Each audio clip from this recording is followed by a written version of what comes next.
Chair of the Commission, I call this meeting of the Michigan Independent Citizens Redistricting Commission to order at 9:02 a.m.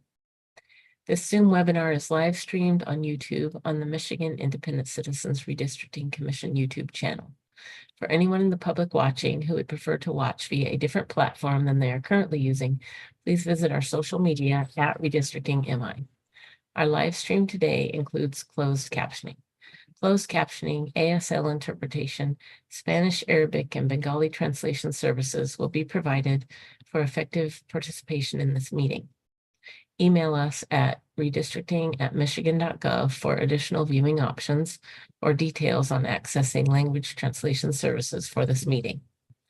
People with disabilities needing other specific accommodations should also contact redistricting@michigan.gov. This meeting is being recorded and will be available at www.michigan.gov/MICRC for viewing at a later date. This meeting is also being transcribed, and those closed caption transcripts will be made available and posted on the michigan.gov/MICRC website, along with written public comment submissions. There is also a public comment portal that may be accessed by visiting michigan.gov/MICRC. Members of the media who may have questions before, during, or after the meeting should direct those questions to Edward Woods III, Executive Director for the Commission, at woodse3@michigan.gov or 517-331-6309.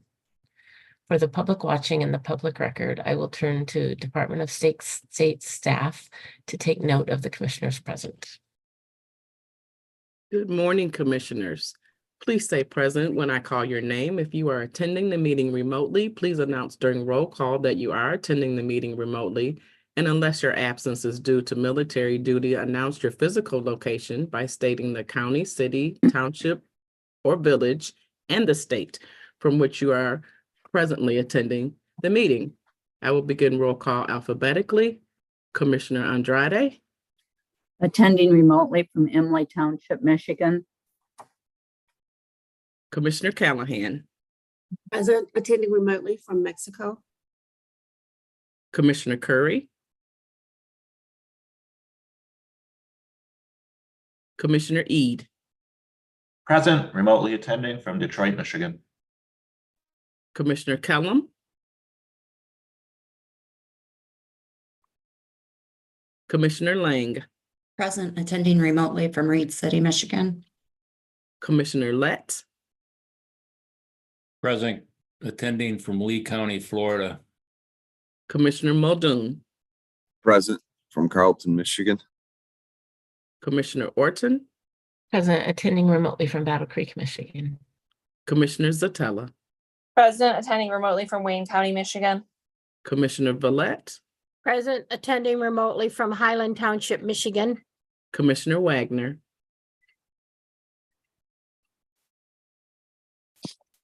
Commissioner Weiss. Present, attending remotely from Saginaw Township, Saginaw, Michigan. Madam Chair, you have 10 commissioners present. You have a quorum. Thank you, Ms. Young. Thank you. As a reminder to the public watching, you can view the agenda at www.michigan.gov/MICRC. I would now entertain a motion to approve the agenda. So moved. Seconded. Okay, it's moved and seconded that we approve today's agenda. Is there any discussion on the motion? Commissioner Lang. Yes, I would like to move to amend the agenda to add under unfinished business, the discussion to repeal the appeal to the U.S. Supreme Court. Okay, do we have a second for that? I'll second.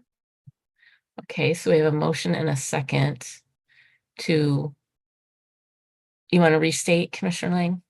Yes, it was to have the discussion that we never finished about repealing the appeal to the U.S. Supreme Court. It was said by Executive Director Woods that it would be on today's agenda 2 weeks ago. Okay, is there any discussion on that motion? Commissioner Lett. Thank you, Madam Chair. I have two objections to that.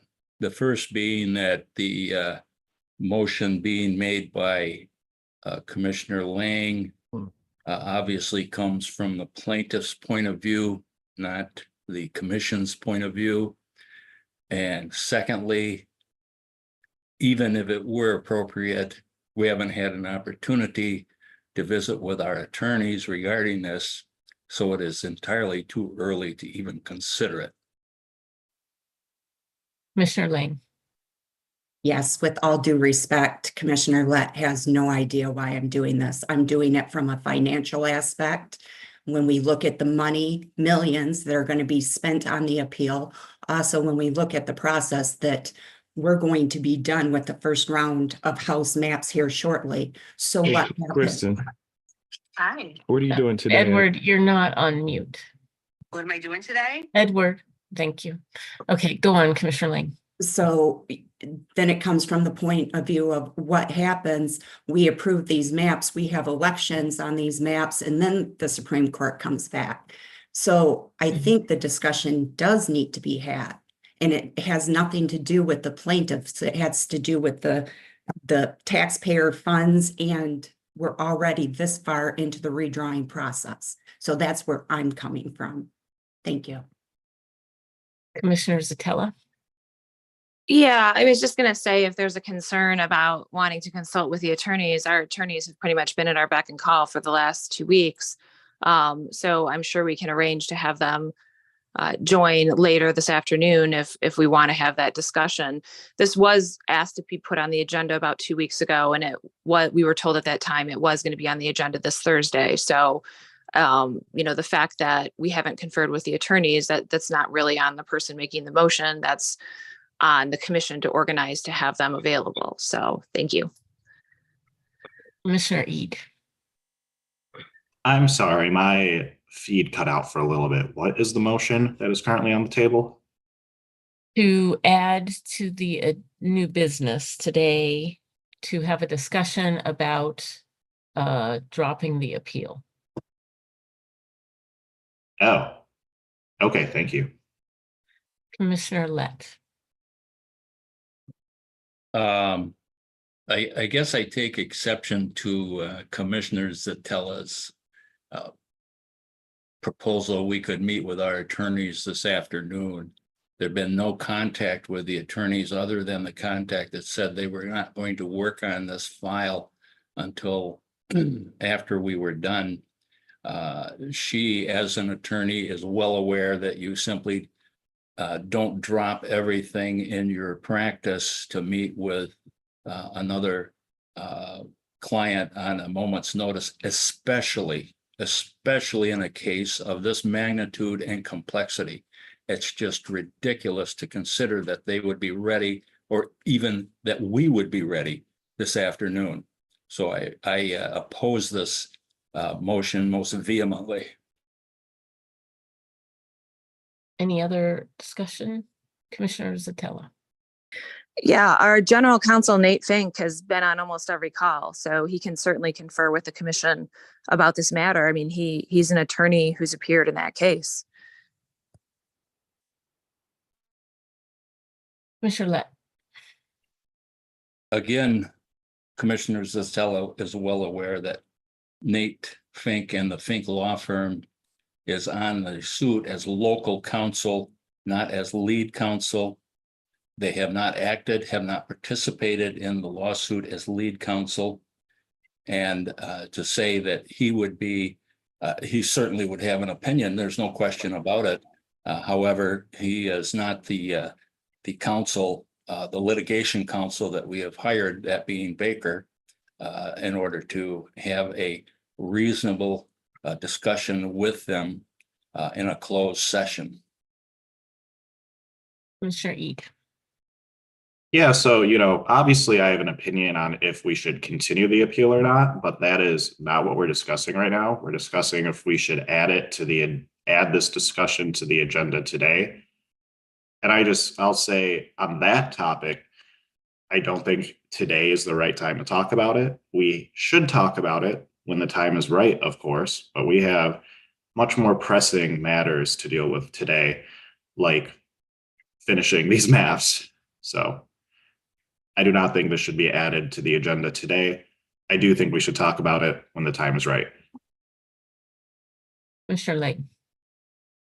My last comment on the situation, the first time this subject was brought up, we were told it'd be placed on the next day's agenda. It was not. We received an email from Executive Director Woods stating that he had spoken to our council and that they would not charge us until we had this conversation on the 1st. That was the email. I'm sure we all got it.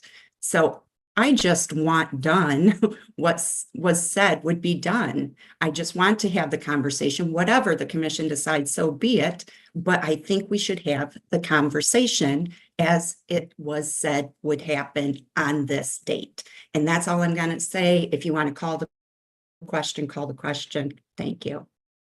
Mr. Fink. Thank you. I think primarily what I was going to say was already covered. But yes, our firm appeared at trial as local counsel. We are not lead litigation counsel. Baker Hostetler, of course, is lead litigation counsel. And I know this topic came up a couple of weeks ago, or it might have been last week, about considering this issue. And it's appropriate for the commission to have a discussion about this. But today there are very, very pressing matters. The commission is very close to deciding on which maps it's going to send forward to the public and to the court for consideration over the next month before the commission decides which map to ultimately adopt. And there's no action date that's pressing on the appeal right now. I can confer with Baker to confirm that if the commission perhaps decides to take it up sometime next week, that Baker won't be doing any extensive work on the appellate related matters in the interim.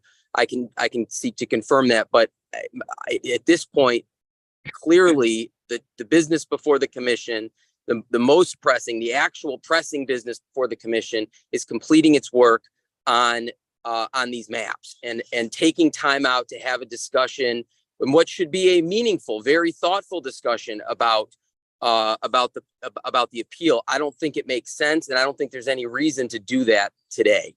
Thank you. Mr. Woods. Thank you. My apologies. I was meeting with one of our contractors and then trying to assist Commissioner Curry to get online. A couple things. Commissioner Lang is correct with regards to the email that was sent by me to the commission. And so so it was not on the agenda. So that was done inadvertently. But I know the concern with regards to money. We negotiated that they would not spend any money as of February 1st. It would be appropriate that the commission could take formal action today, that they would not spend any additional money on this case until we meet February 8th. So therefore, the financial concerns that has been raised about money being spent, and then the thorough discussion that our local councils made can be done as well. So I would suggest that the commission take that type of action so it can have a fruitful discussion and then not worry about costs being spent. Thank you so much. Commissioner Callahan. I'd like to call the question on the motion to amend the agenda. Okay. So there is, okay. I need a little help, parliamentarian. Question's been called, so we vote on that, correct? Without a second. That's correct. No second, no debate, 2/3 vote required. Okay. Yeah, I apologize. Can someone I'm sorry, I was doing a few other things in the background for today's meeting. Can someone restate what the original motion was and if there was a second? The original motion was to adopt the agenda. The amended, there was a motion to amend the agenda to include new business, and then this is calling the question on the amended. And the amended portion, Sarah, motion by Commissioner Lang was to move to discuss repealing the appeal to the U.S. Supreme Court. Seconded by Commissioner Zatella. Okay, thank you for clarifying. Appreciate it. You're welcome. Okay, so the question has been called. We'll try this without roll call. We may have to do roll call, but all in favor of ending debate, raise your hand and say aye. Aye. Aye. Any opposed, raise your hand and say nay. Okay, so debate is ended. So all in favor of amending the agenda to include new business 6B, a discussion Madam on, Chair, yes, apologize, but I asked for it to be added under unfinished business because the discussion was started prior. oh, okay, sorry, I misstated that. Okay, so the motion, the motion is to amend the agenda to include unfinished business. It would be 5E, to have a discussion about appealing the appeal to the US Supreme Court. I believe we need a roll call vote.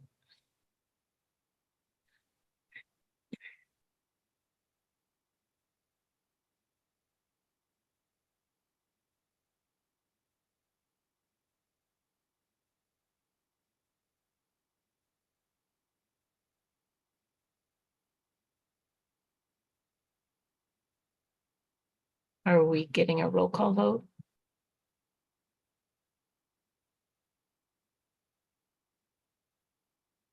Yvonne?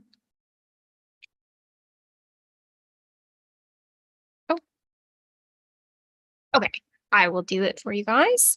Okay, commissioners, please state your support of the motion with a yes or a no. I will call on commissioners in alphabetical order, starting with Marcus Muldoon. No. Cynthia Orton. No. Rebecca Satella. Yes. Janice Follett. No.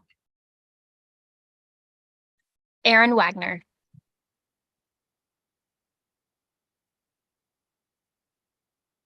Richard Weiss. No. Elaine Andrade. No.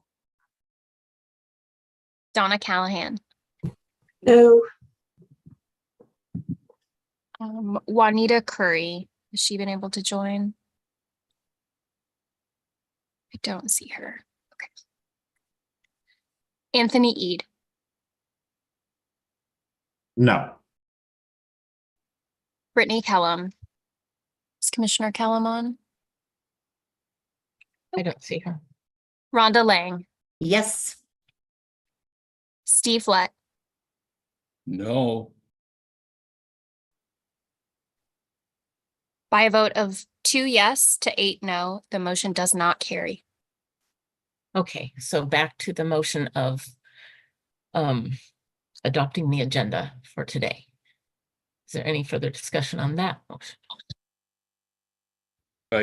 Your vote to end debate covers that motion also, so all you need to do is vote on it. Oh, okay, thank you. Okay, so all in favor of adopting today's agenda, raise your hand and say aye. Aye. Aye. Any opposed, raise your hand and say nay. Nay. Okay, so the ayes have it and the agenda is adopted. Okay, so Vice Chair Janice Follett will facilitate the public comment portion of today's meeting.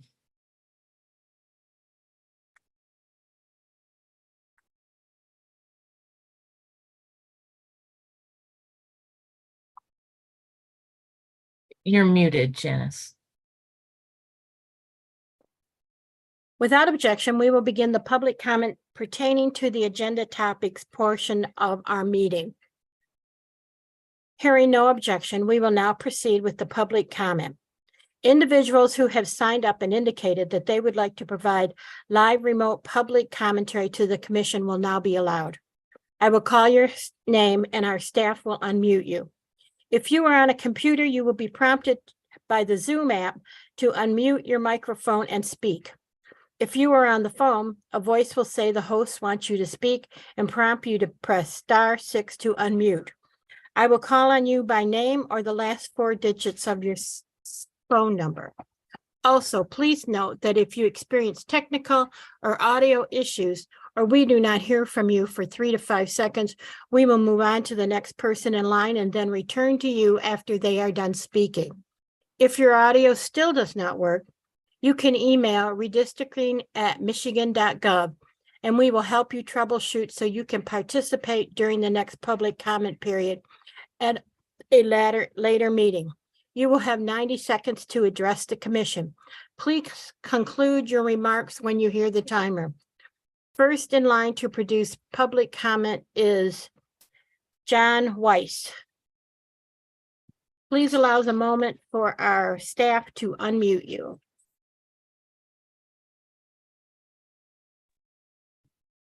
Good morning. Thank you to the members of the Redistricting Commission for your work. In 2021, the Citizens Redistricting Commission drew and approved the fairest legislative maps we, the voters of Michigan, have had in 40 years. Unfortunately, the result of that process impacted the ability of historically marginalized voters in Detroit to elect representatives of their choice. As the commission works to fix this issue, I implore you to do 3 things. 1, not redraw any districts not included in the court's ruling. The court-ordered districts can be redrawn to reflect partisan fairness without impacting surrounding districts. 2, consider existing maps submitted by the public. In 2021, the commission urged the public to submit maps. However, these maps, which would have avoided the harm to Detroit area voters, were never seriously considered. And 3, adhere to the requirements set out in Michigan's Constitution. As it was written, this commission is the group empowered to draw district lines, not politicians, not the courts, not lawyers. I'm sad about the effort underway to undermine this commission and your important work. I hope you will rise above the partisan rhetoric and work in a collaborative spirit, centering the important mission you have to uphold the democratic principles of our country. I'm grateful for your work. Thank you. Thank you for addressing the commission. Next in line is Katie Olson. Please allow our staff a moment to unmute you.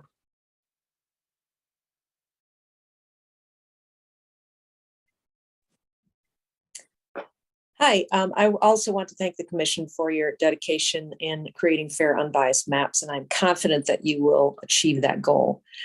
Please take care while you are striving to create opportunity districts for minority voters that you do not condense those voters into a few districts. Obviously, this would result in underrepresentation, again, of minorities, which would defeat the purpose of the 2018 amendment. Please be sure to strike the right balance before submitting those final maps. Also, again, please refrain from redrawing any districts outside the court's ruling. It is simply not necessary and it could jeopardize the process. The public has already submitted maps which illustrate how to establish majority minority districts, which have over 50% threshold of voters of color, but do not pack them into a few districts. We adopted this amendment to avoid giving disproportionate advantage to districts surrounding a few districts packed with historically marginalized voters. That's how things worked before 2018, and the result was partisan gridlock. Minority communities need to be heard while balancing the other criteria in our Constitution, particularly partisan fairness. I hope you will consider these maps to expedite the process. They've already been studied, and so there's no need to reinvent the wheel. And as you all know, time is of the essence. And again, it's critical that this commission redraw them. Thank you for addressing the commission. Next in line is Sarah Howard. Please allow a moment for our staff to unmute you. Good morning, commissioners. Good morning. I'm Sarah Howard, the attorney for the Michigan AFL-CIO's Fair Maps project. You are here because the court found that the commission used race as the predominant factor in drawing the Hickory maps. But the court did not tell the commission that it could never consider race or that it must draw new maps in a 100% race-blind manner. Federal law is clear that race consciousness in redistricting is permissible. In fact, it is often required to produce maps that comply with the Voting Rights Act. Consideration of race, of course, becomes a problem when it predominates, or it leads map drawers to set aside race-neutral criteria, such as those laid out in the Michigan Constitution. We are concerned that the commission is overcorrecting in light of the court's ruling by considering only maps that were drawn without any consideration of race. That was not what the court ordered. And as VRA Council's analysis shows, drawing maps without consideration of race simply leads to new legal challenges under the Voting Rights Act. Rejection of maps submitted by members of the public after soliciting these maps would be an example of an overcorrection. These maps are not illegitimate simply because you were not in the room when they were drawn. If you find that these maps adequately satisfy the criteria laid out in the Michigan Constitution, they are permissible and there's no legitimate argument that race was a predominant factor in drawing. Thank you for addressing the commission. Next in line is Elizabeth Gary. Please allow our staff a moment to unmute you. Good morning, commissioners. Good morning. I'm Liz Geary, another lawyer working for the Fair Maps Project and Sarah Howard's colleague. The commission's decision to consider only maps drawn blindly prevents it from adequately considering the criteria laid out in the Michigan Constitution. The process of race-blind map drawing has resulted in a batch of maps that do not meet the first criteria because they violate the Voting Rights Act. Efforts to ignore race also prevent the commission from meeting the third criteria, which requires drawing maps that reflect the state's diverse population and communities of interest. Race cannot be the only factor in defining a community of interest, but race or ethnicity can certainly be one of the characteristics that ties together a group of people. In his presentation, VRA Council raised the example of a Black Baptist church congregation that wanted to be considered a community of interest. To say that the only characteristic that tied this group together was religion would ignore reality. The commission has been advised that a race-blind process will save its maps from a 14th Amendment challenge. However, the federal Constitution does not require you to ignore race, and the advice ignores the Michigan Constitution, which requires consideration of other criteria like communities of interest. I thank the commission for their thoughtful and careful consideration of these facts. Thank you for addressing the commission. Next in line is James Gallant. Please allow our staff a moment to unmute you. That participant is not present. Thank you. Next in line is Ryan Reese. Please allow our staff a moment to unmute you.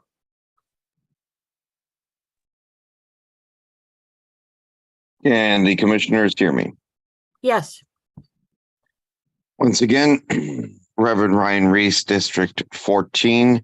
I want to thank the commission both for the time to speak to you and for your efforts in this matter.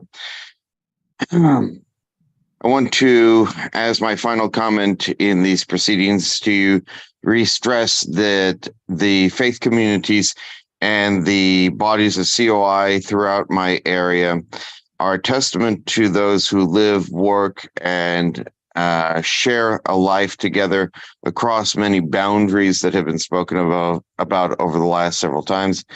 Around 8 Mile and 696, arbitrary boundaries are of no use in helping to identify where the COIs are. It is pivotal that both COIs be preserved and also partisan fairness be protected so that the effort that has been made, that was begged for decades, to preserve the enfranchisement of the people of my communities be fulfilled. Take into account all of the rubrics necessary to ensure complete fairness in this process, or we will be back doing this all over again soon. Thank you very much for your time. Thank you for addressing the commission. Next in line is Corey Morris. Please allow our staff a moment to unmute you.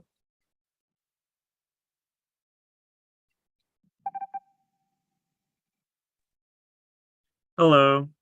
Hello. Good morning, commissioners. Thank you for allowing me to have this comment. I am from Taylor, Michigan, and I was just hoping if there would be a way of looking at the 28th and 29th districts and turning them into a northern district, which features Taylor, Woodhaven, and then parts of Romulus and Brownstown, and then a southern district featuring Monroe County, Huron Township, Flat Rock, Rockwood, and the southern disconnected portions of Brownstown, as Taylor has historically, always been one cohesive district. And a lot of, if you're talking about communities of interest, there is a cultural and political significant difference between these two communities of Taylor and Monroe. And so I would just appreciate if you would take some time to reconsider some of the submitted maps that have redrawn districts 28 and 29 and it's kept it inside of its own little bubble so that wouldn't be impacting any other district. Thank you, and everyone have a good day. Thank you for addressing the commission. Next in line is Mari Ramar. Please allow our staff a moment to unmute you.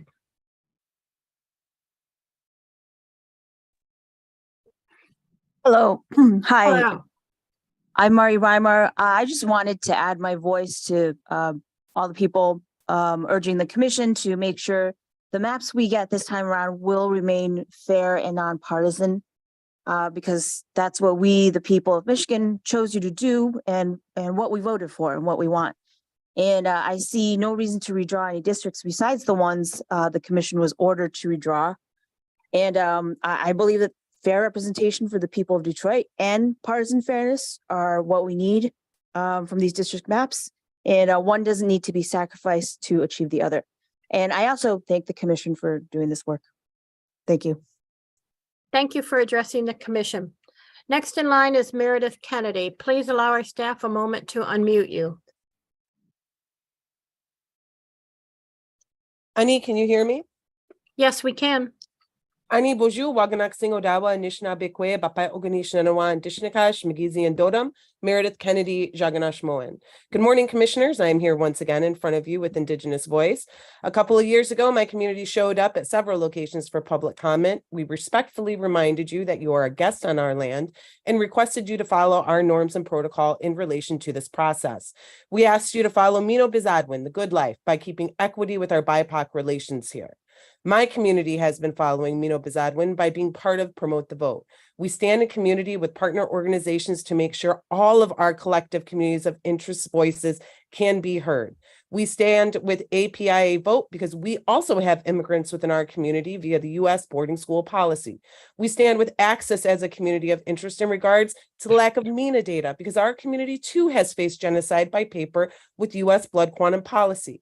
We stand with all of our Black and Brown Relation Coalition members because we know America is built on a nation of stolen land by stolen people via U.S. policy. We all share the bond of historical trauma to make our voices heard. I am here to let you know that PTV's Unity Map is a coalition and collective of communities of interest that have come together and will continue to come together. Race was only one factor in that map, and that is permitted by law. We request you continue to take public comment and input. My community is matrilineal, and you will find public comment portals submitted by aunties and grandmothers within it. Thank you for addressing the commission. Next in line is Kyle Stefanski. Please allow our staff a moment to unmute you.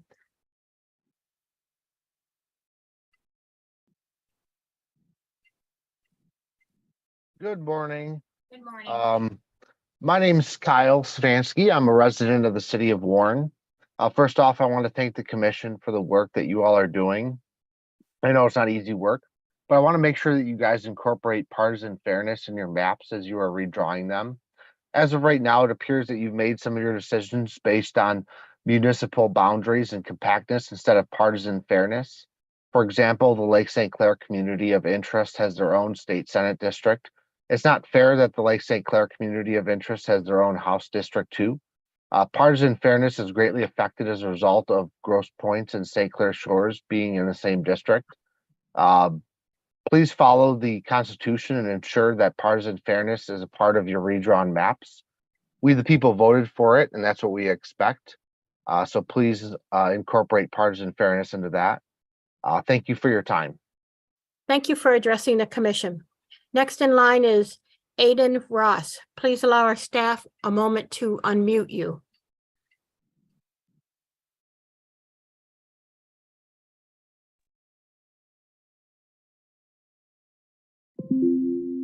Can everyone hear me? Yes, we can hear you. All right. I'd like to thank the commission for hearing me today. I'm Aiden Ross. I'm a trade student, but I'm also a longtime student of history. Today, I'd like to talk to you about highways. It's well documented how the original construction of these freeways were designed to divide up different communities.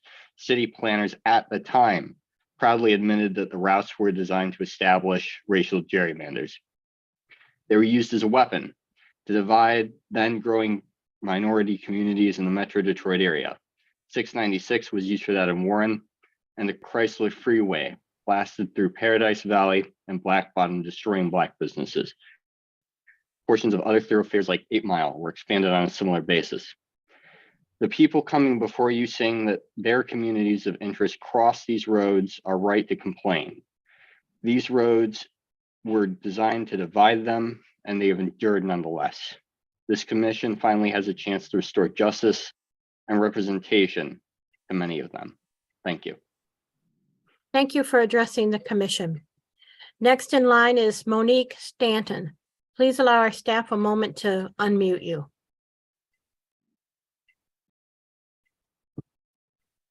Hello, can you hear me? Yes, we can. Good morning, I'm Monique Stanton, a Detroit resident, member of the Arab American community, and president and CEO of the Michigan League for Public Policy. Our organization is 112 years old, focused on addressing economic and racial justice in Michigan. We believe voting is an essential part of our democracy and the policy-making process.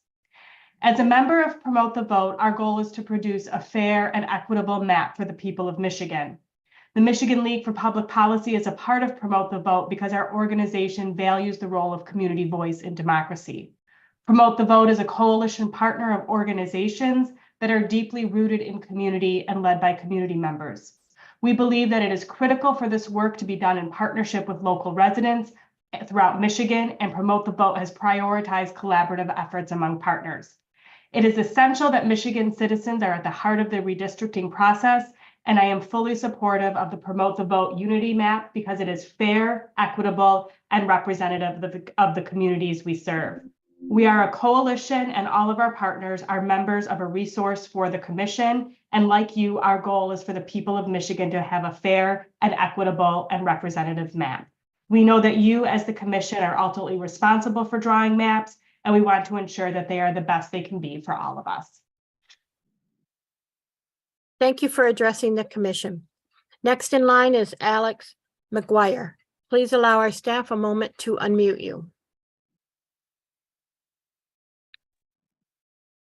Hello, can you hear me? Yes, we can.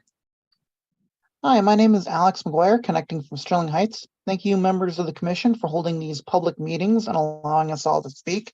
Transparency is incredibly important to the democratic process, and I'm very glad that you're doing your part.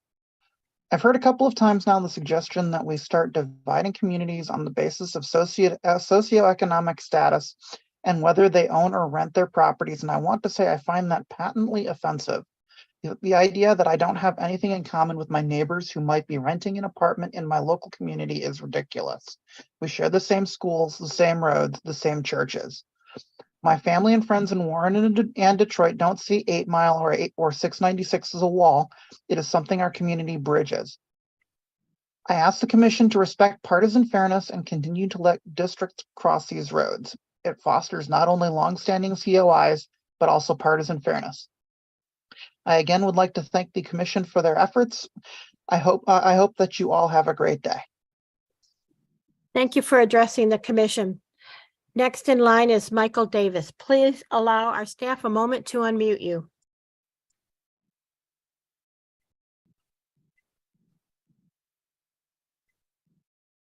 Good morning. Can I be heard? Yes, you can. Hello again, Commissioners. Michael Davis, Executive Director of Promote the Vote. Let me be clear. The PTV Coalition has always aimed to be a resource to the commission, so I'm not sure why our coalition's voice is discounted and map discarded. When PTV Coalition partners are asked to encourage their members to turn out for public comment, it's odd that participation in the public portal is somehow a strike against the coalition. If an organization can submit COI maps, how then is a grouping of those same organizations frowned upon for expressing their voice collectively? Nonetheless, our partners and allies deliver every time because they represent tens of thousands of Michiganders across this state. Everyone that cares about redistricting doesn't have the time or temperament to address the commission or this process. So remember, we are a very real coalition of partners with vibrant, engaged memberships, as you will see this morning. It's our duty to point out issues as we see them. I never once came before you to waste your time or my time. The maps you offer were racial gerrymanders. That's a factual observation, clear to anyone and highlighted by the feedback chart your VRA expert shared. We submitted 6 full maps in 2021, so no, PTV didn't skip to the front of any line. Our Unity map rose to the top of your evaluations. 11 districts shouldn't be an albatross, but an aspiration. You're in charge of mapping the lines. We understand that, so we applaud when we see you actually using data and statistics when mapping this time to improve your plans. That is the point of this exercise, to see you all get better, because when you do better, we all get better map options, which remains the goal of our redistricting project, ensuring fair and equitable representative maps for the people of our great state. Thank you. Thank you for addressing the commission. Next in line is Krista Phelps. Please allow our staff a moment to unmute you.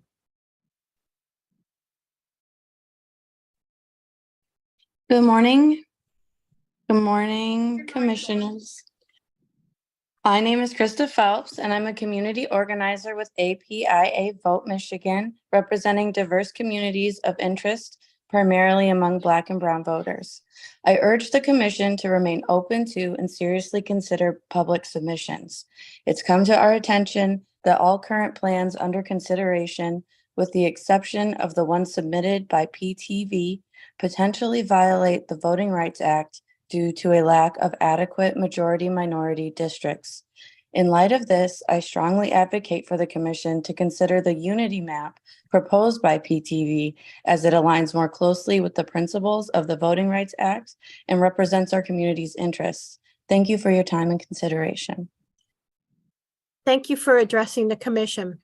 Next in line is Fatima Iman Din. Please allow staff to unmute you. Good morning, commissioners. Good morning.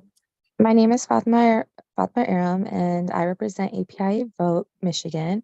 As a community organizer focused on Bungletown and immigrant communities, I want to highlight the Unity Map is the only proposal that truly addresses the needs of the communities we serve.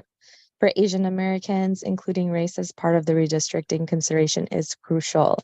The Unity Map proposed by Promote the Vote appropriately incorporates race as one of many factors in compliance with legal standards. We respectfully urge the Commission to consider public feedback and give due consideration to the Unity Map. Thank you for your attention and efforts in this matter. Thank you for addressing the commission. Next in line is Chris Gilmer Hill. Please allow our staff a moment to unmute you.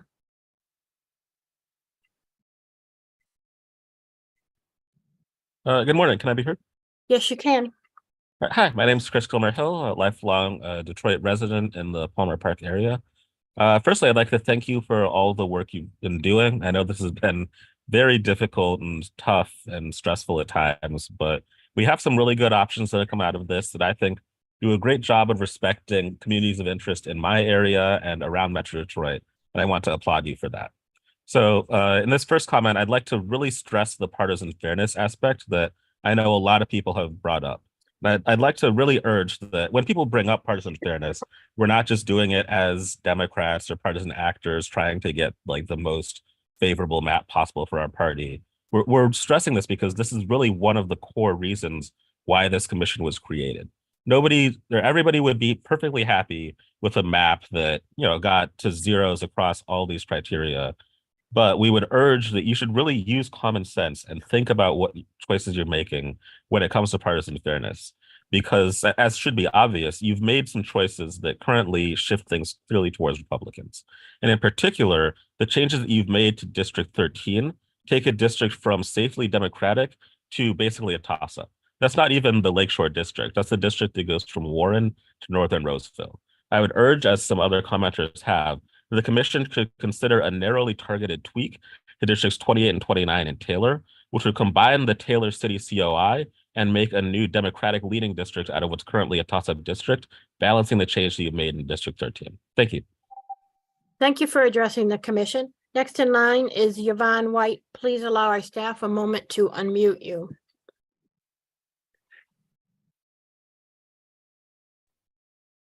Good morning. Can you hear me?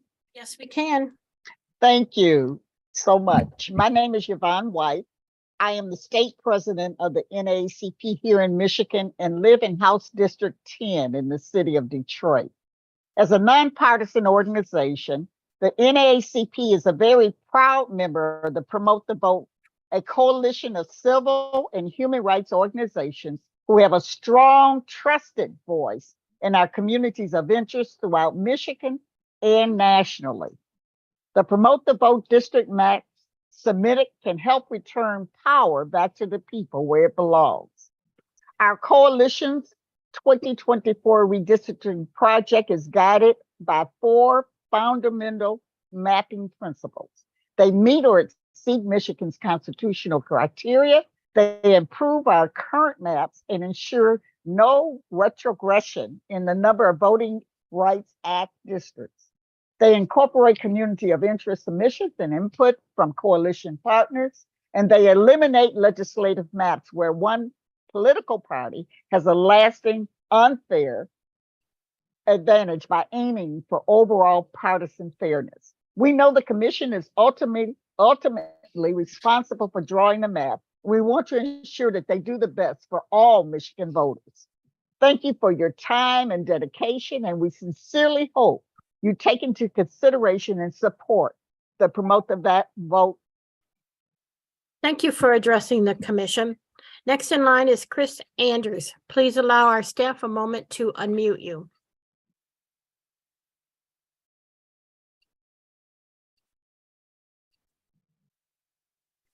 Good morning, this is Chris Andrews from Hazlitt. It is right and necessary for you to address the racial unfairness of the Southeast Michigan maps. It is also right and necessary for you to improve on, or at least retain, the level of fairness in the current Republican-leaning Hickory map.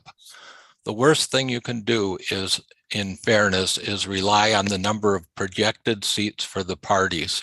I hear simplified analyses that conclude that maps with measurable Republican bias will result in 60 Democratic seats. That is deeply flawed. If it happens because narrow wins are treated the same as comfortable ones, a 52% Democratic district is a coin flip, not a Democratic seat. You can fix racial disparities and improve fairness if you have the will to do it. Please consider all of your fairness metrics. The millions of people who passed Proposal 2 in 2018 are counting on you. Thank you. Thank you for addressing the commission. Next in line is Anthony Scannell. Please allow our staff a moment to unmute you. Good morning. Good morning. I'm looking at districts 1 and 2 that I care about mostly, and I'm happy with all the configurations of those under consideration. And I liked what Corey Morris from Taylor was saying. I totally agree. 28 and 29. I wish for all my friends and family down in Taylor, Woodhaven's, Brownstown that could be reconfigured, but I don't know if it's under consideration.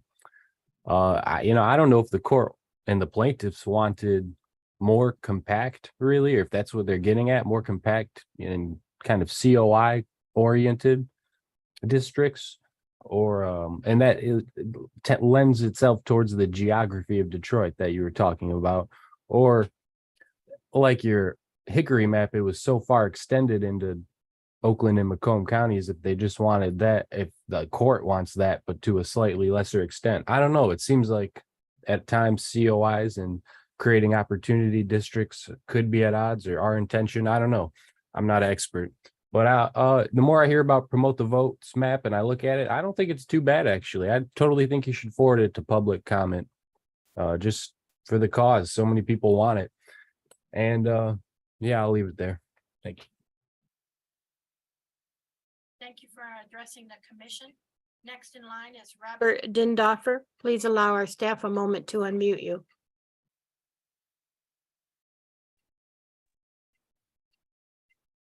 Hi, folks. Can you hear me? Yes, we can. Okay. Hey, so listen, I love the work you all are doing. I know it's really tough.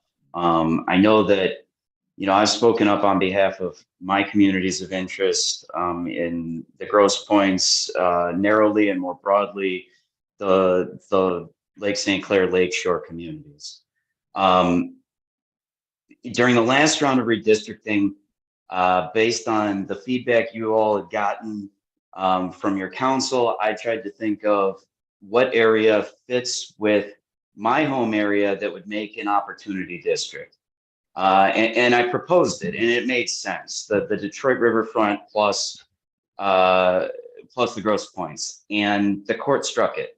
They said no. I didn't agree with everything the court said. I think I agreed with some of it, but it was the best based on the feedback you all had received. And at least it somewhat made sense from a COI standpoint because it's all waterfront, and at least there's some shared issues, despite any differences. Right now, I continue to advocate for a lakeshore waterfront district for my community, but also as you look, where can we create opportunity districts? The answer is obvious. I think you all know it's obvious. I proposed an answer. And if the folks who live in places like Thank you for addressing the commission. Next in line is Paula Bowman. Please allow our staff a moment to unmute you. Good morning, commissioners. Thank you for the opportunity to address the commission. My name is Paula Bowman. I'm co-president of the League of Women Voters of Michigan, a 105-year-old nonpartisan organization.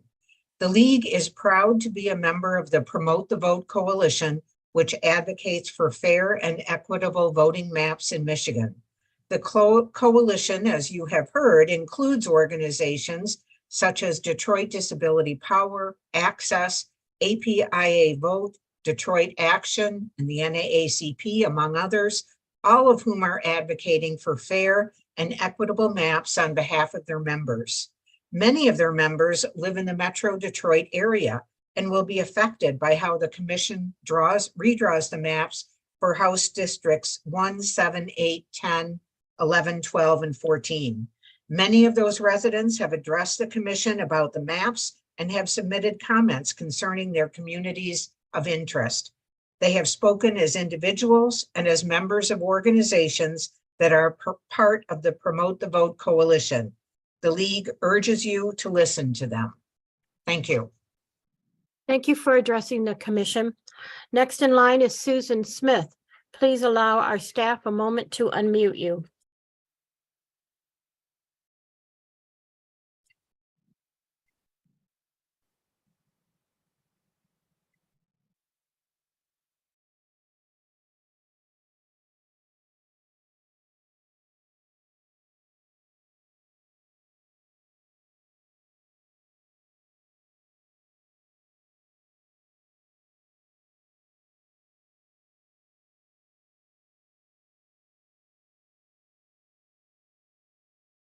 Susan, if you're able to unmute yourself, you're free to provide public comment to the commission.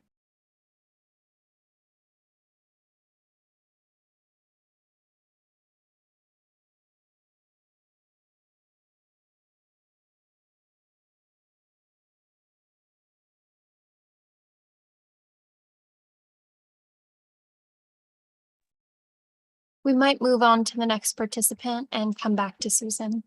Okay. Next in line is John Current. Please allow our staff a moment to unmute you.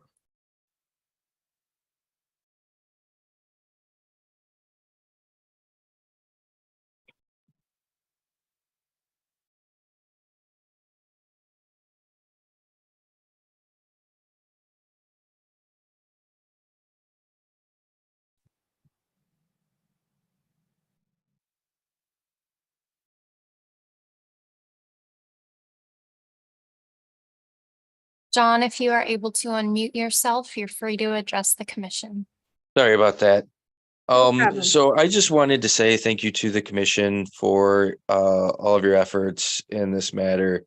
I think that primarily what we need to see from the commission is its original mandate, which is to maintain partisan fairness and make sure that when we provide representation to minority communities, that we are doing so to maximize those votes and not packing them into jurisdictions that actually end up diluting their voting power. So I realize that there's a lot of cynicism going around regarding this commission and some of the decisions that's being made, and that it's not an easy task. So I just want to say that I appreciate what you guys are doing, and that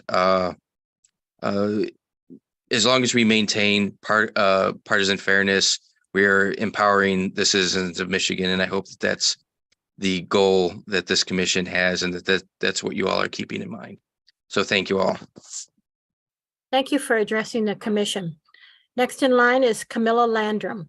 Please allow our staff a moment to unmute you.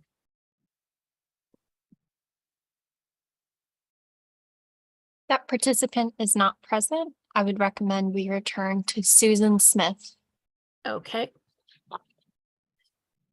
Next in line is Susan Smith. Please allow our staff a moment to unmute you.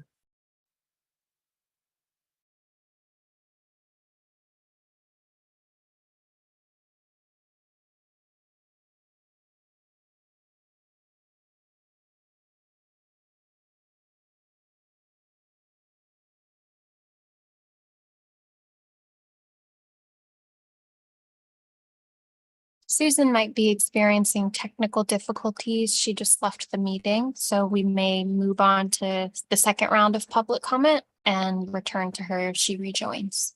Okay. Next in line is Chris Gilmer Hill. Please allow our staff a moment to unmute you.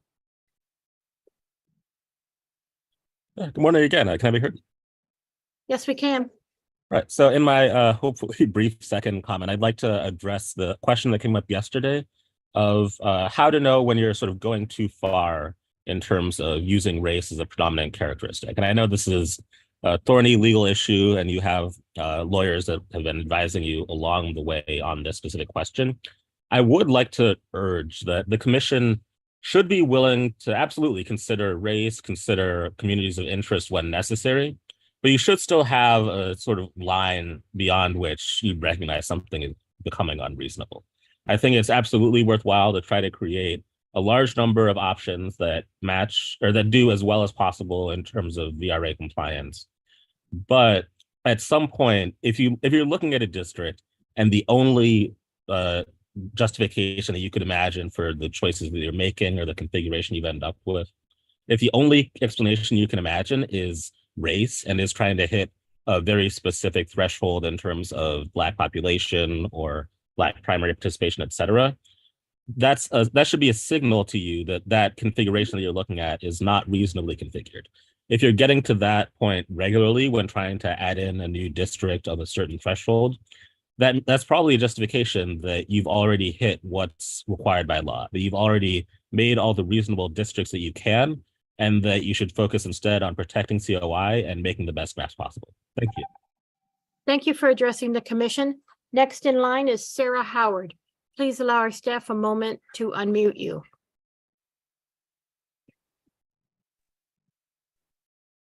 Good morning, and thank you again. I'm Sarah Howard, the attorney for the Fair Maps Project. Both federal and state law require the commission to consider a number of criteria in drawing maps. The Michigan Constitution instructs the commission on the order of importance for considering such criteria, as I know you are well aware. As the commission knows, compliance with the U.S. Constitution and federal law in the VRA is the most important criteria. Partisan fairness is another highly ranked criterion that the commission must meet. This ranks above considerations of compactness and county, city, and township boundaries. Despite its place in the Constitution's list of criteria, partisan fairness often seems to be an afterthought as the commission considers maps. It appears to be given less weight than compactness and respect for municipal boundaries. Those factors may affect how pretty a map looks, but the law requires that they be a lower priority than all the other identified criteria. The party that wins the most votes should control the most seats in a map that is fair. The commission is focused on drawing maps to comply with federal law and the court's order as it should be. However, the commission must also remember what is required by Michigan's constitution and consider partisan fairness ahead of those other factors. Thank you again for your dedication to this process. Thank you for addressing the commission. Next in line is Liz Geary. Please allow our staff a moment to unmute you. Good morning again, commissioners. I'm Liz Geary, another lawyer working for the Fair Maps Project and Sarah Howard's colleague. The commission must give significant weight to partisan fairness as it chooses a map. It must also ensure that the map complies with the Voting Rights Act. These two considerations are not in conflict. On the contrary, maps that give fair representation to Black voters also tend to score higher on metrics for partisan fairness. The commission must ensure that any map it chooses complies with the VRA. Although we disagree with some of the advice you are receiving from council, we agree that the commission should adopt a plan with 11 opportunity districts to ensure VRA compliance. The Promote the Vote, P&E, and P&E2 maps all include 11 opportunity districts. That is, districts where Black voters have a fair opportunity to elect a candidate of choice. These plans also score well in metrics that measure partisan fairness, another important consideration for the commission. These plans should not be rejected simply because you did not draft them. An analysis of the plans shows that they were not drafted with race as a predominant factor. On the contrary, an analysis of maps demonstrates that race-neutral criteria were used. Thank you so much for your consideration. Thank you for addressing the commission. Next in line is Anthony Scannell. Please allow our staff a moment to unmute you. Thank you. The more I think and look about that Taylor area, Taylor, Woodhaven, Brownstown, the 28 and 29. I don't know. I think they could use an adjustment, even though they weren't struck down. And if you need to justify it, say it was for partisan fairness to balance that out. I think that could be justifiable.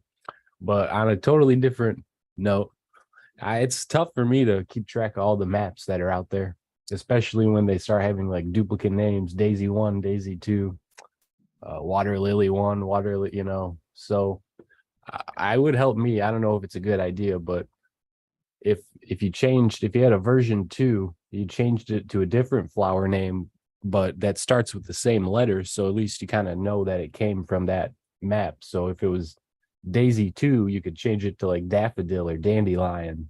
If it was bergamot 2, you could change it to begonia, or you know what I mean?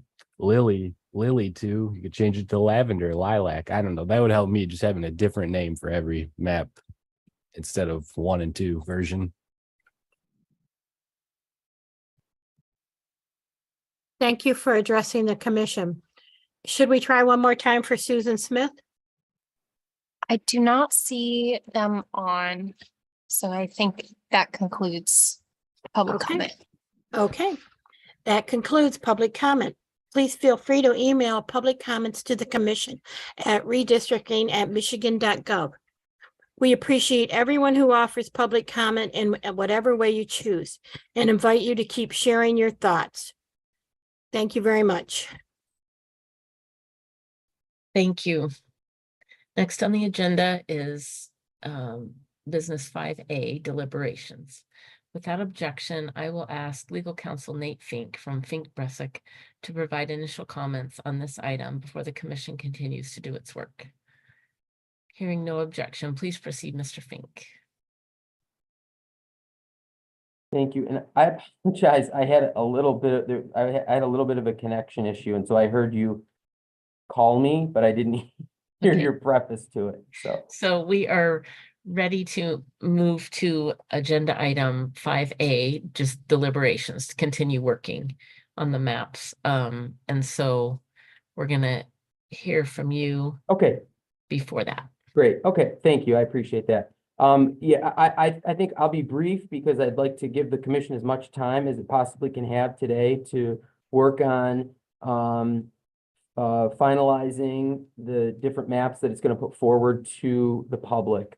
I think that it's I understand that this has been an intense process over the past couple of weeks, and the commission has done a wonderful job of diligently working through this, listening to public comment, trying to put the absolute best maps, best options forward that it possibly can. And you've been considering the ranked criteria in the Constitution. I think it's very important that the commission takes time today to continue its work on the VRA compliance efforts that you've been working through over the past couple of days. You've received a lot of information from the VRA consultants. This was all part of the method that was laid out from the beginning of this remedial mapping process. You're now in the stage where you can hopefully address some of the VRA concerns in the different maps and put forward different options to the public. Again, you've already voted to send forward the 6 maps that were all drawn, race blind in your public meetings. And now you've put in the effort to start working on trying to address the VRA compliance issues. So I would strongly encourage the commission to continue its work on that and put in that effort. You're almost to the finish line on this, and do what you can to work on these maps and try to address the VRA issues to the greatest extent possible, while of course factoring in all the other considerations. But again, keeping in mind that VRA is one of the top ranked criteria. And so it's very important that the commission considers that in presenting options to the public. Thank you. Thank you. I believe we had some commissioners join after we started the public comment. Sarah Reinhardt. Yes, I believe Juanita Curry, Commissioner Curry, could you let us know where you're attending remotely from? Yes, hi, I'm attending remotely from Detroit, Michigan, and I'm present. Thank you very much. Also, I'm looking at Commissioner Kellum. Can you let us know where you're attending remotely from? Good morning, attending remotely from Detroit, Michigan. Wonderful, thank you so much. Was there anyone else that joined? No, ma'am, that was it. Thank you. Thank you. Okay, thank you. So we are back to where we left off yesterday. We had worked on a couple of the maps, and we can continue working on those. We can go to a next one. Mr. Brace, you have your hand up. Yes, Madam Chairman, thank you. I thought I'd start off before you get into a specific map and just give a couple of overviews. We've sent to everyone a number of documents, filled up your email folder probably, but I wanted to go over a couple of them before you get into deliberations with my colleague Kent Segal. First of all, let me share my screen with you.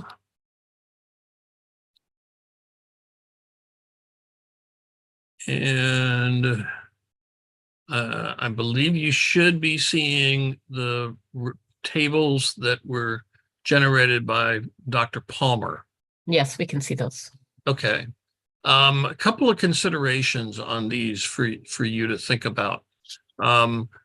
First off, there are 2 tabs at the bottom, and the Wayne County tab presents the districts that are just in Wayne County, but also any district that crosses over, but only, I repeat, the Wayne County portion of that district.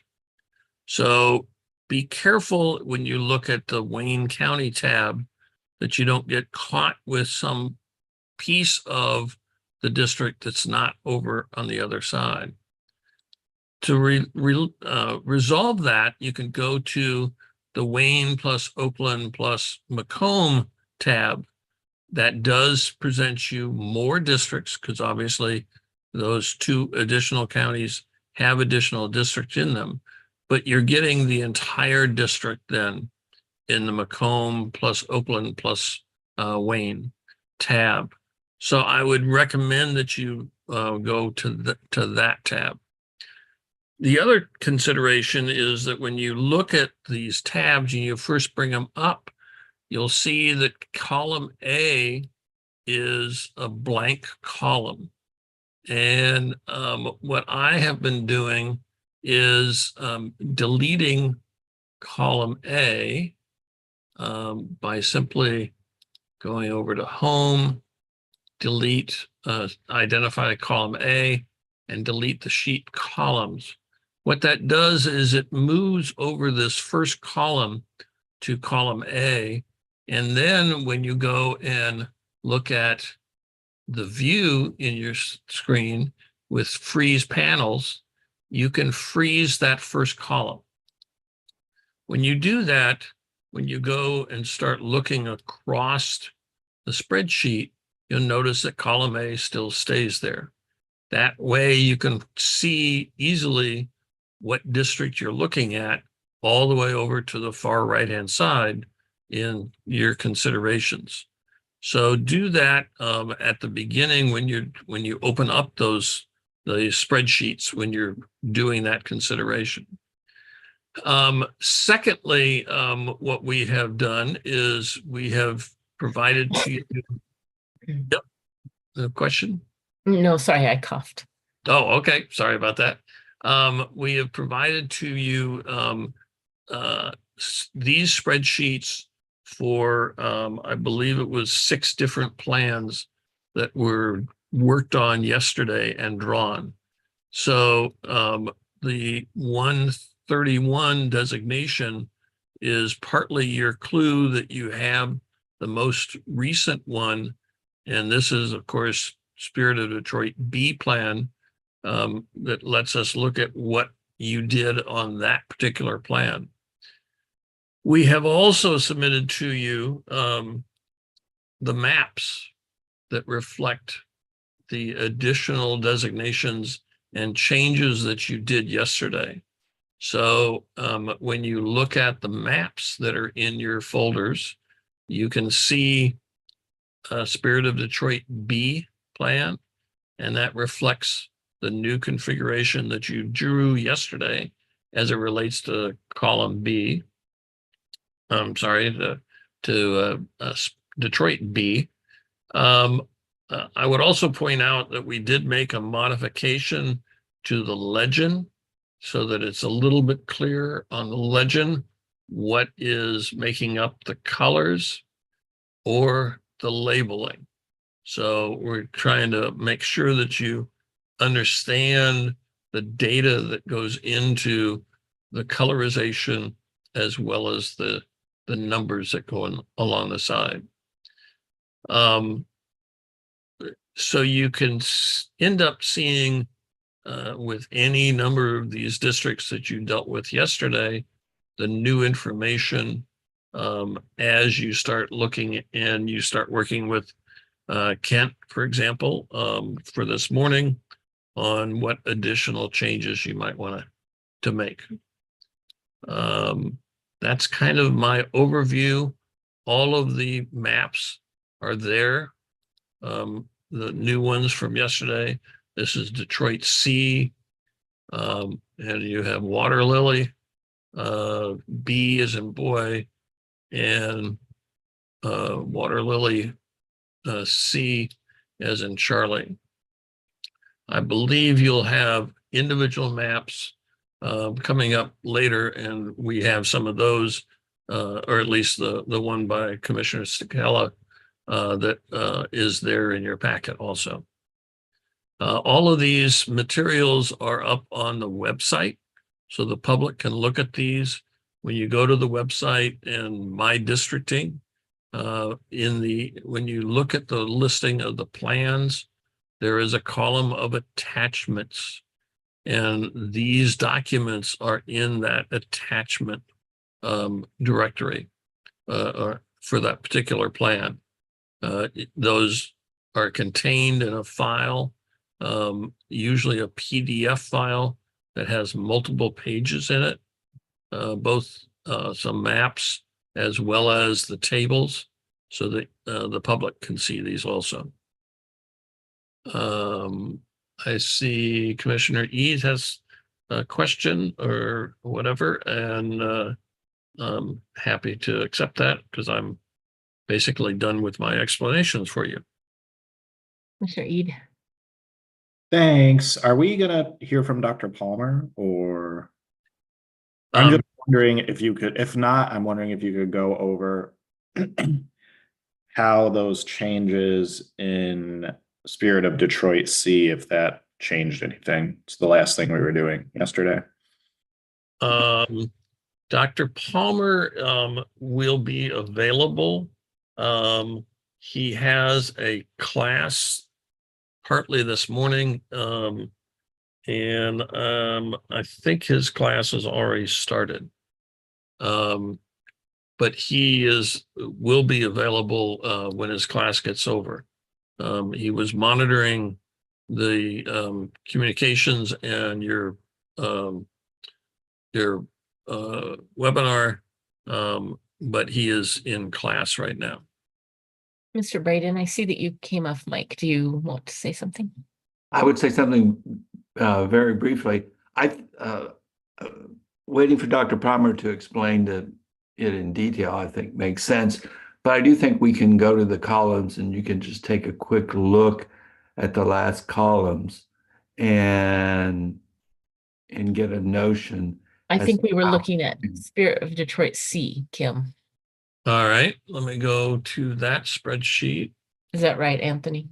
Yeah, we saw yesterday that B worked in the yellow column. I'm sorry, it worked in the blue column, but not in the yellow column. So we were trying, we could make those both perform. All right, so if we go over to Spirit of Detroit, C is in Charlie, and bring up that spreadsheet. Let me move it from one monitor to the one that you can see. There we go. This is C, and going over to the overall counties tab and going over to column AH, and you see that indeed the yeses are, we've got a count of 14, but one no, so there's 13 on that side. And if you go and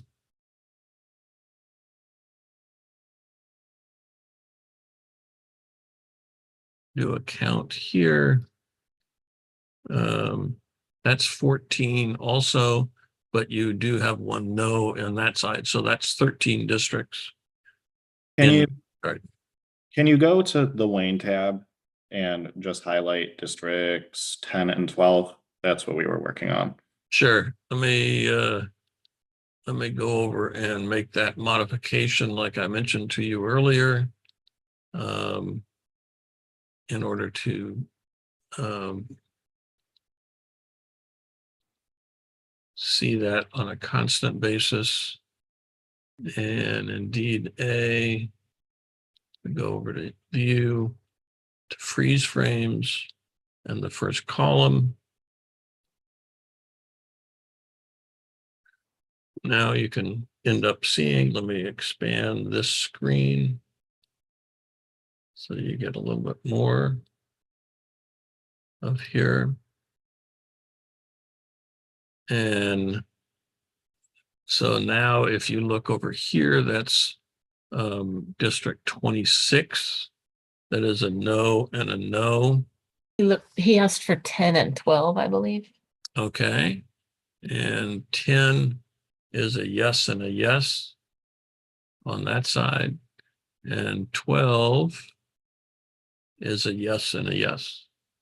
So in essence, there were more African Americans in turnout and in the share of the electorate, so that they have an effective voice in both of these considerations for District 12 as drawn now in this spirit C as in Charlie.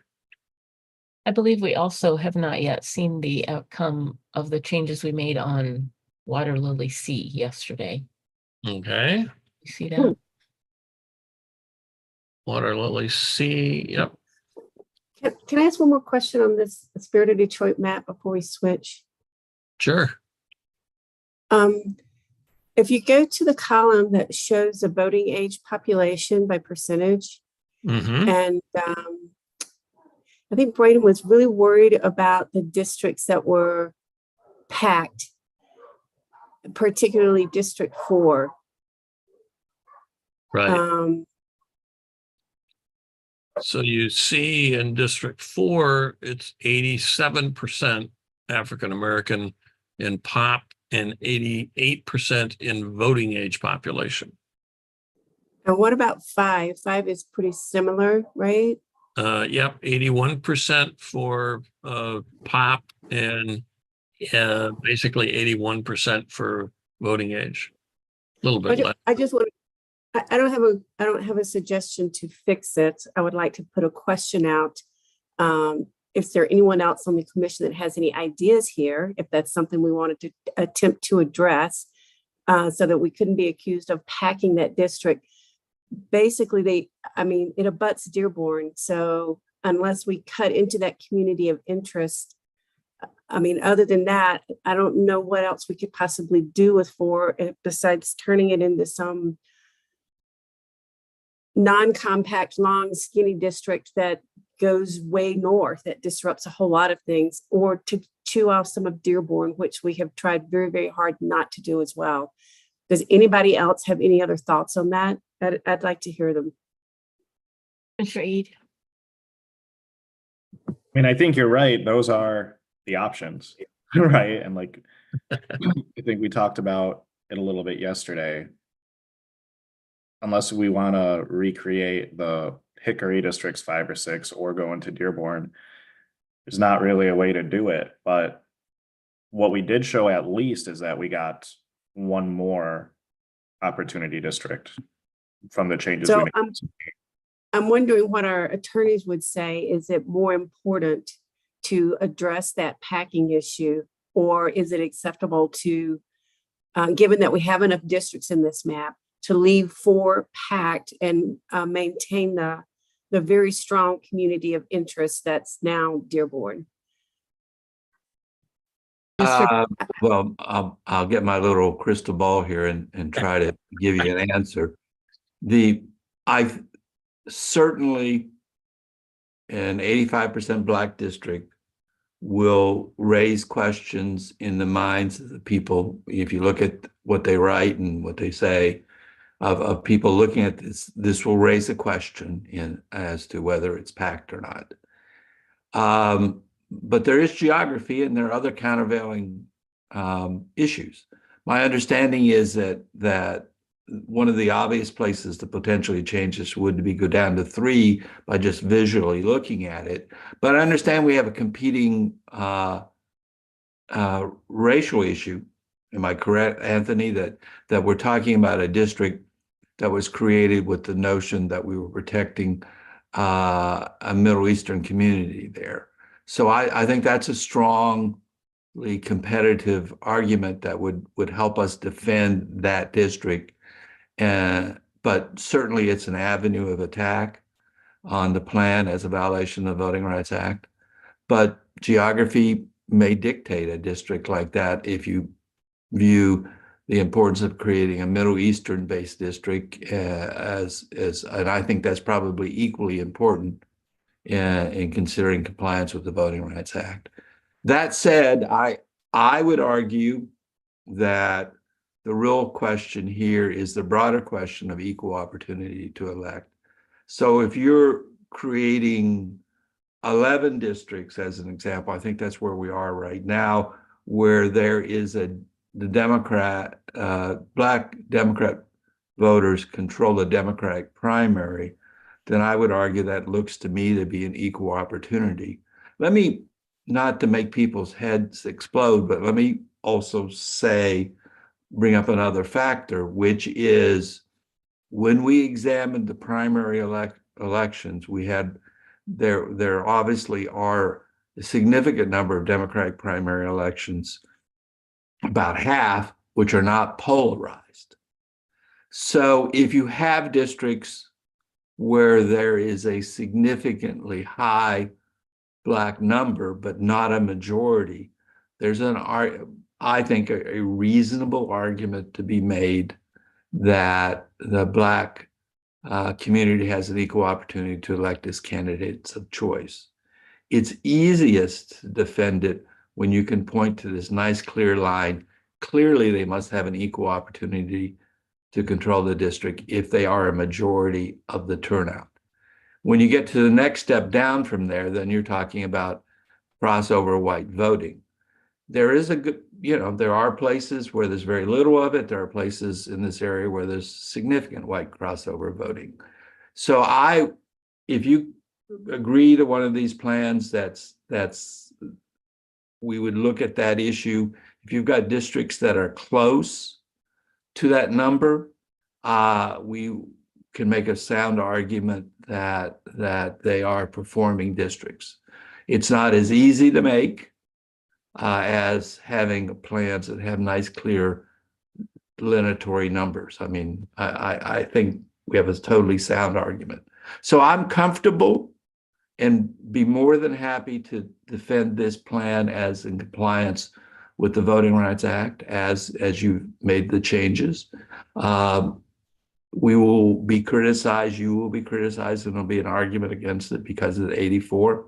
I don't know for sure how that will come down, but you have arguments as to why to do it that way that I think are sound policy arguments. Okay, thank you. Did that help? I know that was not totally unmurky, but it's sort of where we are.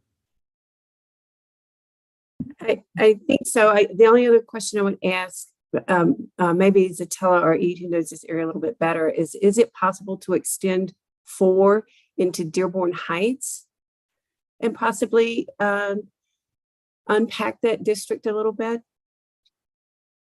I don't know. Mr. Ede. I mean, it is possible. Like anything's possible, right? I mean, we can draw these in any number of ways. I think, when we originally created these districts, we tried to create them in a way to create 3 districts that could be supported by the Middle Eastern community out there. Now that included having Melvindale in District 3 and then having 15, how it is, it's remained unchanged in this map, and then having another district that kind of combined 4 and the top part of Dearborn, which is kind of what you're suggesting, Ms. Callahan. What we've done, though, is we've removed Melvindale from 3.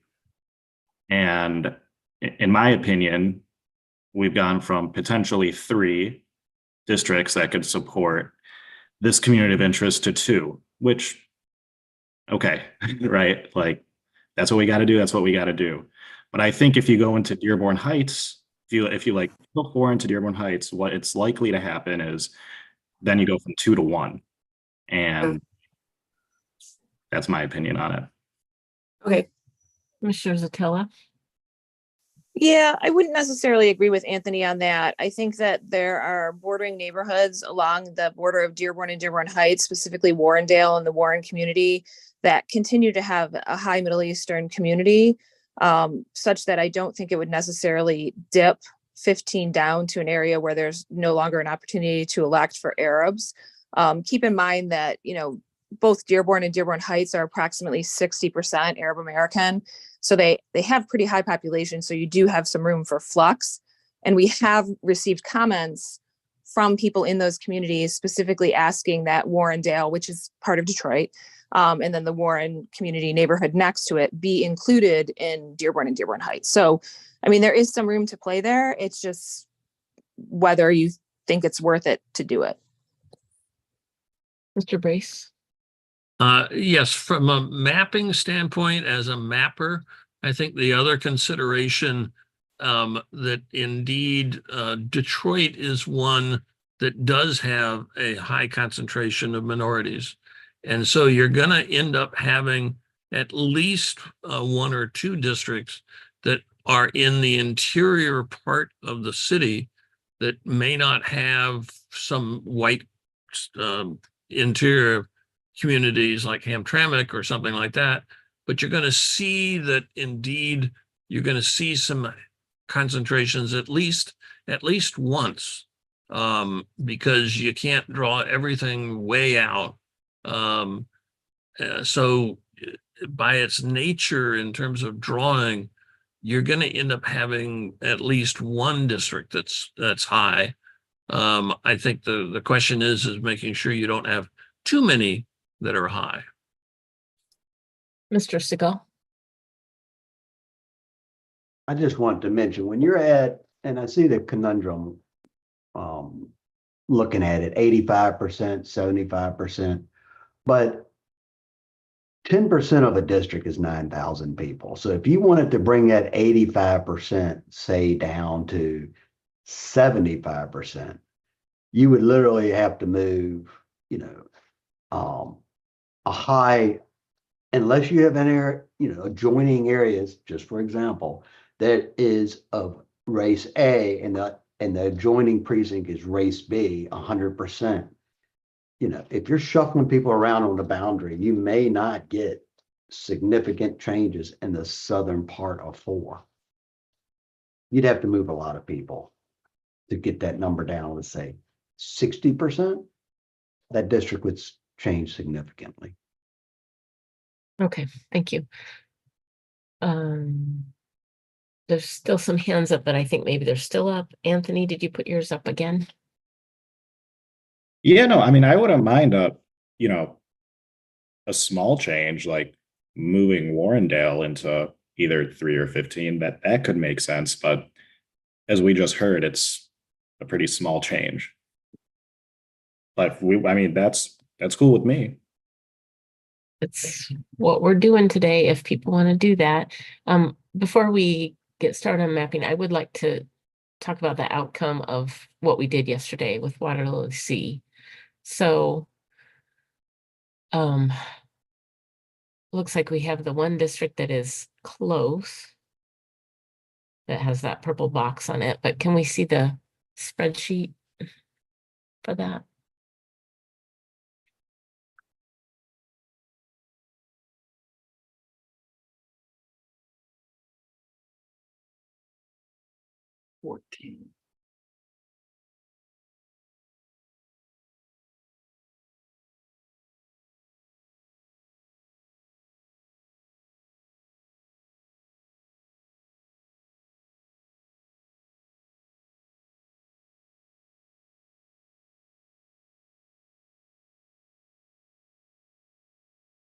Oops, sorry about that, my mute.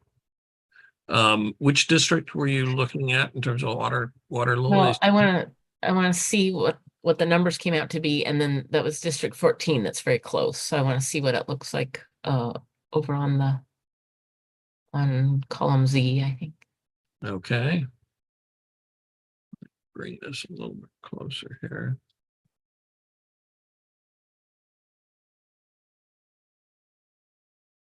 So indeed, what you end up seeing in District 14, you have a plurality in 2018, but not a plurality in 2022.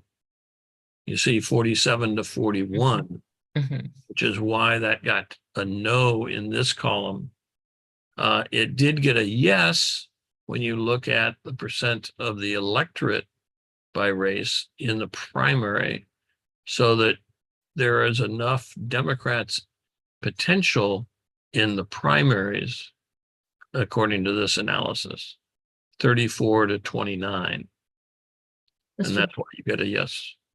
Mr. Braden, do you want to say anything about that? Sure. I think this is the example that I was sort of talking about earlier. I look at that and I think I'm comfortable. Well, of course, I'd like to think a little bit more about some statistical analysis that we can do it, but there's obviously some limitations as to what's available to us.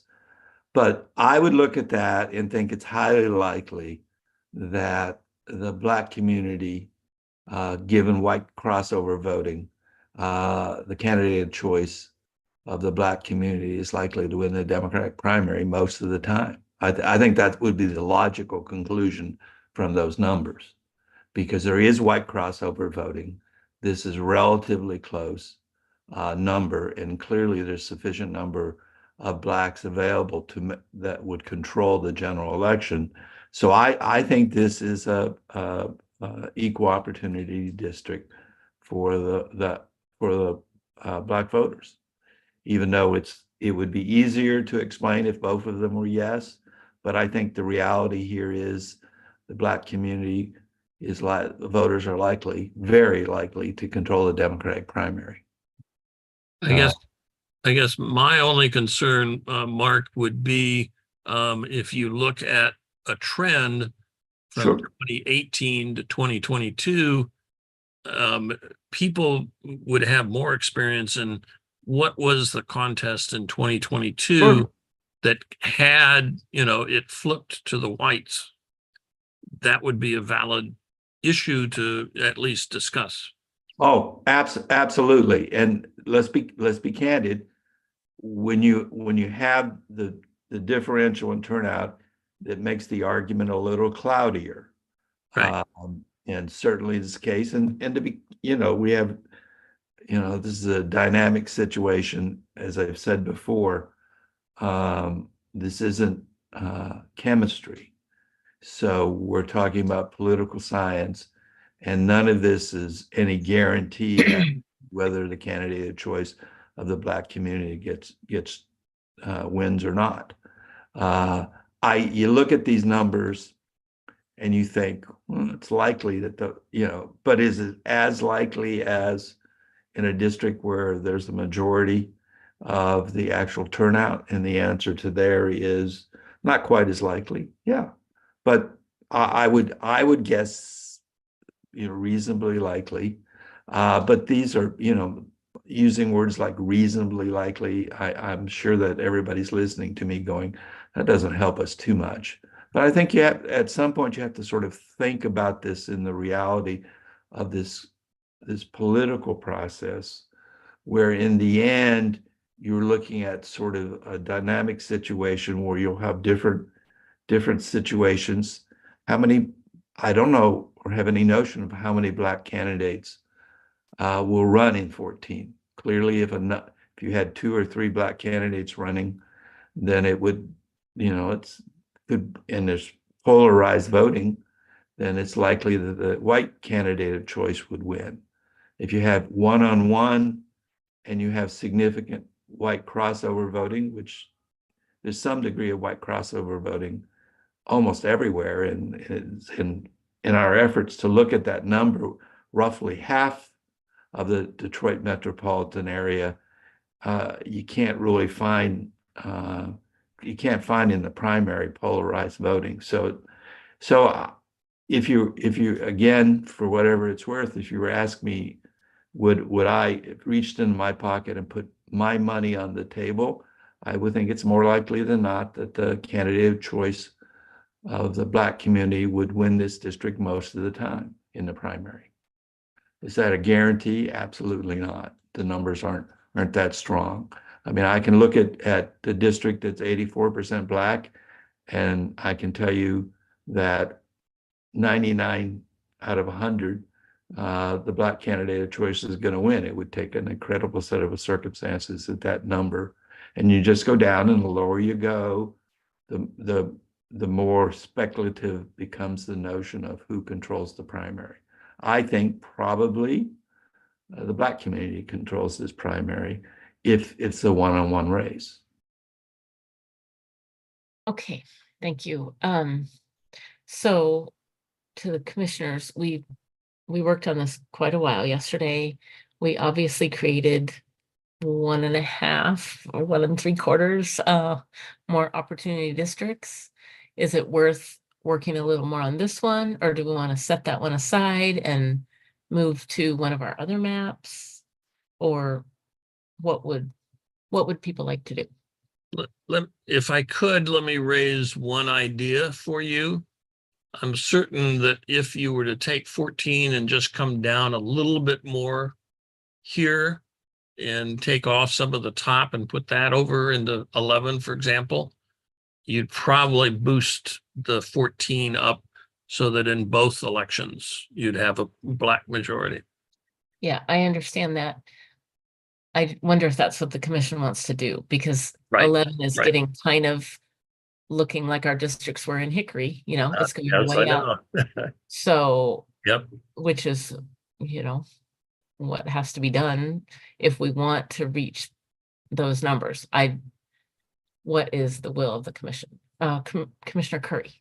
Yes, I was wondering if Kim Brace or Kent can show the whole total 14. I can't see what's beyond 8 and 14. I'm only seeing a portion of 14. I can't see how it looks beyond that. Right. We'd have to switch over to Kent's screen. Kent has the entire area. These are just kind of fixed looks at that. And I understand that's the case, but when we flip back to Kent, we could do that. Okay, let's do that. Okay. I am removing my share and it's now over to. All right, and I am loading it up and I will hit share before somebody. And Kent, your hand is still up. I just have an urge to be seen. All right, this is Water Lily C, and I got way too much stuff on the screen here. That's Detroit back there. So Water Lily C, everybody can see it. And then 14 is, this is Hazel Park. Let me get this table up here where you can see it. Yeah, because I can't really see it. Yeah, I'm getting it. I'm getting there. I'm sorry. I'm getting there. I'll wait. All right, here we go. Can you see those numbers now? Vaguely. Okay, well, I'll make it bigger. Can you make your autoband fill the whole screen? All right, magic, done. Okay, 14. I'm gonna keep zooming in a little bit here. Well, go back out. Let's get some of this out of the way. I'm gonna turn on the neighborhoods. That seems to be a good way of Well, reckoning. there aren't neighborhoods clear up there, but yeah, if we go down, we will need that. Yeah, it'll just give you reference to the location. I mean, there are neighborhoods up there, but we don't have lines. Yeah. Right. So 14 goes, let me change the color of 14 because 14, 6, and 7, they all run together. So let's get 14 and get a look at it.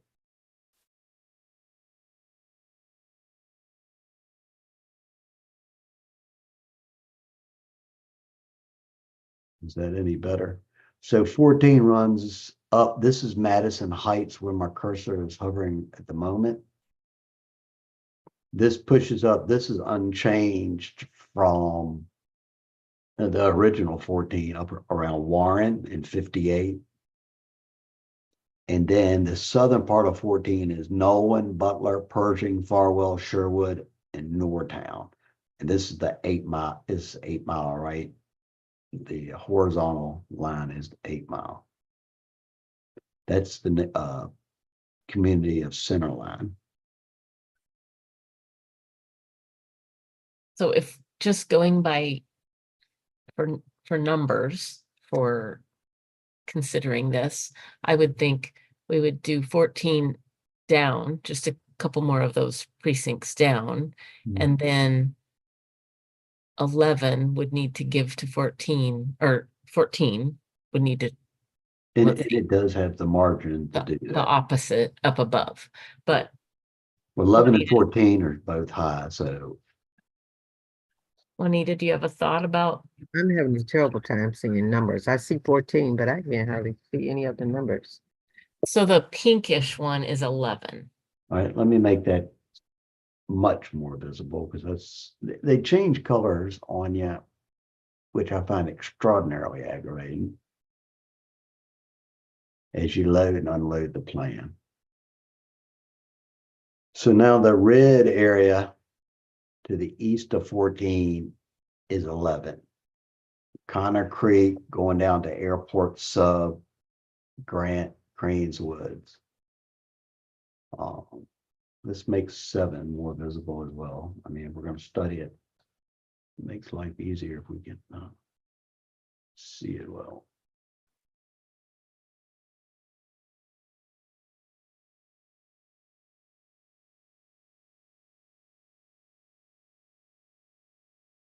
Like that.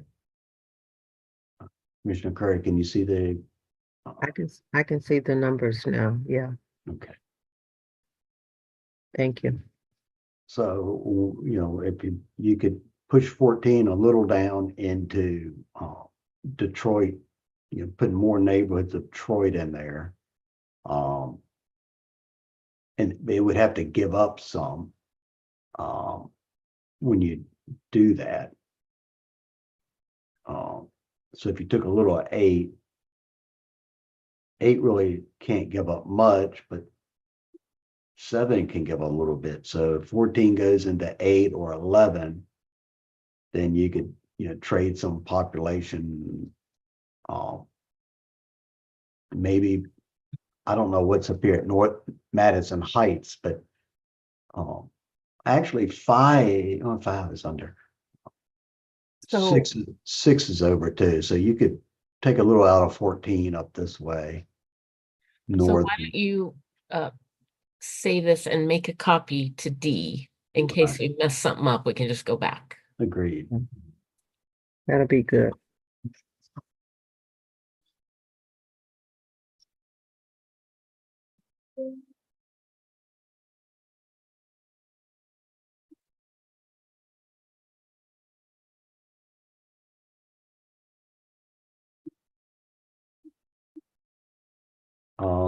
We're gonna copy Water Lily C. Is that the agreed? Right.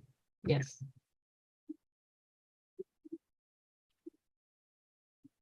What is that called? What is that called? Water lily. Water lily. Okay, and then the young man was saying something about give it another name that would pretty much like it. The pattern we've been following is, well, we've getting a bunch of versions going. So now we can change the version number and the letter number. I mean, I'm looking for direction here. So do you want to make it with this D version 3 or? Madam Chair, what were you saying? What were you going to say? I think for right now, just make it Water Lily D so that we just know it was C, and we'll just see how it turns out. We can change the name if we really like it and we're gonna do something with it.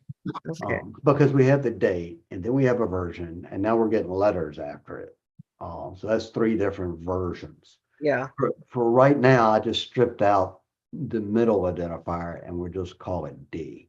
And okay, the date should be today's date though. I did put the date. Yeah. When you I'm gonna save it double again. check, but yeah, 0201, yeah. Okay.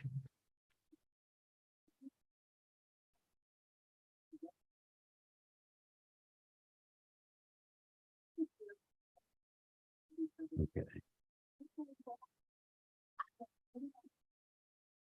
I'm just waiting for it to load up.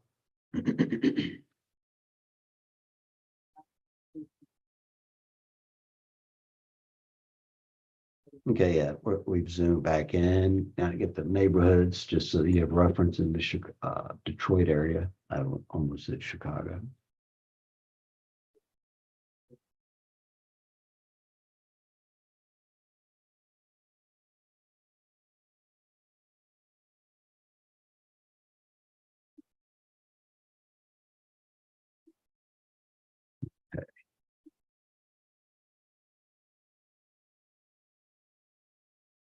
Okay, so Juanita or anyone, do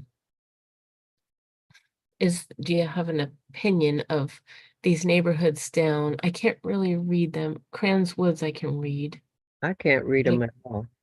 Um, which of those communities would be okay to go up to 14, or are there some that should not?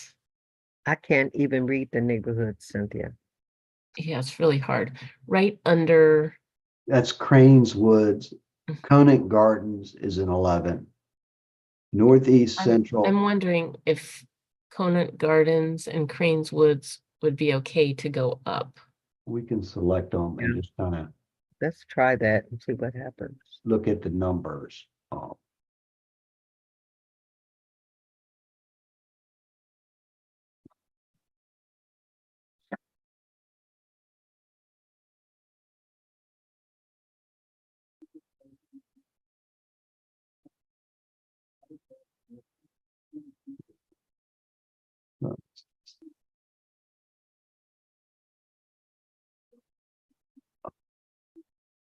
Conant Garden.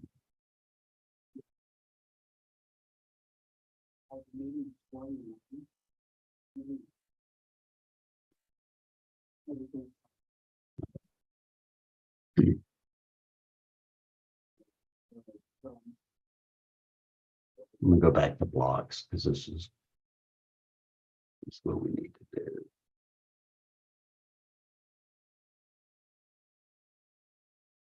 I don't think this is a lot. Well, 900 people. Okay, the next one beside Cranes Woods. And how many do we need? Can't.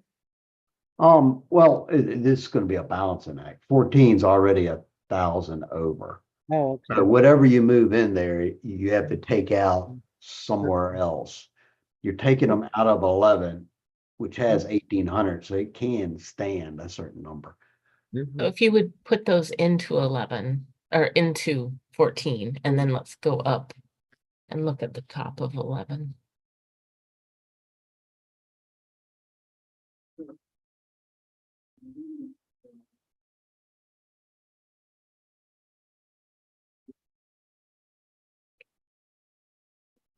This is center line.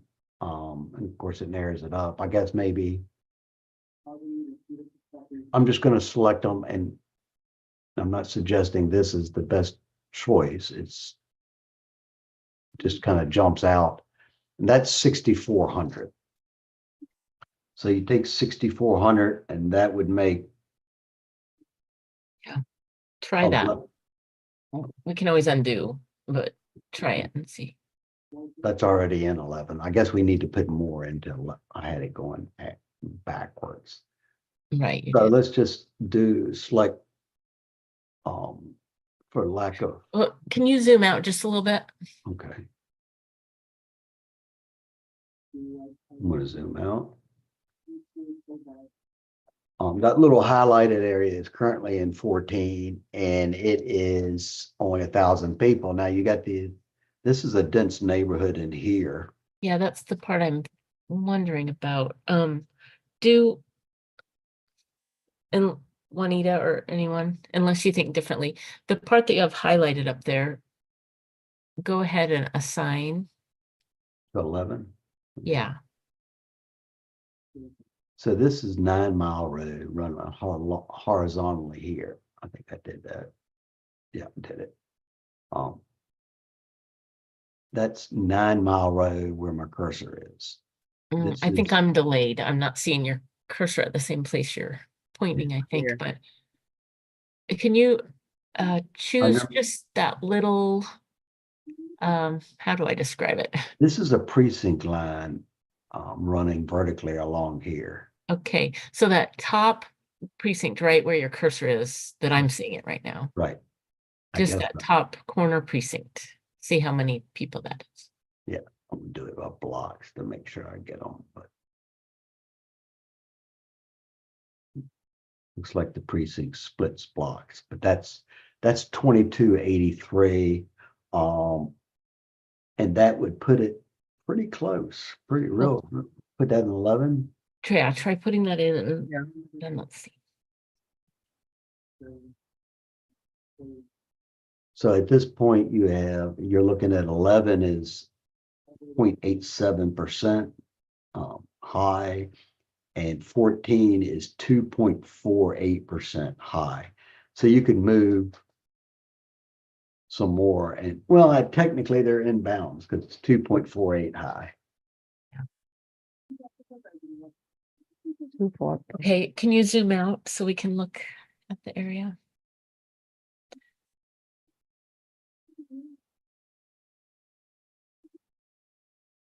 I see that one area right at the top. Yeah, that Yeah. is a little weird, but that's something you could fix Weird. later Right. on your own. I'm just gonna, Straighten it up some or something. it's the median of the 11-mile road, so. And this is the whole interstate and the highway interchange area as well. Mm.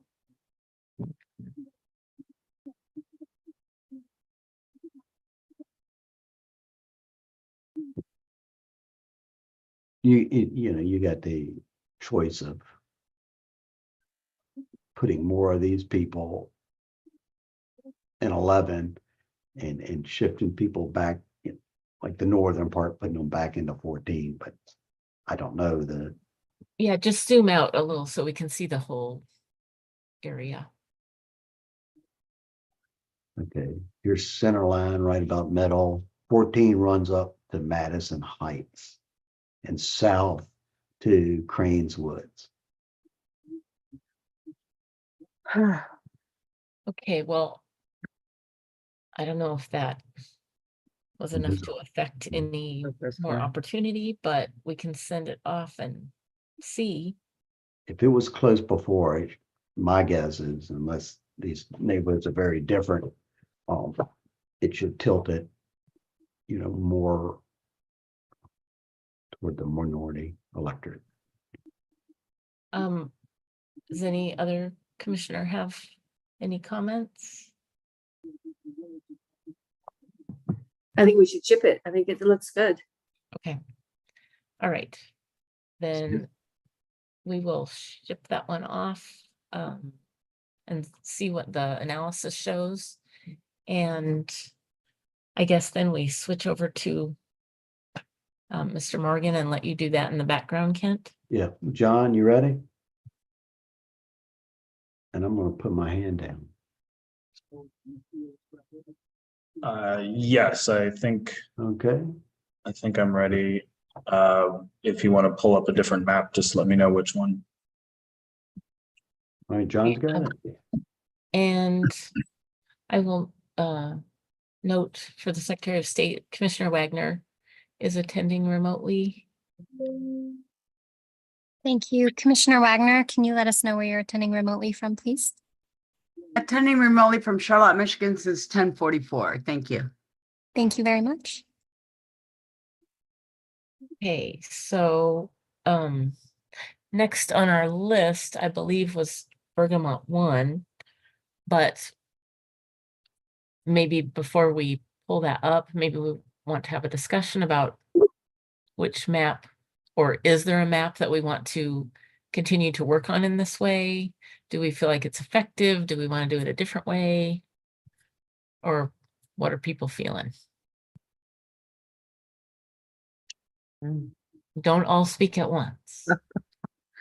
Oh, no, just stop. I think this is the right track. I mean, we're making progress. It's pretty slow, but we are making progress. And if we go to Bergamot next, it's basically a twofer. Because Bergamot 1 and 2 are so close together, with just the difference being Harper Woods configuration. So maybe that would be a good place to go next. Okay, Commissioner Kellum. I am fine with us chugging along. I did want to go back after getting a little bit of rest and make some tweaks to Spirit of Detroit that might address VRA, but we shall see. Okay. Okay, should we do Bergamot first then, and then go back to that? I'm fine either way, myself. Okay. If Kellum wants to do Spirit of Detroit first, then we can complete that one, then go to Burger, you know, it doesn't matter. I agree. I don't have a preference. Somebody has to have a preference. I truly don't. It's so many maps. So I'm just like, well, so I don't have a preference. Commissioner Weiss has a preference. All right, I'll make a decision. Brittany, would you please do your map? Like I said, I like your map. Make a few changes. Maybe we can make it better. Thank you. Okay, Commissioner Weiss. So do you want Mr. Morgan to pull up Spirit of Detroit, the original one, or? Yes, the B or original. C? Okay. Okay, so you're saying don't look at B or C, is that correct? No, I'm gonna name this map something different because I just think it'll be easier. Okay, let me find that map.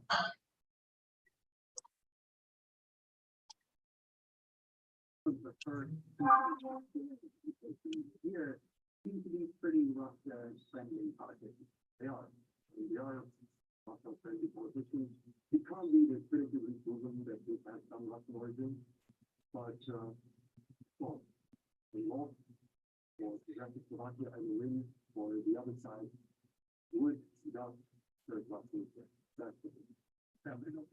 Okay, Commissioner Cullum, do you know what you want to rename this map as?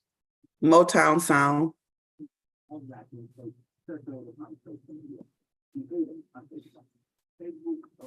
reaction was very inconsistent. Some cases they just disconnected that this is most likely other cases they moved the audio recording, but yet in other cases they left the video on much of that to Facebook.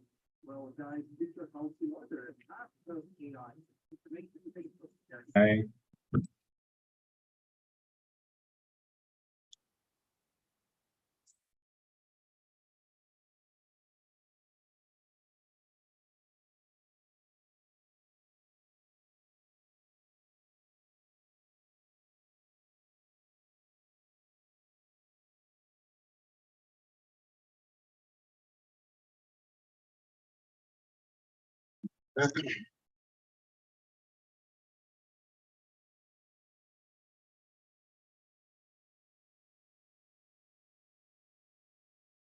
So while that's loading, I'm just putting on the effectiveness map here. Okay. So This is the original Spirit of Detroit? That's Yes. correct. So when the map finishes loading, we should see something like this. Okay, so just to confirm, generally it looks like it's the same. Yes. Can you change the color of 11 just because? Sure.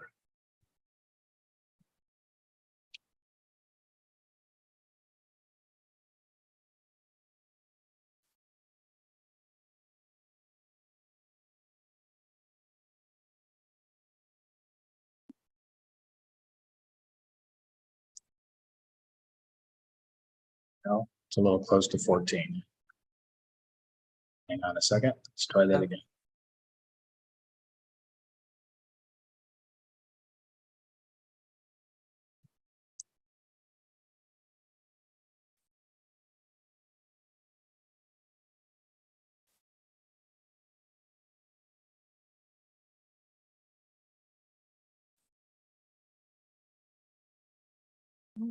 Okay, hopefully that's good enough for the moment.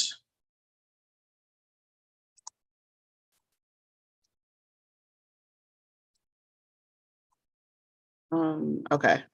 So what I would like to do is make changes to the St. Clair Shores and Roseville area. I'm going to be making changes. I'm just, for right now, kind of talking generally about the map. I would like to make changes to the Grosse Pointe. So St. Clair Shores, Warren, Roseville, and maybe a piece of Warren will be together. Grosse Pointe Woods, Harper Woods, Cornerstone, East English, Morningside, and Grosse Pointe Farms would be in a district together. And then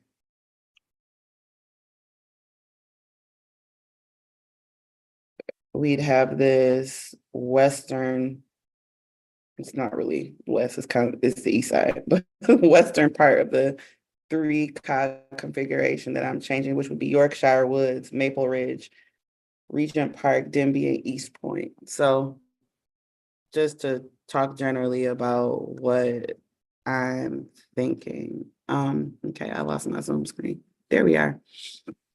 Okay. So which neighborhood are you trying to flip to an opportunity? I mean, which district? can you zoom in and take the, this is such an odd view of this screen. So District 10 will change. District 12 will change. Likely maybe a little piece of 11.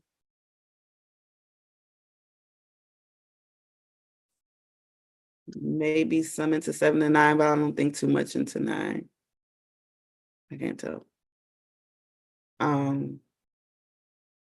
Yeah, does that answer your question?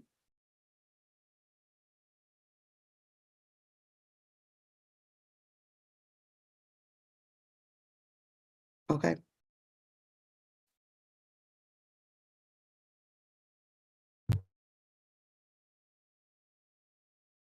So we can go north, John, please.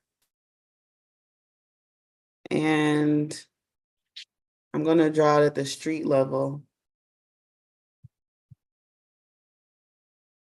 We're looking for West 14 Mile Road. So go north a little bit more.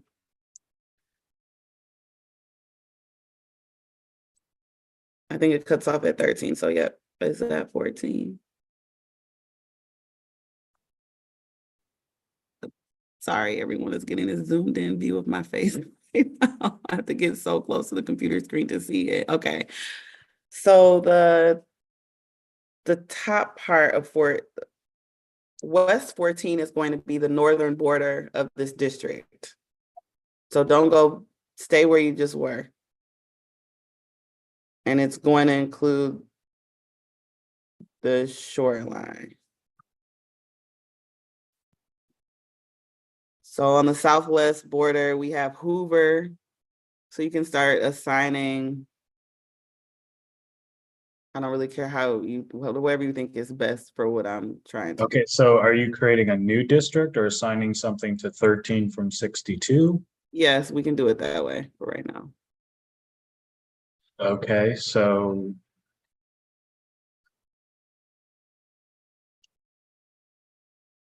is this, I can't see which road this is here. This is 14 Mile, East 14 Mile. That's Hayes. That's Hayes, yes. Okay. Let me see something. This is Hoover. Is this potentially the northern border of District 13 is what you're looking at? Well, maybe it would be better to create a different district. I want the northern border to be West 14, the southwest side of this district to be Hoover, and the southeast side of it to be Hayes. Okay, so this is 14 Mile here, Hoover's on the left, and Hayes is on the right. So it looks like this is the border you want. Yes. Okay. Thank you for zooming. I can.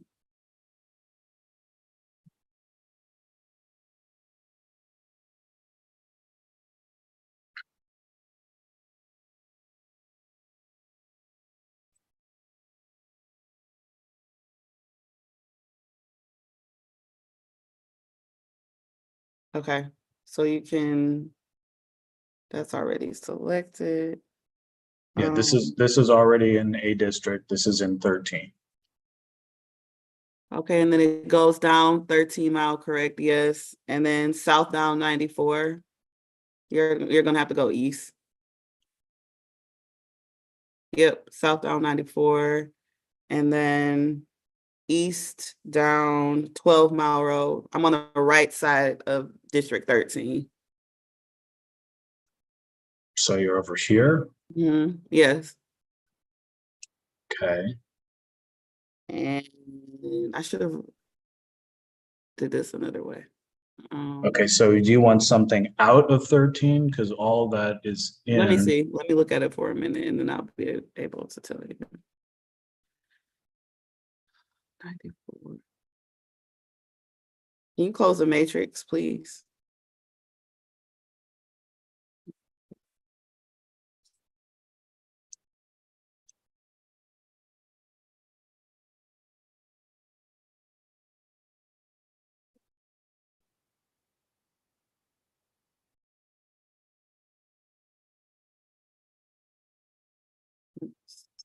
Okay. So I'm gonna put that little edge that's in St. Clair Shores into 13. Sorry, John. Unassign that short part and put that into 13. Okay, so can I go directly from 10 into 13? Yes. Okay. And Commissioner Eden might have had his hand up. Yeah, and the southern border is gonna be, you're gonna have to look for the street, Lake Crest Street. My apologies. I don't know what I was thinking. I was looking at the map the wrong way.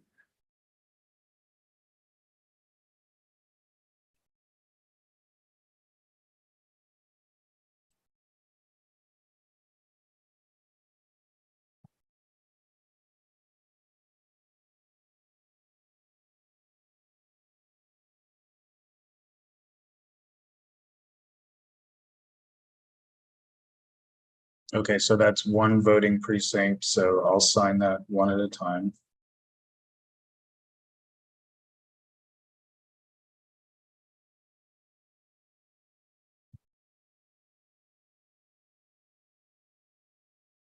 Okay, so that goes to 13. Yes. Okay, and what's your southern boundary? Here's Lake 11 Crest Street. mile.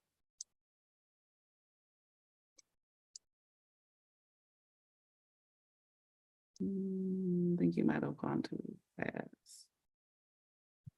Where is it? Not Lakeland.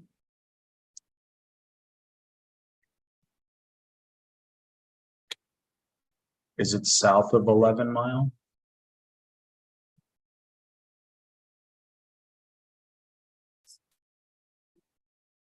You go east. Give me a second so I can be more effective. I took notes, but I did it it's going to be north of Frazo. There's Frazo. There's Meyer Street. I should have let you all do Bergamot for a little while. I didn't realize I had jacked my notes up. Can you scroll up, please? Okay, 1 second. Okay.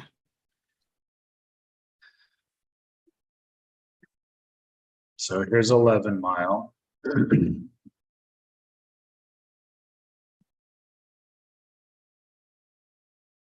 I was compiling this using public comment, several commenters, and then I made a oopsie. The way that I did it wasn't effective for what I need to do now. I need a second because I want to be more efficient. Commissioner E, go ahead. I would suggest starting at the bottom in between 10 and 12.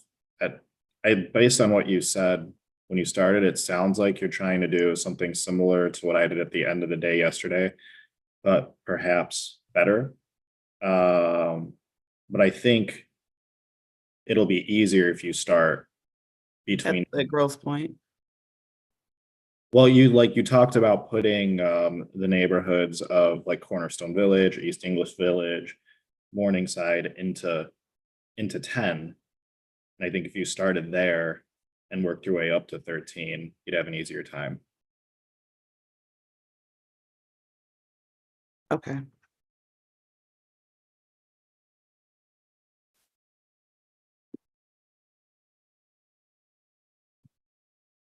Mm,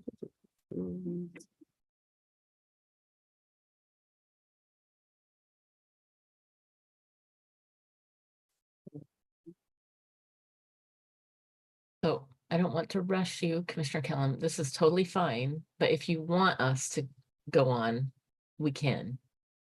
It's totally up to you. Let me see where we are in this now. Okay.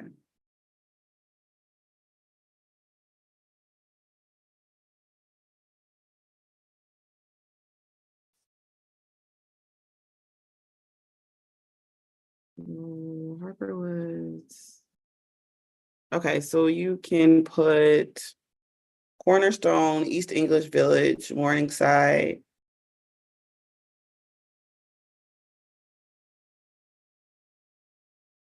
Into 10? 10, yes.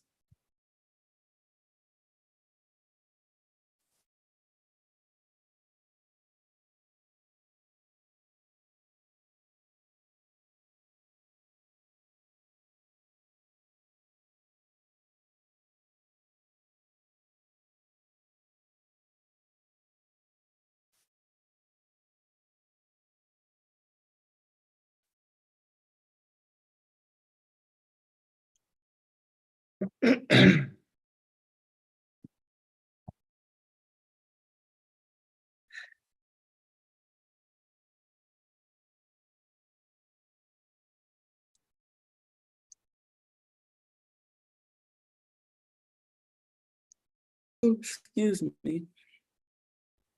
Okay.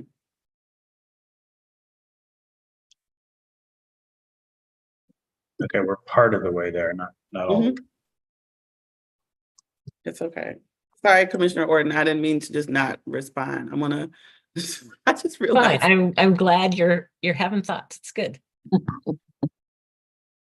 I'm gonna try to, I'm not good at multitasking. I was trying to reroute my brain so that I could actually do this. I'm a little tired.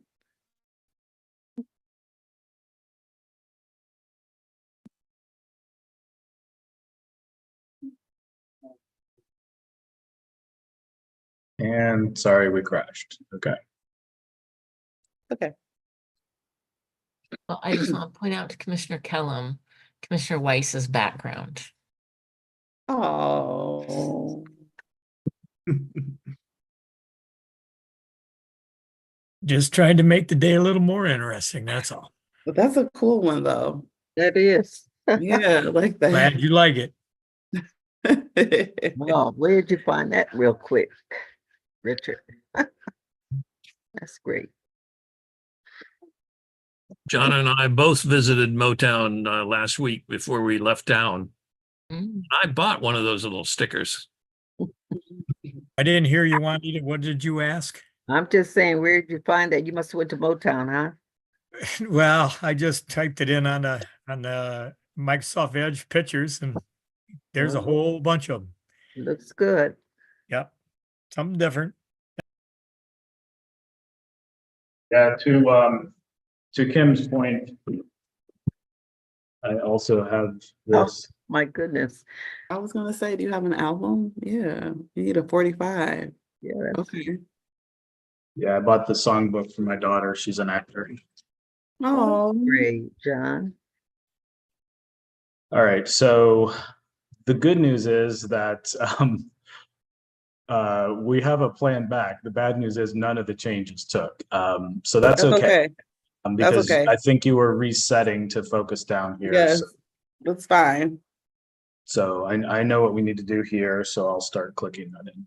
Yeah, I didn't go to bed till 4 a.m. So I'm not cooking with hot grease right now. I apologize. Thank you, Commissioner, for your patience. And John, just so you know, you're not sharing in case you thought you were.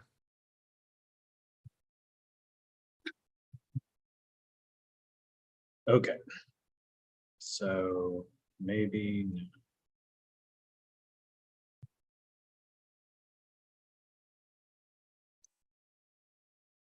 Now you're good. We can see it.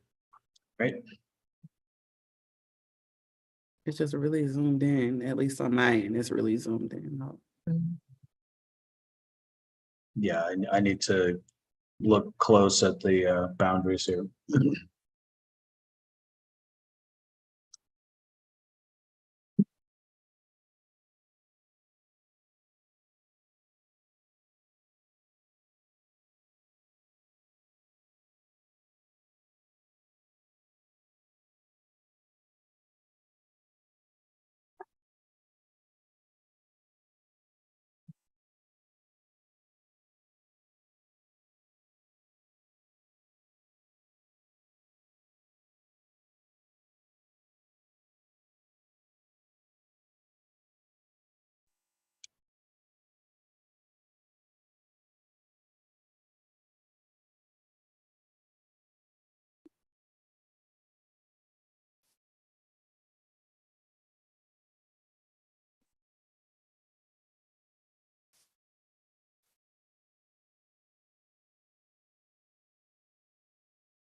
All right, I'm just assigning these back to 12 for the moment.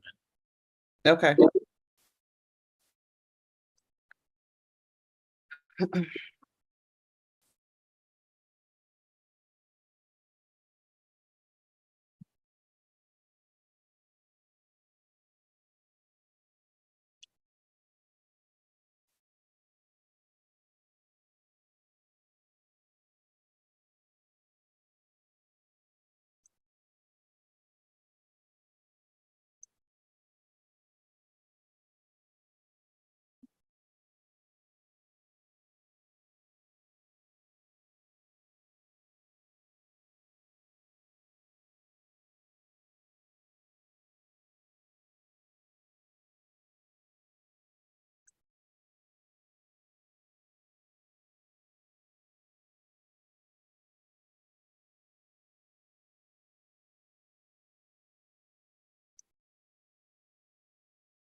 Okay, so there's a small question coming up here about District 7.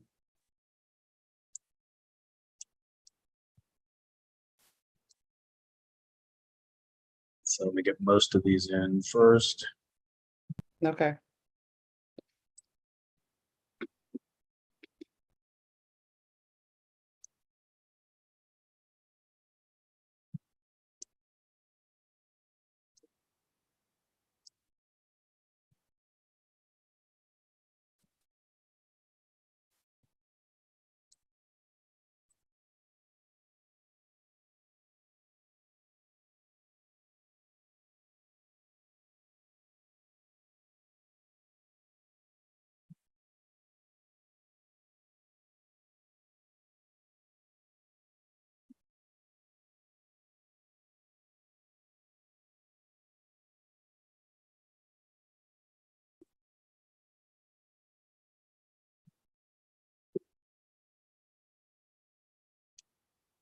Okay, so right now, this little piece is showing us being in 12. So you could put that in 7 or 10. Probably 10. Can you zoom out a little? Maybe it's on my screen that I've zoomed it out too much, zoomed it in too much. Okay. Oh, you can put it into 10 right now. Okay.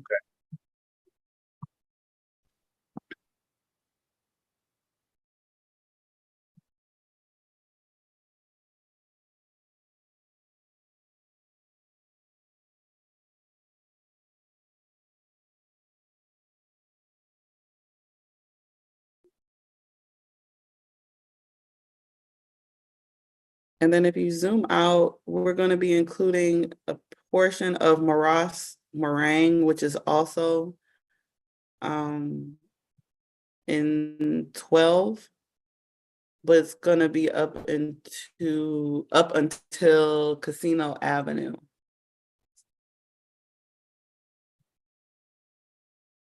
Yep, that piece. There it is. So here's Casino Avenue, Casino Street. Sorry, Casino Street. Okay, so you want the portion north to go into 10? Yeah, and then that precinct that extends, I guess that would a little south to Moraine Drive. It just follows that line. So where that black line is where the black line is Moraine Drive, the neighborhood boundary. So maybe like this. Like a block L shape. Yep. That's it. That's it, John. That's it. All right. That's it, John. And then Where does this go? Does this go into 10 or is that into 10, all the way up until that line into 10. Continue assigning that little chunk into 10.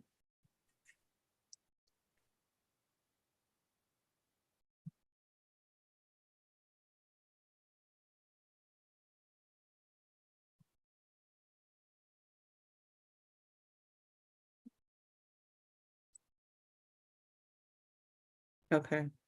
And then we go up Kelly Road. Can you scroll up? Okay, give me 1 second here. So the Kelly Road divide, I just want to zoom in and see what we've got here. Okay. So you are on Kelly Road. This is one of these mapping questions. So the median will have 0 population here. So maybe this would go into 12 because it follows the neighborhood boundary, or that's fine. Okay, or you can say doesn't matter. It stays where it is. That All right, so little I'll put piece that in can 12. go into 12. But I think also road medians and things like that is things that you could do offline. Because True.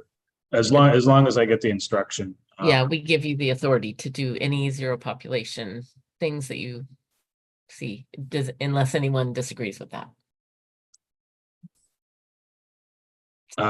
If I see something that I think is more significant, I'll say, and I guess I'll use this as an opportunity to say that I did find some unassigned population in Spirit of Detroit C.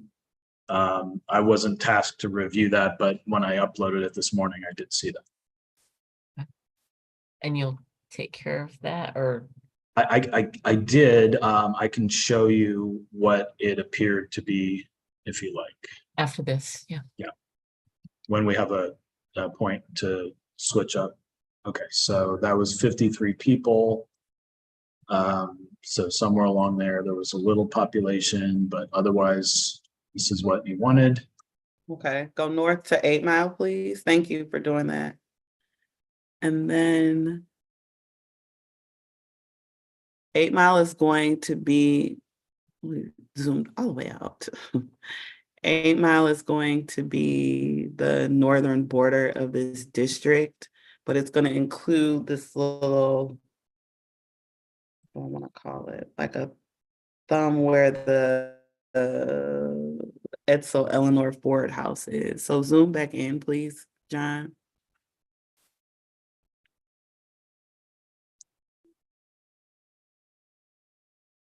That piece, yep.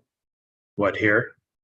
No, you see, go to the shoreline, that little peninsular dugout by Milk River to the right side, yep. So Yeah. that piece is going to be included down to A. Okay, so here's what I think we're looking at. Okay, and what district will, okay, so that stays in 10, but everything away from it goes somewhere else. Yes, 12, or somewhere else is a better. So I way of saying it. think, is that the piece that you're referring to? Yes. Okay, so this is the township. So I believe this is Grosse Pointe Shores in Macomb County. So I believe that's what this represents. Okay. Okay, so that would remain in 10, correct? Correct. Okay, and then the other stuff is going to 12 or 13. Zoom out. I think it's 12, but I want to be sure. That's the green district. Yeah, it's going to go to 12. All of that is going to go into 12. Oh.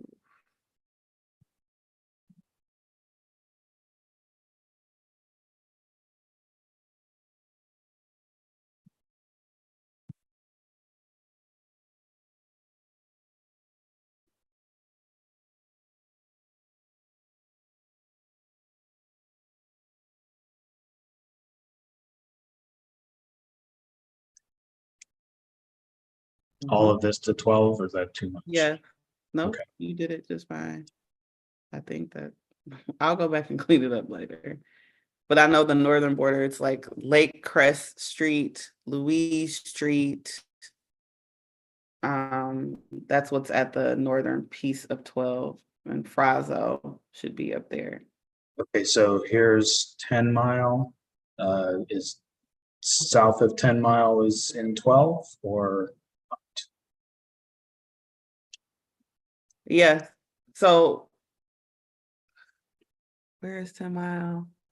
Here? And Stevens Street. Yes, all that is into 12. Correct. That's East 10 Mile. Oh, there we are. There's Sunnydale. Okay. And then that block where Frazo Street is, that's going to be going into 12. Like that? Yes, correct. Got Okay, it. and to the lake or not to the? To the lake. So this is starting to resemble a district from the Promote the Vote map a little bit more. Yeah. Well, I definitely didn't use that many.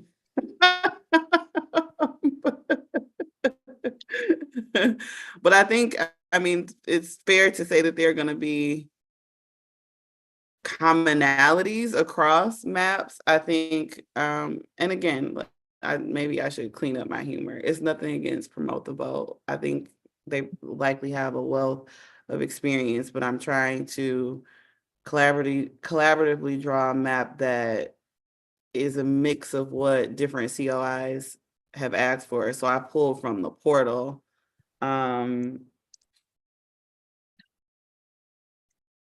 Okay, so what I'm going to do is I'm going to take this water area to 12. Mhm.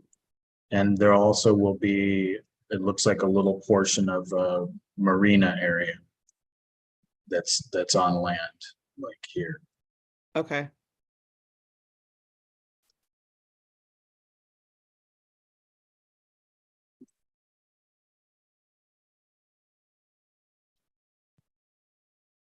But Commissioner Callahan, like I was saying, this comes from P9964, P9986, P9970, P9946, P9943, P9941. And if I was going to give a nick to what I'm drawing, I know that these East Detroit communities have expressed not wanting to be with the points. However, it still keeps them together and positively creates choice districts. So that's what I'm thinking here, and does less splitting with the St. Clair Shores district. Okay, so we still don't quite have the northern border of 12. I mean, that could be it. So here's Louise Street. And then it comes down south and then goes across to Lake Crest. Right, yeah, it's just south. So here's, that's Lake Crest, okay. That's correct. So that's basically what you were expecting? Yes. Okay, so the population of 12 is good. And then 13 and 10 are out of balance. So I presume that this portion, which is in 10, would go to 13? Correct. Okay. So now this is the St. Clair, Shores and Roseville district that I was about to do horribly earlier. So thank you, Commissioner E, for suggesting that I start bottom up. It's much easier. You're welcome.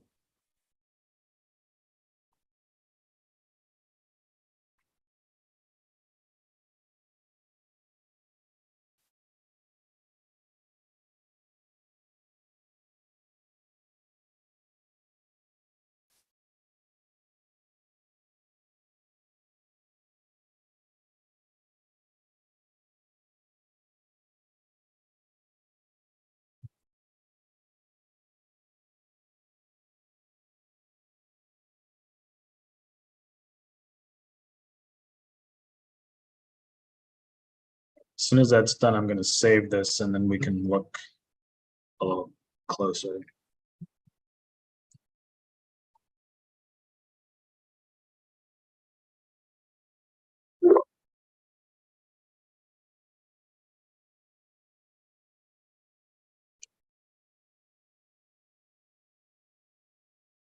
Okay, so there's that. And then let me run the, because we made so many changes, I want to run the error check. No discontiguities. No unassigned areas.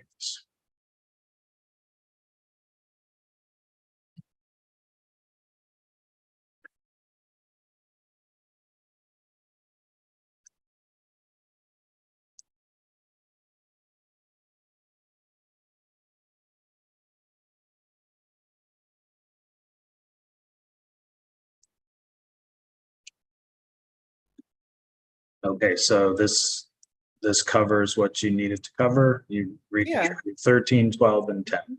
Yes, so I would also like to say that I would like to try and make changes. We've heard that this morning to the Taylor District. I don't know how the commission feels about that, but I would like to put it into this map and then have the public weigh in on it.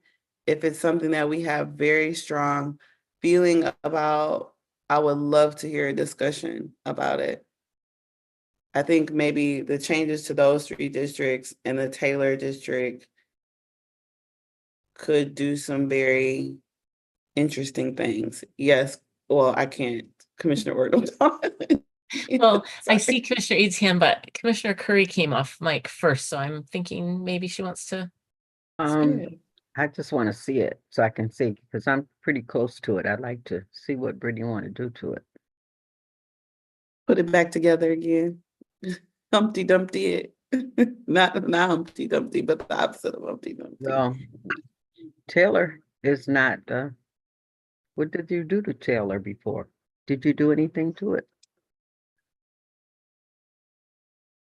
So John is gonna get over there. They've asked to remain whole, and so I wanted to look at the Taylor area. Here. So I think they were split. But we hadn't previously, since the lawsuit, we hadn't previously touched these districts, as far as I know. I didn't think they in were this touched. map. I'm sorry, John, go east in the map, go left. I just realized what you were trying to scroll into. It's right there, District 29. We do have a couple hands, so. Sure. Nate Fink. Thank you, Madam Chairwoman, and I just wanted to make the comment which I made over the past couple of weeks. Want to make sure that we're only making changes to districts that were not struck down, to the extent reasonably necessary to make modifications to the struck down districts. And also, I now that you've received the VRA feedback earlier this week, I think the focus, keep in mind the ranked criteria. Now that you have the information on the VRA issues, VRA is a high ranked criteria. And so to the extent that you're addressing those issues in the very limited time that you have right now, I think would be most beneficial. And so just wanted to mention those concepts to keep in mind. Thank you. Okay, thank you. Commissioner Eid? So I like the changes that Commissioner Kellum made. I think they're pretty similar to what we were trying to do last night with this. Oh, hi, Gizmo. Move, buddy. Gizmo says hi, everyone.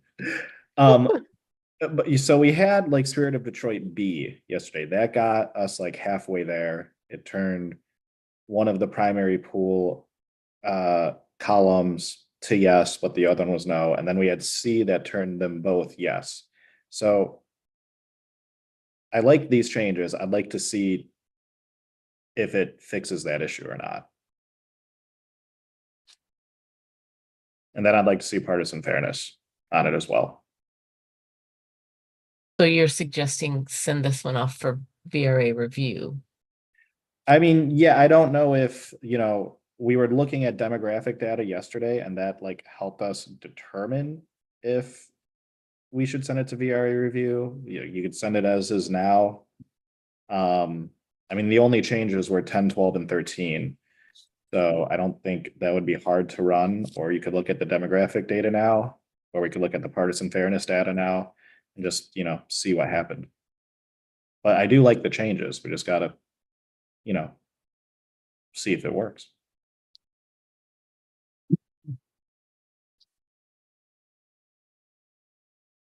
Brittany, what direction would you like to go? You want to look at things? Do you want to go back down to Taylorsville or Taylor? Well, yeah, I mean, I expressed that I wanted to maybe make some tweaks to Taylor. I know Commissioner E voiced his opinion. I agree with that. I also respect and understand what our counsel, Mr. Fink, said. I agree with that. I also think that Taylor has some population in there, some community of interest, some of the folks that we're addressing, African-American population, that we're addressing in this VRA section of things, as well as we've received a lot of public comment that is talking about how Taylor was split. And I think it could create maybe some positive things for partisan fairness. So when I look at all of that, to me, it's a little worth it, but that's just my opinion. I'm not the spokesperson for Taylor.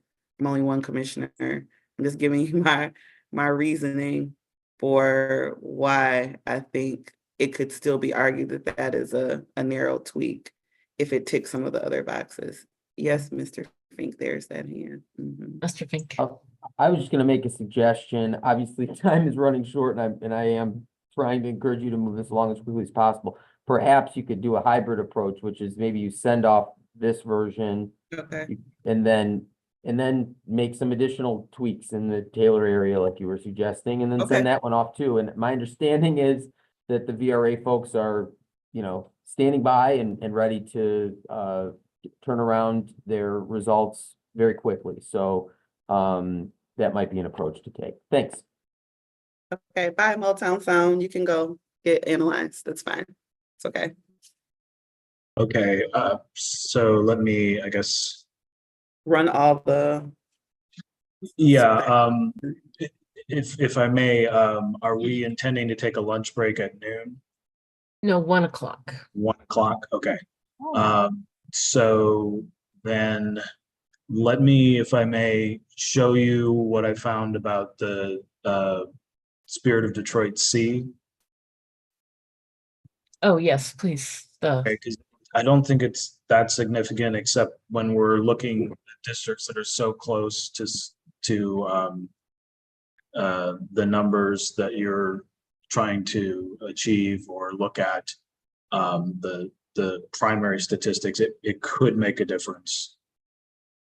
So I will save this in a moment. I can offload it. Okay, so what I found is when I brought forward the Spirit of Detroit C,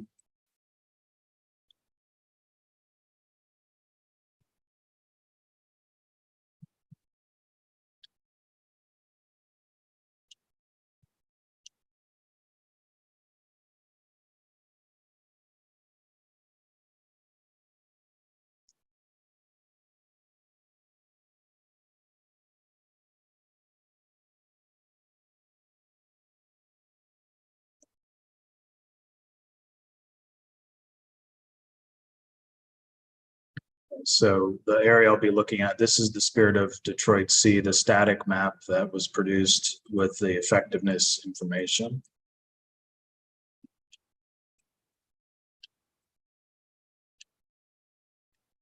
So this is what I found in the shapefile was there was one unassigned area here, and that was about 900 people. And so I ran the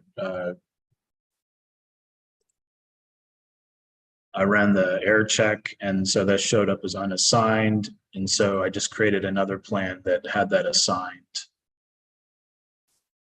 And then going back to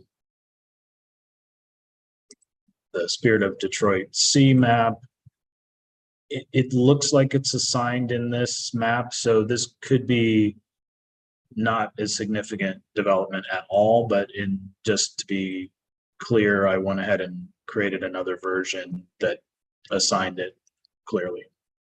Okay, thank you. That's- yeah. And I don't know, can we get rid of the one that has the unassigned so it doesn't complicate things? We don't want to have to look at them both again because obviously we don't want them. I'll consult with the EDS team to see how to resolve that. I think that it's probably resolved already, but I will look into that. Okay, thank you. And then, so you're sending that off. So then do we need Kent to come on? So yeah, that we have that option. See what Ken has to say. He has his hand up. You're muted. You're still muted. What I said for the third time is the plan we were looking at had everything assigned. There was nothing unassigned. So I don't know when or where that showed up. Did it come off did you download it off the website? Yeah, I was going to say we can probably resolve that when we talk at the lunch break. Yeah. Well, what I'm saying is that, that plan originally, doesn't have anything unassigned, so we ought to be fine. Okay, well, I imported it from the website and it was unassigned. Okay, that was the glitch going up then. Okay, so but we'll resolve that. So we'll take care of that. So do you want Ken to take over on another plan, like for example, Bergamot? Well, I'm thinking Commissioner Kellum wants to take what we just did, the map that we just did, and then look at the Taylor area. Is that? Oh, okay. I'm sorry. But you want me to send that off? Yeah, go ahead and do. All right, yeah. Okay. He has to send me a copy of it.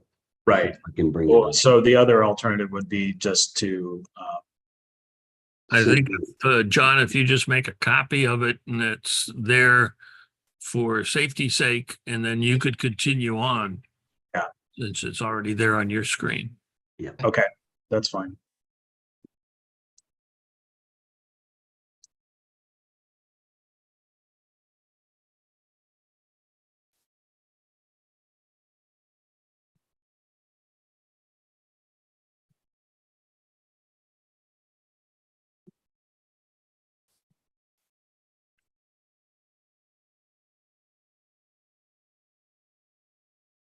Okay, so Commissioner Cullen, what would you want to designate this Taylor change?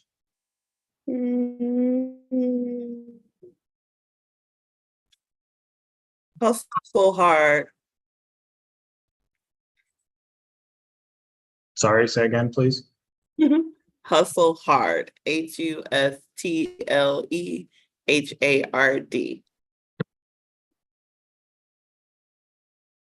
Right.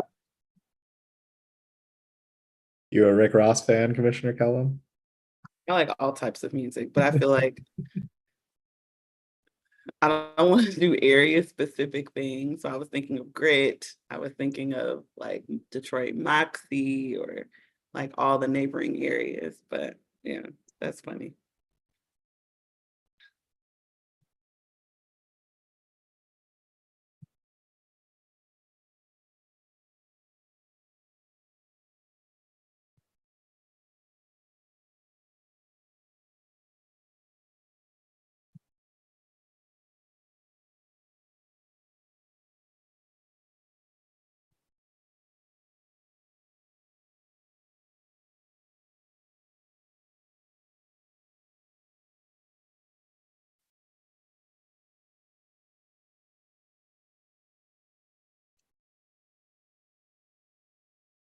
Okay, we're going to District 29. Okay, so just as a reference, let me do this.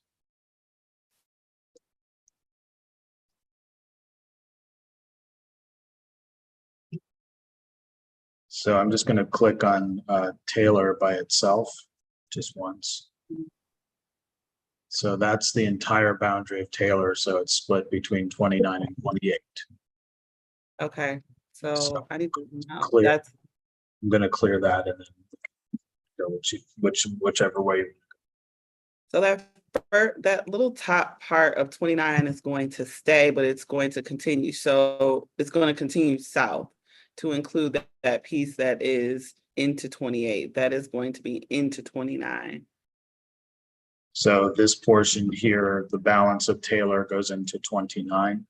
Correct.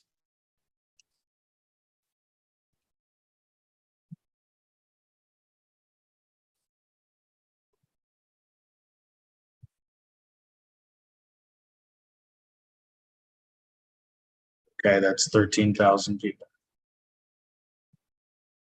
Okay. And then that little next piece going south, the little jigsaw.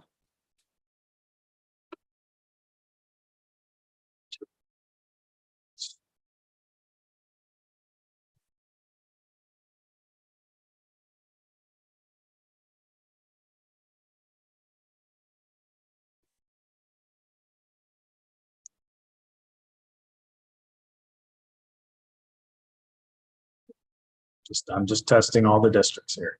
That's fine.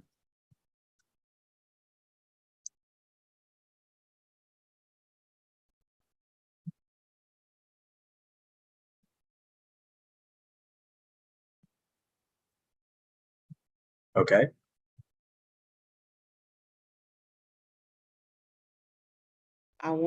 Thank you. I'm wondering, John, you can tell me what the best way to do this. Oh, wait, keep going south. Hold on. You're taking me too fast. You're taking me too fast. That 29, should we make it a different color? Because it's going to be a different before we go too far. So scroll up. That piece of 29, maybe make it into 28. Or So just wait.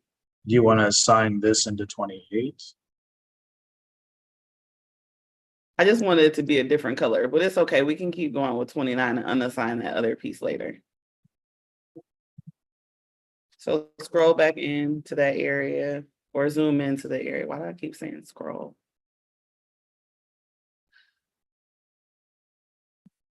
So we're gonna go just south of Van Horn Road. So scroll down and we need, for me, I need it at the street level. This could very well just be a clean precinct.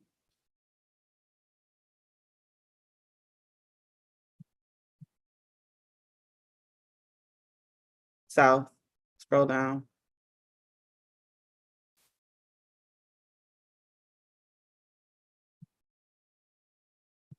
So 28 needs more population at this point, and 29 is over. Okay, zoom out.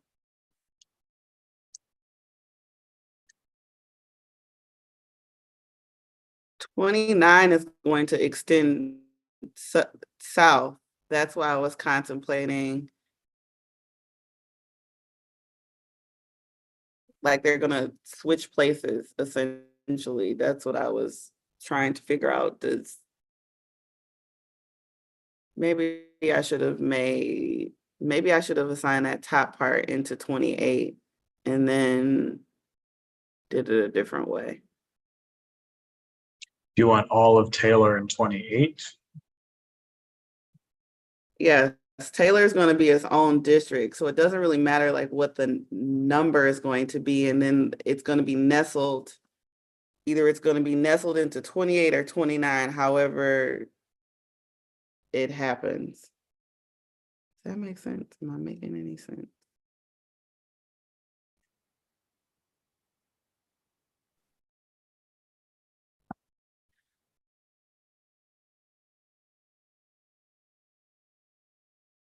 Okay.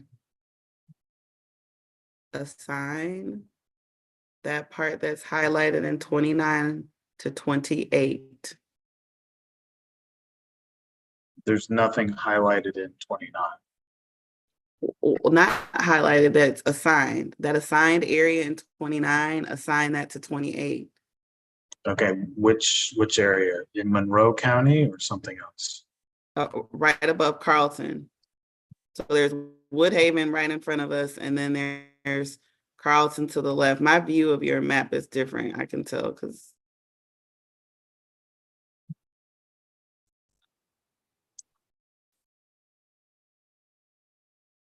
just assign that area that I just was talking about right there, assign that into 29. Okay. Yep.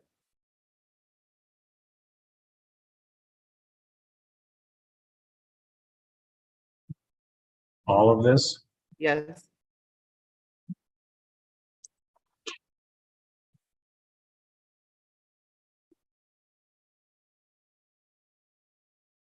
Okay, the area to the left of what you just assigned, assign that into 28.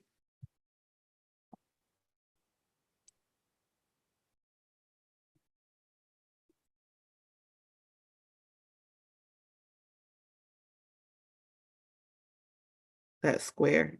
Mhm.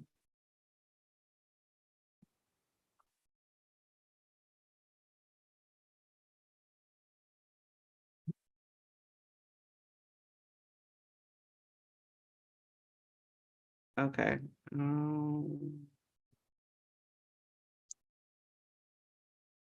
So continue to, let's go back to where we were in 29. Excuse me. Now, do you want these townships in this area into 28? Because right now it's not contiguous. Yes, that's fine. I know I was just working my way down first from Taylor down, and then I was gonna assign that just to make sure that I had it correctly. But yes, you can, that's fine. You could assign it to 28.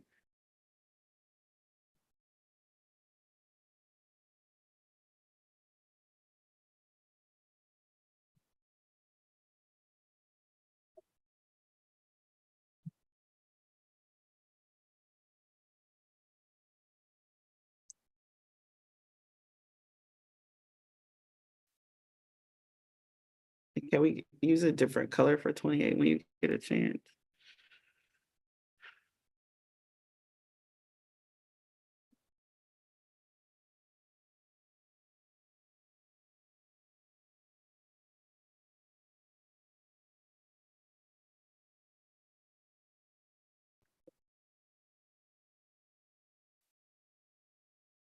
Okay, so you want the rest of this 29 into 28? Yes, please.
Okay. Okay, so 28 is under by 10,000 and 29 is over by almost 12,000. So sorry, 11,000 and 12,000. So you need to add into 28. Okay. So yeah, if you could zoom in, that would be great. Zoom in some more. I'm looking at it at the street level. Okay, wait, don't move. So everything from Van Horn. Okay, you see Van Horn Road, that needs to go into 28. No, that's not true. That's not true. Scroll down. Okay. Now I Here's see. Van Horn. Okay. Can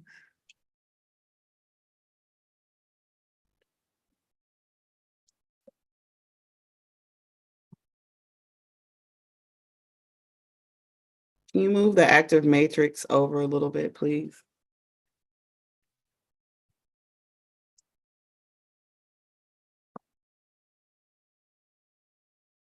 Okay. Zoom in. A little piece. Where's King Road? It's up here. There it is. Okay. So that little cutout north, not that one that looks like a nose, but the one that looks like kind of like a puzzle piece. North, just north of King Road. Is this what you want into No. 28? No, okay. No, the other side of it. What's into 27. Oh, okay, just a second. Wait, let me be sure that yes, I'm sorry. I'm sorry, John. You were correct. You were correct. You were correct. That piece that you selected. Yes. My apologies. Okay, so you want that to go into 28. Yes. Okay. And then Okay, then they're probably going to balance. okay. Let's check. That should be right. I'm so sorry. Because I have this screen, the Zoom screen zoomed in, and then I'm trying to look at a map of the area. And it's I'm thinking when you get a chance changing the color of one of those, that's Sure.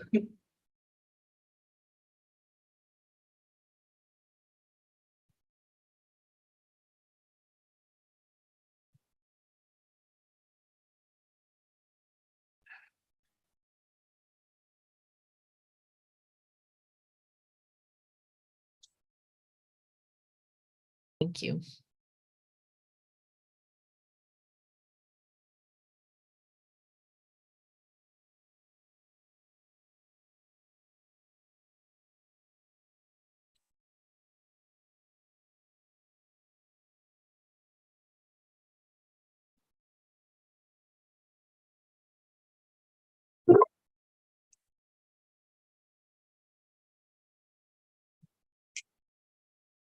Okay. I don't see anything else that I want to try. That's it, I think, for right now.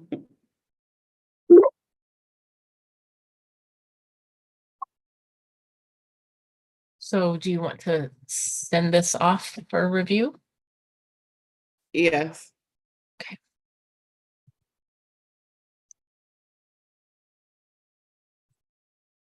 Mr. Fink has his hand up. Oh, Mr. Fink.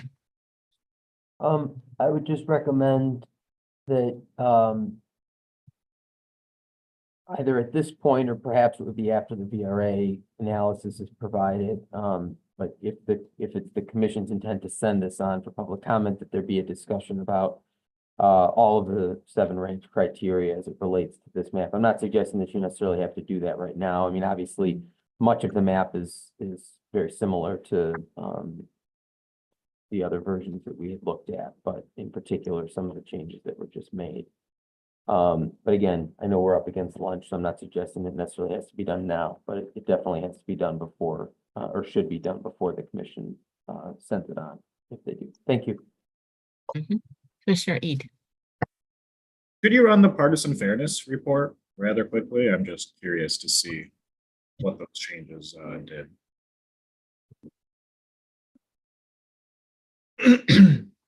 I was going to suggest the same thing since John has about.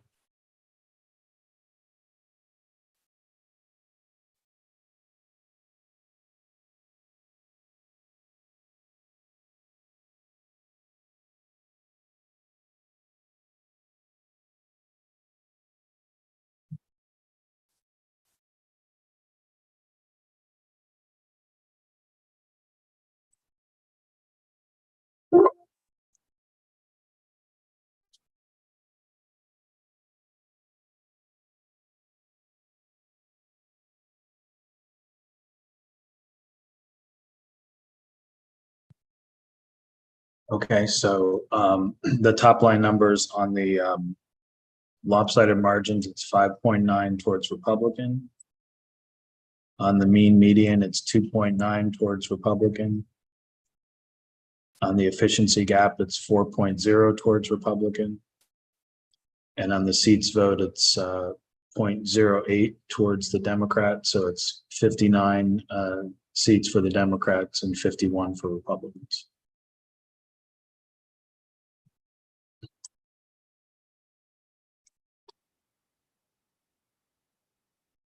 Commissioner Eid, your hands up. Something else? Well, yeah, I mean, I think a little paradoxically, these numbers are, all four of them are worse than what we had before. I don't know it now. We don't know if that's because of the changes made to the Taylor area or the changes made to the St. Clair Shores area. But so we need to run that one too when it gets back from VRA. But all four of them deviate more so than what some of the other plans did.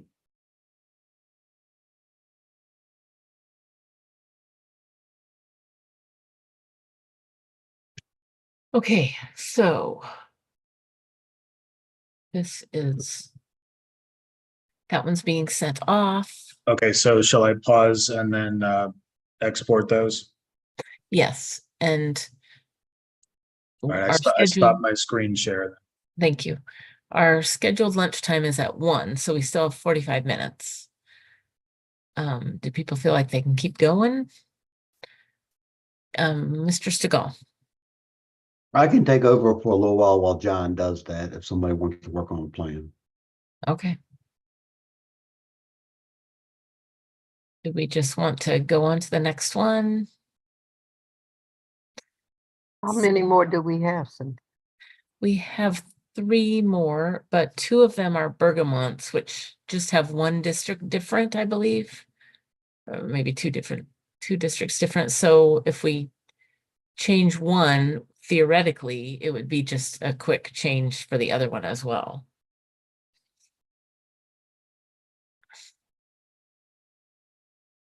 I'm not seeing a lot of excitement here.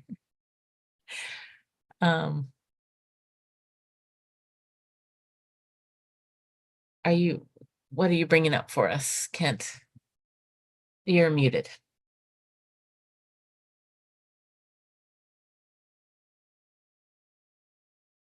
Still muted.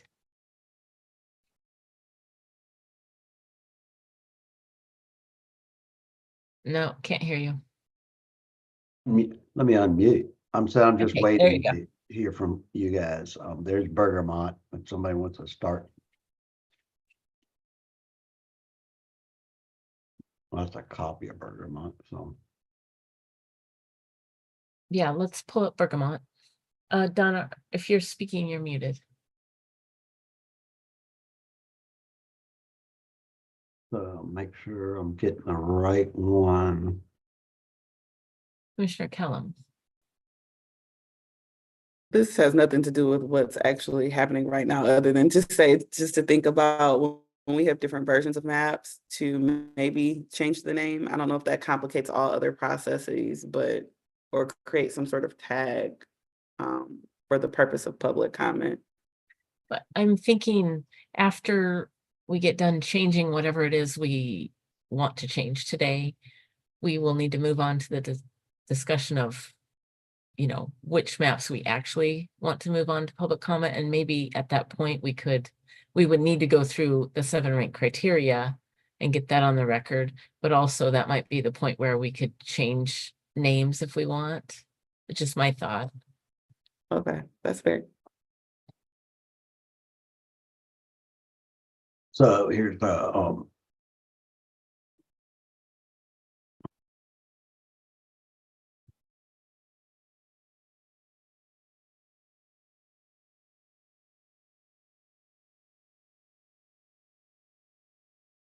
and it's opening up.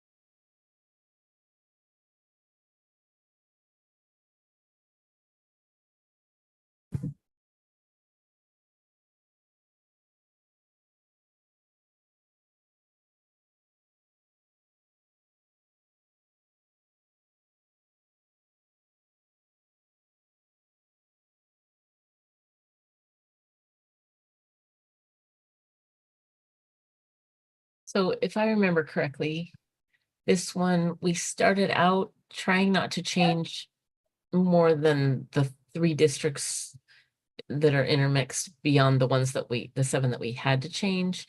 But then we did end up going a little farther out, changed 5 and 6, maybe some others. Is anyone remember that differently? Which map is this? Bergamot 1. That's correct. We started with like a tulip configuration that only changed 4, 9, and 13, but then I think we saw we wanted to make more changes, so it created this one. This one was pretty collaborative, if I remember correctly. I think so. And then what happened with this one is it got turned into Water Lily and then into Spirit of Detroit eventually. Thank you.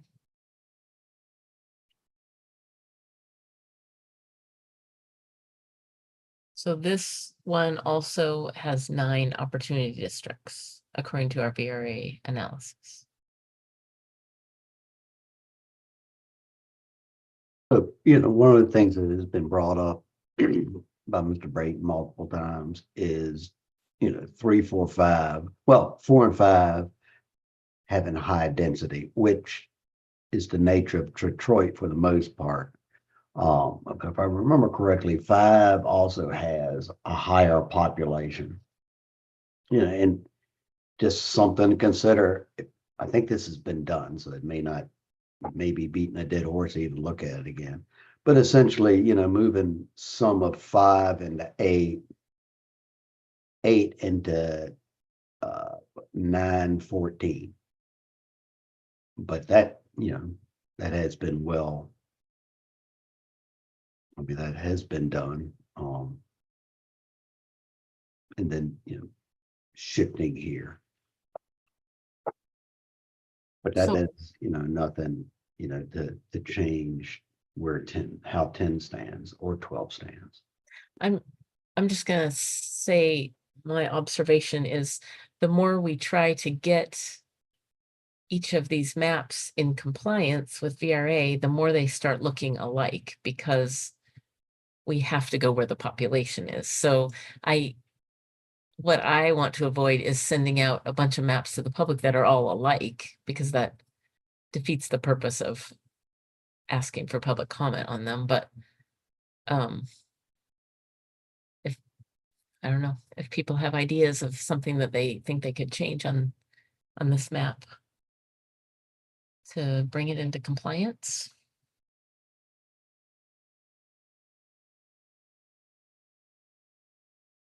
Well, maybe you can make like one of the changes that you made to the other one, at least get it to 10, because they said, 10 could be a comfortable number to defend with. That'd be my idea.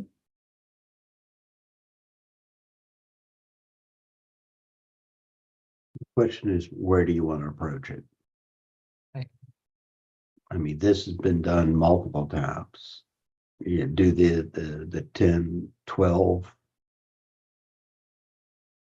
So Anthony, do you see anything that we could do over there where Kent was talking with 5, 4, 3?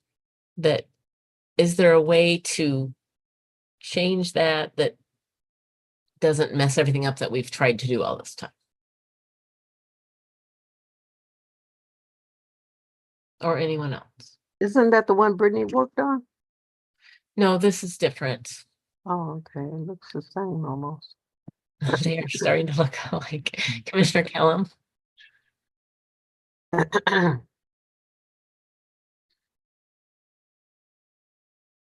Commissioner Kellum. Were you calling on me? Oh, I'm sorry. Callahan. Sorry. That's what I started saying it and it came out wrong. So we've so far made a lot of changes around the Lakeshore area, trying to get additional districts to be in sync. We have yet to make any changes to District 4. I mean, we could try that and put it out there for public comment, and maybe we get beat up for that. And then we know that that's not something that the community wants at all, even if it moves it in the direction of being BRA compliant. We haven't tried that yet. Yeah. So if you move more down into Dearborn, it could create a compliant district right there. Okay. Commissioner Muldoon. What if we were to switch Warren? I don't know if there's enough population at Warren Avenue, Grand Avenue into 4 and Warrendale into 3. You're still in the districts are still in the same area, so you're not completely changing them. I don't know if there's enough people. Why don't you try that? Okay, what was that again? Moving Warren Ave, Garden View into 4. Okay. And then Warrendale into 3. So they're still in the same district areas, but we're not completely moving all the people into a totally different district, or a totally different area of a district. If we put Warrendale into 3, that'll isolate far west Detroit. So wherever Warrendale goes, I guess far west Detroit. Does that make sense? Yeah. But we can do it partially or wholly or some derivative of that. I'm just saying, like I said, it keeps those 2 districts the same area, just kind of flips them. And I don't know if there's enough population in them to change the numbers, but it may. And I don't know why I can't even read these letters. What are they? Are hard to read. They be black instead of white. Can't even read them. Commissioner Callahan and Commissioner Eid, your hands are up, but I don't know if they're still up, but you're welcome to speak. I was gonna suggest, if you want to go down this route, you might want to put the tulip overlay on top of this, because the tulip map did not change District 4, if my memory serves me correctly. So the District 4 in that map was that district that I spoke about earlier that combined some of Detroit with some of Dearborn.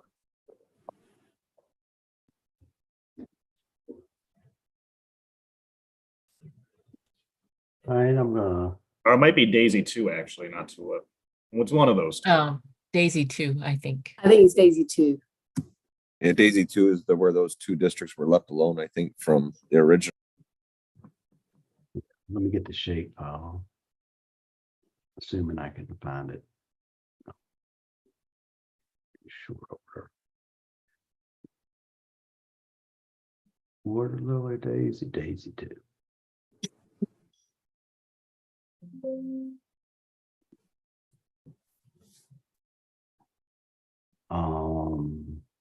I guess we'll just make it reorder.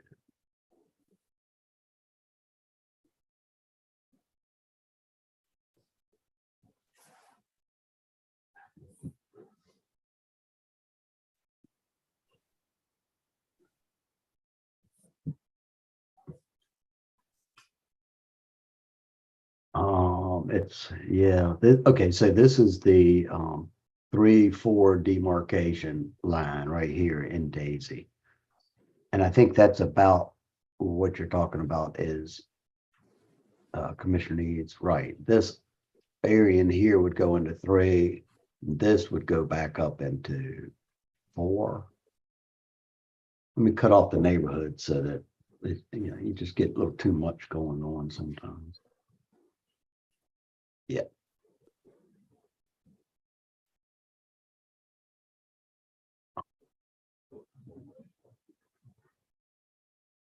But I think we shouldn't try to make it exactly like that one, because we already have one like that one.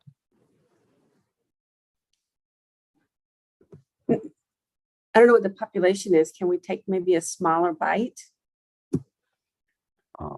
You can move a couple thousand people. Well, you can't even move that many.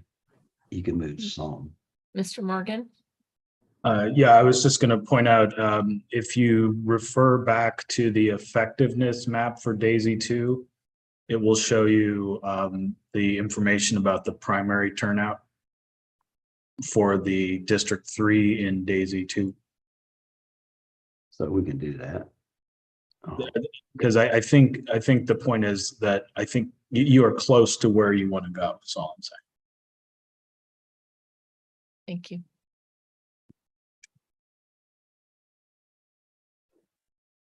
Yeah. So this is the Daisy 2 map. And I'm gonna get it so we can kind of see this same sort of areas. Maybe.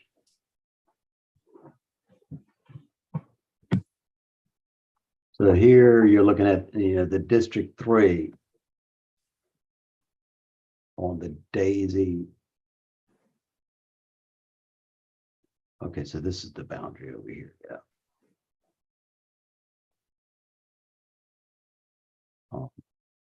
Yeah, the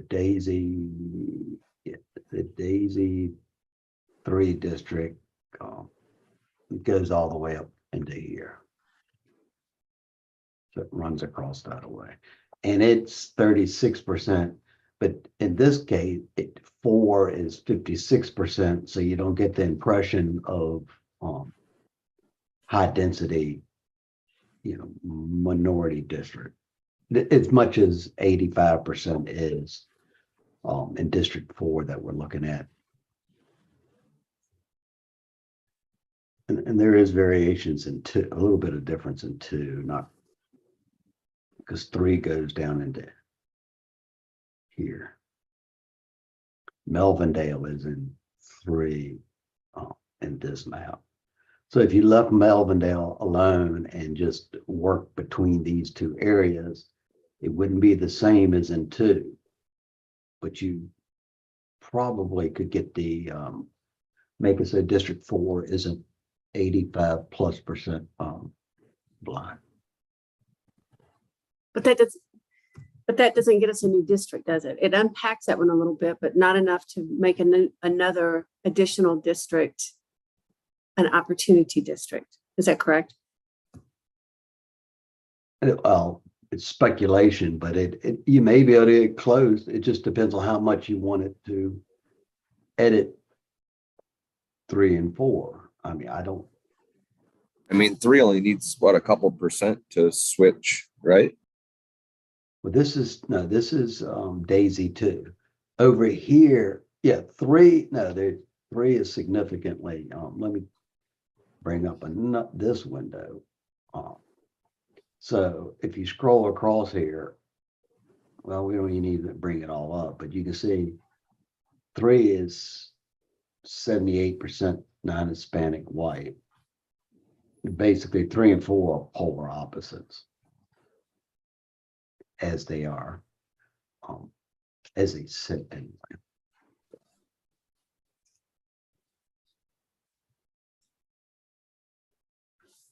I mean, you can try making just 3 and 4.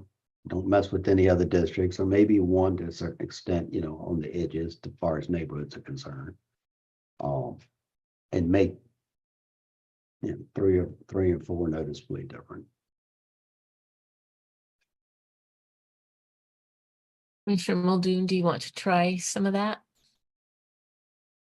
Sure. So I cut Daisy 2 off. I think we have an idea what that does because Melvindale goes into 3 and Daisy 2. But essentially making them more, well, tell me what you want to do. I'll cut the neighborhood layer on. I guess let's look at moving 3 and 4, like we were talking to, so it's not such a high percentage. So it's going to be more vertical instead of horizontal split. See this line right here, and I know there's lag, but it's to the right of Warren Avenue neighborhood and to the left of Fiskhorn. You know, that's a vertical demarcation going all the way up if you wanted to reference that left and right, east and west. Right. I guess so. We'd have to first start off with far west Detroit, Warrendale, because otherwise it'll end up blocked off, right? Moving it into 3. Okay. Or yeah, it doesn't matter. Or we could start with Garden View, Warren Avenue, and the remainder Warrendale into 4, and then take 3 up this way. I mean, it's the same. The numbers. Half of those, one dozen the other. Yeah, I mean, we can always switch the numbering if it gets not like how you want. So how about if I I just look at it even trying to bring the numbers down so that it's not an issue of a packed district. So my question, okay, there again, you want to take far west to Warrendale into 3 and then bring this down bring 4 down. No, or we could do it the way you're talking. If it's easier, going Garden View, Warren Ave into 4, and then it'd be what Barton. I'll just start right here and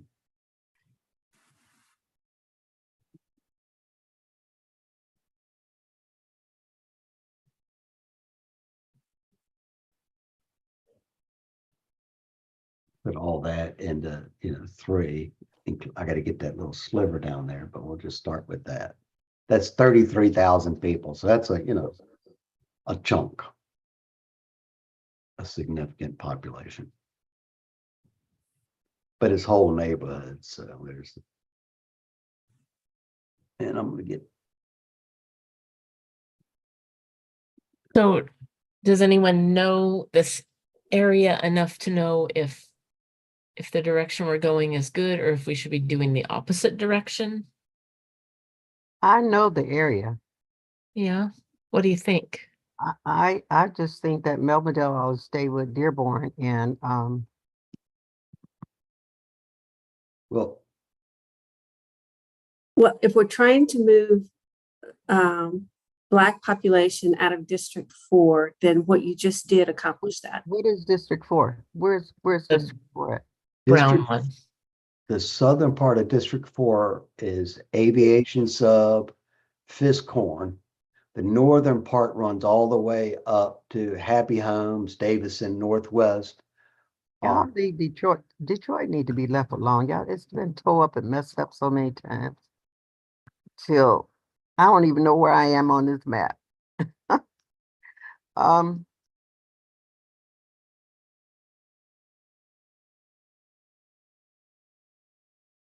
So at this point, 3 needs to give up population, in which case it would come down into the Dearborn region. Should we just highlight this and see how many people are in the area? Yeah. For just to start getting an understanding. And I'm just picking out, I'm going to go down here to the main road more than anything, not really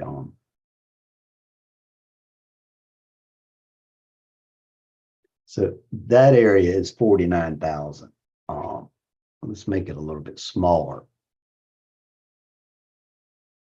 Let's use.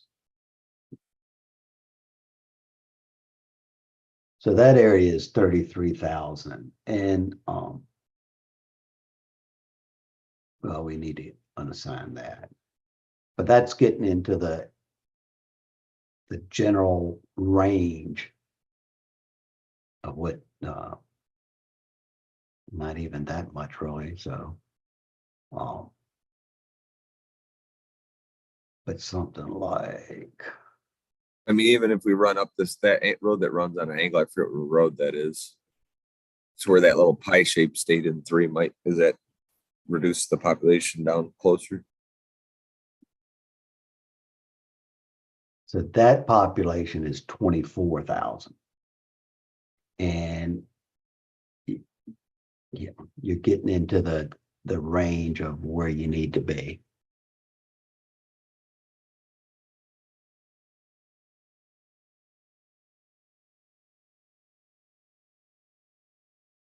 That's 21, and that's right at it right there. Now I know this irregular shape, but that's just to give you some perspective.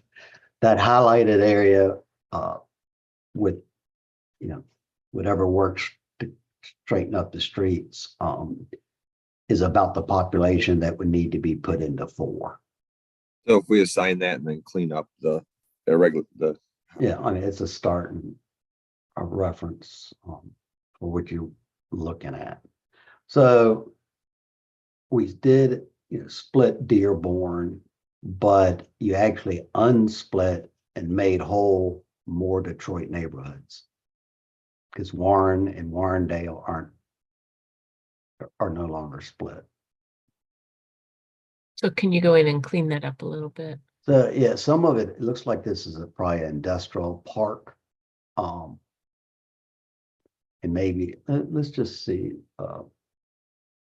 what this one census block looks like. That has no people in it. But assign it to 4. And we can put that into 4 and make it look better. Not sure. That has 178 people. Maybe, maybe the thing to, just move that area. It's 1,200 people. make it really close. Move it, move it into 3. And that would, I'm just going to go ahead and do that just to, start getting an idea what you want to do. Exactly how you do it,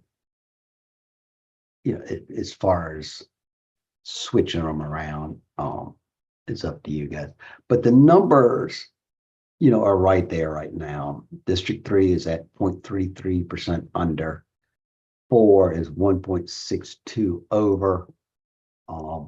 You put all of Warren, Garden, Warrendale, and far west Detroit into 3, and you put the northeast quadrant of Dearborn into District 4.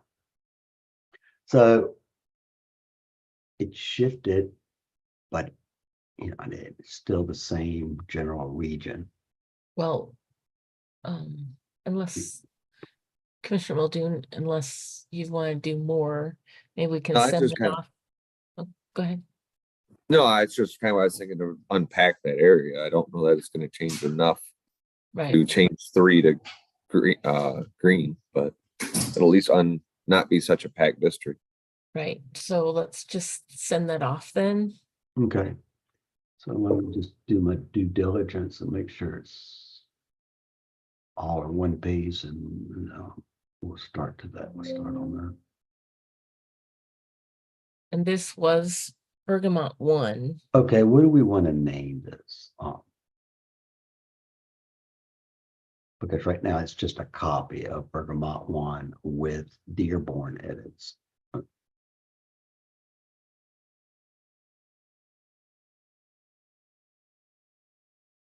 So what should we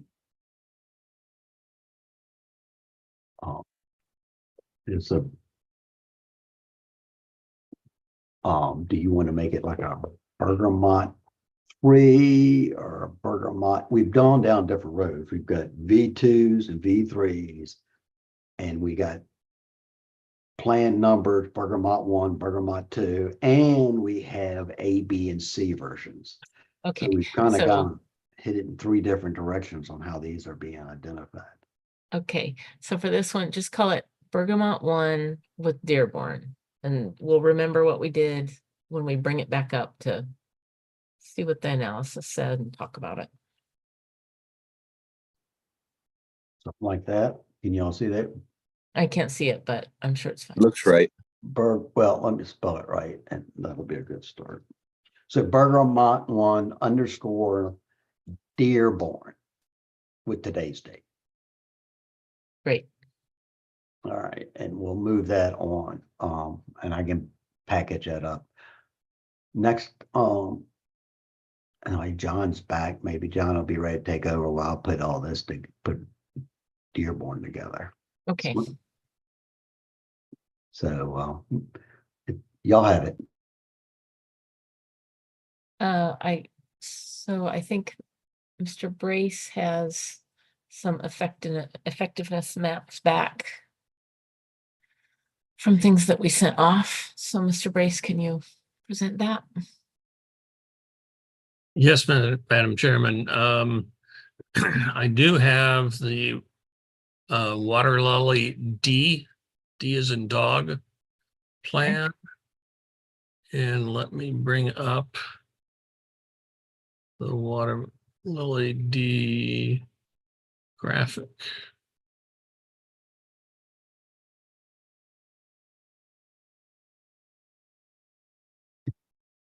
Okay, let me share my screen.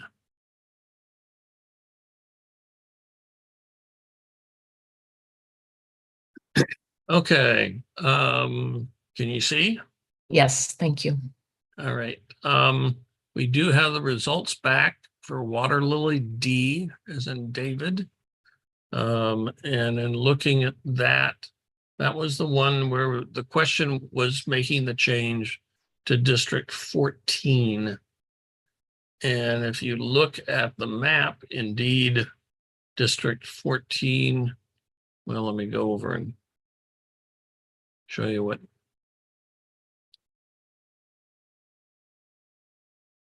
"14 is now a yes and yes.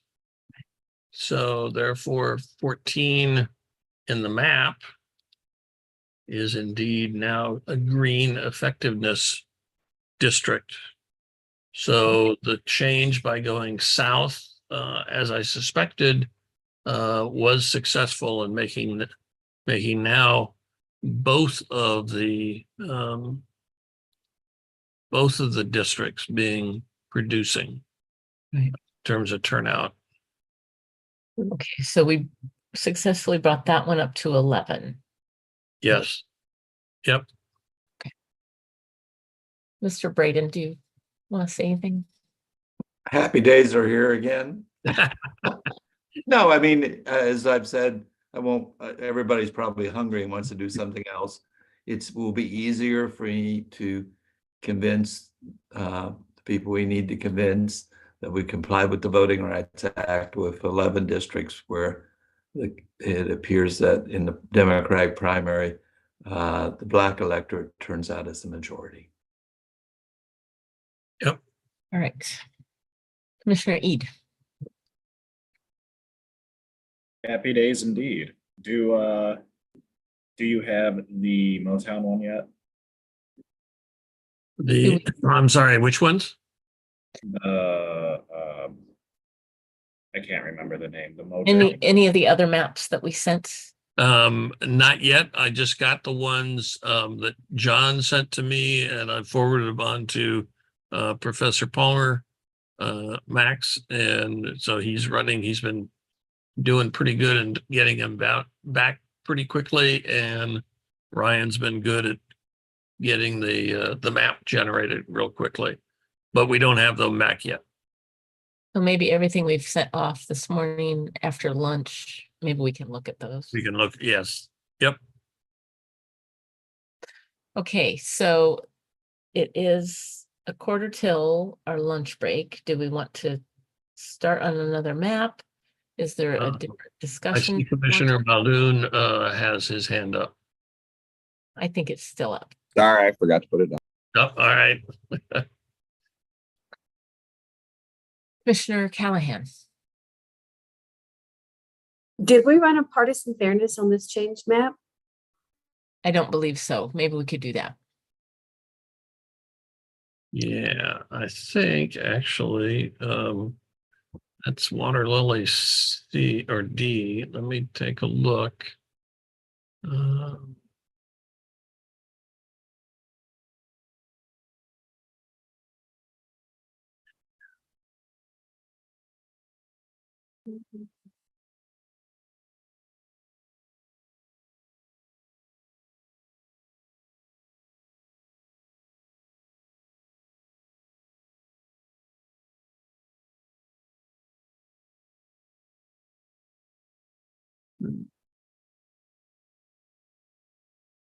I do not have a partisan fairness in the file, so we'll generate that and get that for you. Can you just do that right now, quickly on screen? I don't have the plan. Who had Water Lily D as in dog? Was that Kent or John? John, I think. Yeah, I didn't believe John had it because I was doing. Well, so Kent did the revisions to Water Lily D, but I just loaded it, so I think I can bring it up. Okay, thank you. I just have to. Oh yeah, I have it. I can. I have it right here if you want me to open it. Or matter of fact, I ran them all. They're all in a folder. They're in that. They will be in that folder if you unzipped it. All right. You don't have to run it again. You can just open it up. That's after all the changes were made. Yeah, It would have been before I created it. Yeah. 11, 11, 11, 10. So, all right, want me to get it? Let me grab it. So, okay.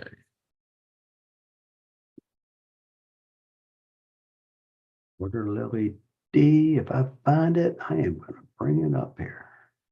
Yep, I have it too. So either Okay, one. go ahead, bring it up. I'm doing other stuff.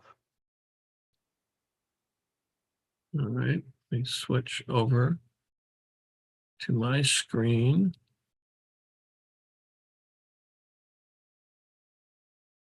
All right, and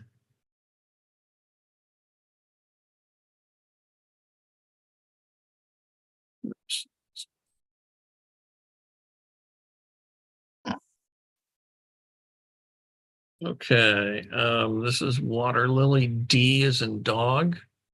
For the lopsided margins, it's 5.6% for Republicans. For median, it's 2.9% for Republican. The efficiency gap is 3.1% for Republican. And the seats vote is 60-50. So that's the same, essentially. Is that right? Yes, I think so, yeah. I don't think we had Water Lily C as being 61-49 or something like that. No.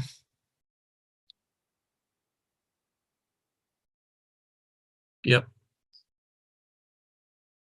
Okay. All right. Do we want to, what do we want to do? I don't know if we want to make the same quick change on Bergamot 2 that we just made on Bergamot 1. Maybe we want to wait till we see what the analysis shows and see what we want to do with that. So I don't know if we have something we want to do in the next 9 minutes. In your dreams. How about we just come back at 1? Okay. Mr. Fink can take up the next 9 minutes. Any lawyer can fill 9 minutes, as many lawyers on the screen can hear. I'm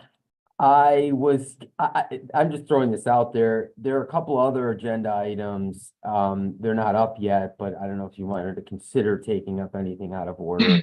But I didn't speak with Mr. Director Woods before throwing that out there. So I don't know if anything's ready to be addressed, but obviously we are on a tight timeline here and we want to get this done today. We got to get this done today. So to the extent that we can knock off anything in the next few minutes, fine. If not, we can move through those other items quickly anyway. Commissioner or Director Woods. I think we can go ahead and break for lunch because that will give us a head start on the evaluation of the plans Yeah, that we have. that's a good point. Yep. All right, so we're getting 8 extra minutes, everybody. So take a little power nap and eat some energy, whatever, and we will be back. So we will take a lunch recess until 2 o'clock. Okay.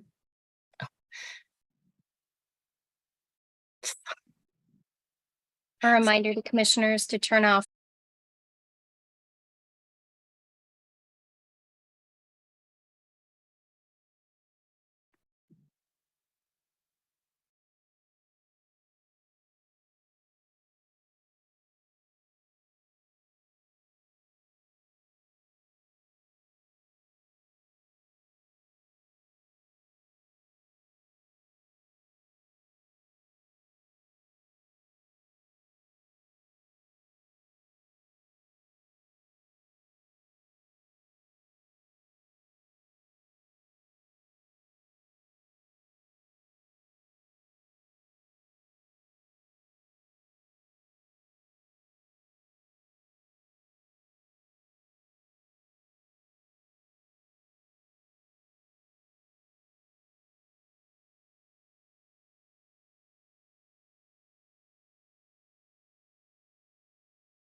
Sleep 50 works along with a woman's metabolism and helps target body fat, especially around the middle.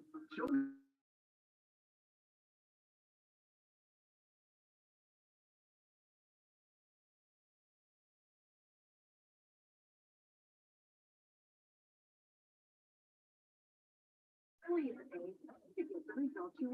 get fully prepared meals and snacks, including Hi, Juanita. We're hearing some background noise from you. Oh, okay. How about now? It's gone? Yes, much better. Thank you. You're welcome. I call this meeting of the Michigan Independent Citizens Redistricting Commission back to order at 2:00 p.m. Will the secretary please call the roll? Certainly, Madam Chair.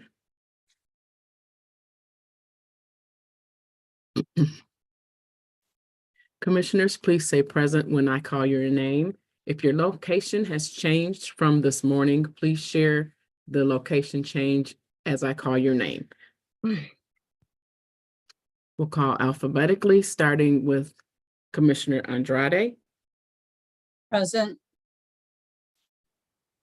Commissioner Callahan. Present. Commissioner Curry. Present. Commissioner Ede. Present. Commissioner Kellum.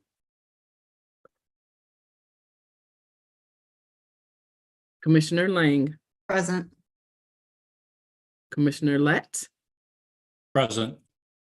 Commissioner Muldoon. Present. Commissioner Orton. Present. Commissioner Zatella. Present. Commissioner Villette. Present. Commissioner Wagner. Present. Commissioner Weiss.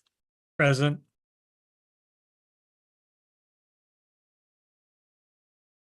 Madam Chair, we have 12 commissioners present. You have a quorum. Thank you very much. You're welcome. Okay, so I believe that we should have some results back from our VRA analysis of the maps that we worked on.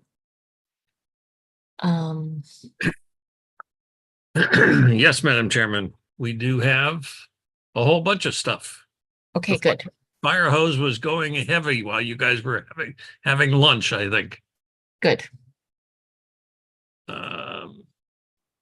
So let me get over here and sort.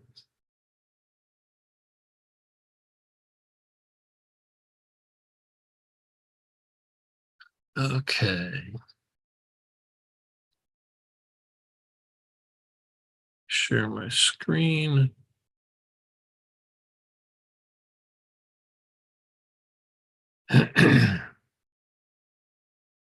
Okay. Can you see? Yes. All right. I'm going to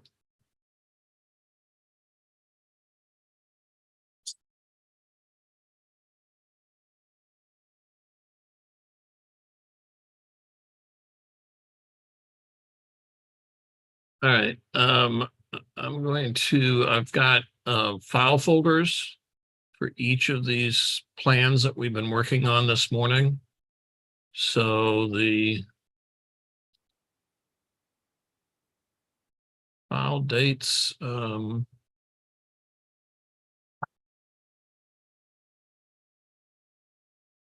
2/1.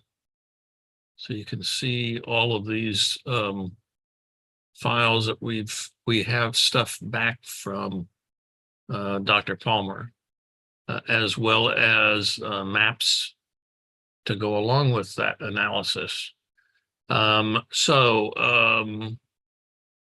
Should we start with water lily D? I think we already showed that, didn't we, when we just before we broke? Yes, we did. So Okay. that one would be great. Go with Motown. Yes. Oh, wait a minute, that's not. I'm looking at a zip file. I don't want a zip file. I want the file folders. Sorry about that.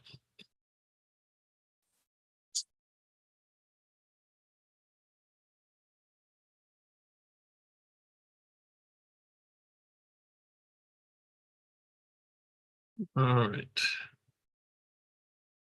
For the Secretary of State, I'll note that Commissioner Kellum is here. Thank you, Chair. All right, so start with the Motown sound one. And I have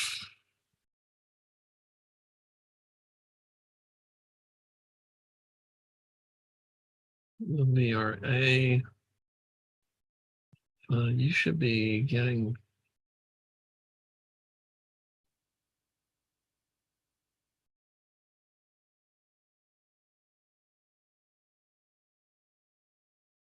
all right for Motown. This is the political fairness results. Again, Democrats 60 seats, Republican 50. Commissioner Eid. Hey, Kim, I don't mean to interrupt, but at the top, this says water lily. Just want to make sure we're looking at the right plan.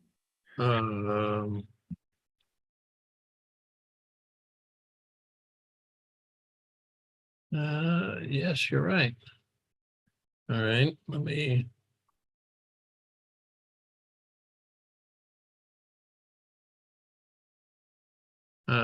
Open up on the other screen. Sorry about that. Good catch. Okay, this is Motown. So lopsided margins is 5.5 in favor of Republicans. Mean differential is 2.4 in favor of Republicans. Efficiency gap is 3.1 in favor of Republicans. And seats votes are 60-50 but in favor of Democrats. That's political fairness for the Motown. Let me pull up the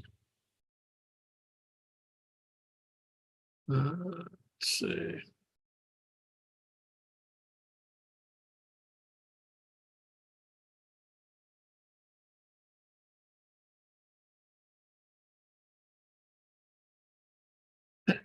Okay, here is the Motown on Dr. Palmer's study. Let me get rid of that column A so we could see that a little bit better. Hold on. Bounces back. All right, here we go.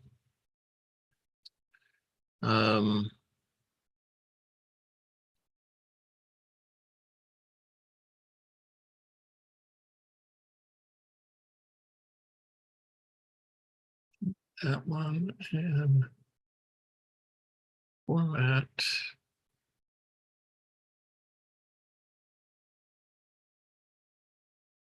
Using the first column.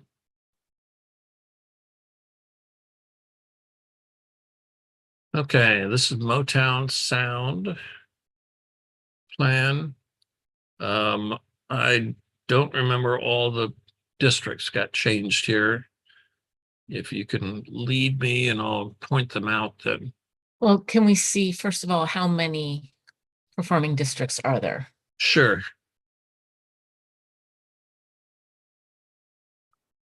So we have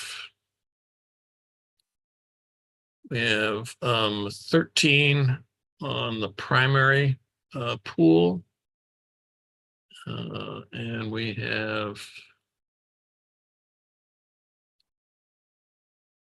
have 12 on the primary turnout. Well, there's a no on the primary pool as well in the same, there's one no. One, There's yeah. two. Okay. Yeah, there's 2 no's. So District 10 does not perform as it relates to the turnout in either year. Whites were a higher turnout than African Americans. And while Democrats were a little bit bigger part of the pool, so it's got a yes there, but their turnout was not as good.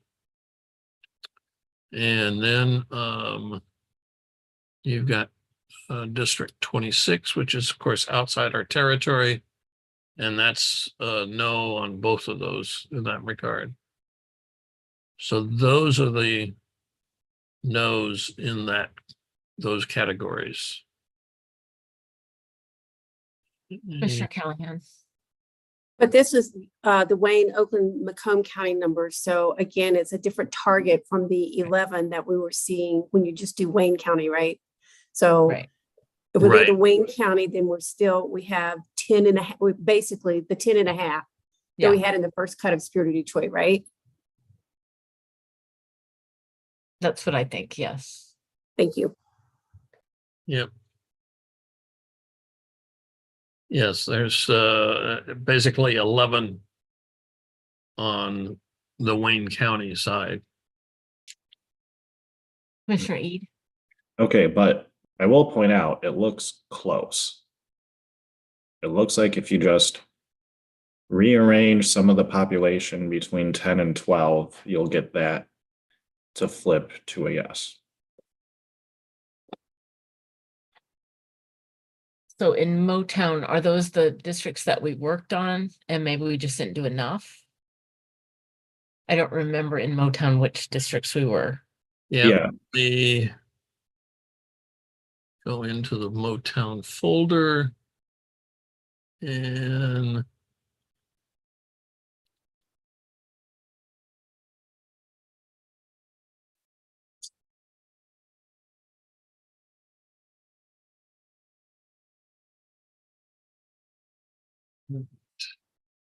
bring this over from the other monitor.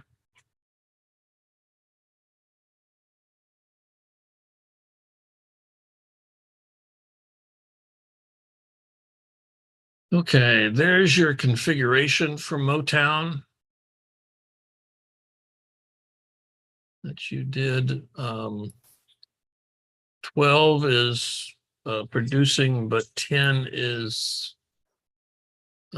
it's only got that's the one that's got the box around it. So you're not getting all both categories coming through.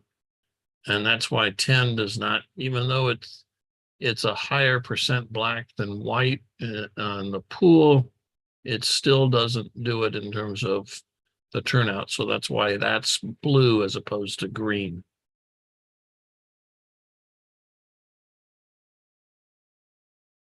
Okay, so would anyone want to do a little more work on this one or leave it as is? What are you thinking? Commissioner Ede? I mean, I think we can, if you look at 10 and 12, it seems to me that you can shift a little bit more black population from 12 into 10, and that would fix the issue. Similar to what we did on Spirit of Detroit 3. But this configuration right now is better than Spirit of Detroit 3. So I think we should do that same type of thing we did yesterday on that one to this. And the partisan fairness numbers on this one were also good. So I do think we should look at it just a little more. So do we want to work on that while we're looking at this before we jump into the other analysis on the other maps?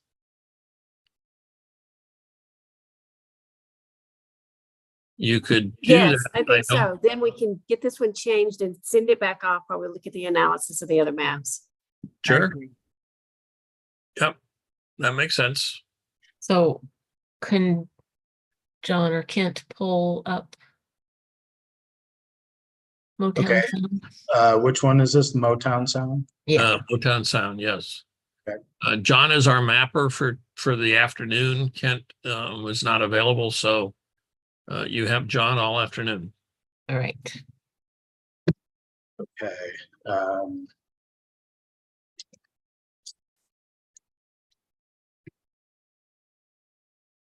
Just got to get my naming convention correct.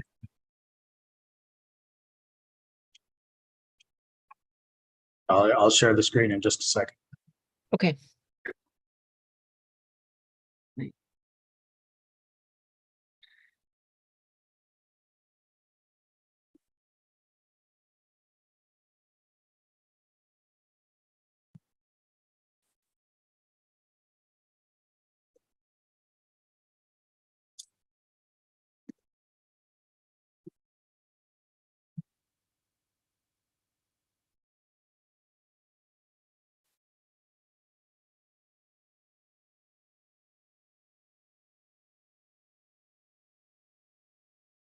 Okay, so I think this is the fourth map for the day, and I'm just putting a number 2 on this for Motown Sound.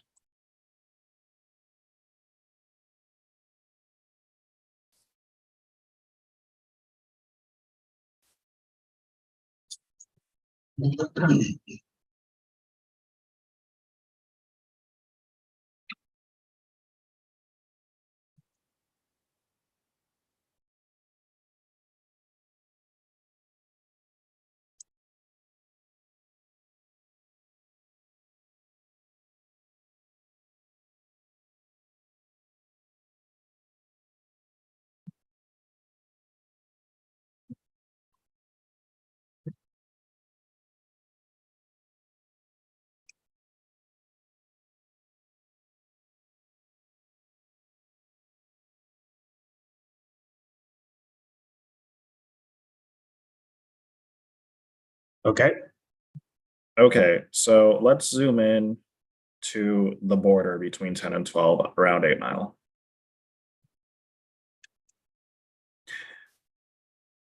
That little part on the top right of 10, how many people are in there? Because we're very close, folks. We should be able to just switch a couple precincts around and get this to work.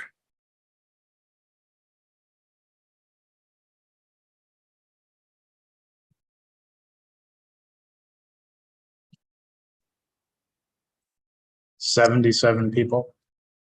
This is again, basically it's a township fragment, let's say, that happens to cross the county line. So that's why it's very small. And 10, we have a little bit of wiggle room to take in a few people.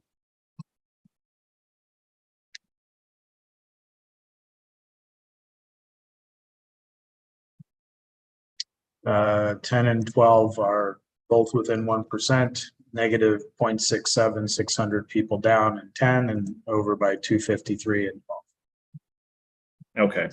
We can go a little higher if we need to get this performing on the VRA with 10. So what we need to do, Brittany, if you would like to help me on this, I would appreciate it. We just need to move some population around. So where can we go along this border to add in a little bit of 12 into 10? Like, do you think that one precinct, the 1285 would do it?